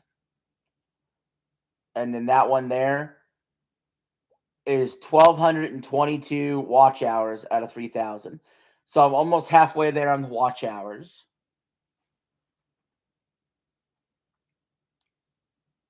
Now, if I want to put ads in the videos, I got a ways to go.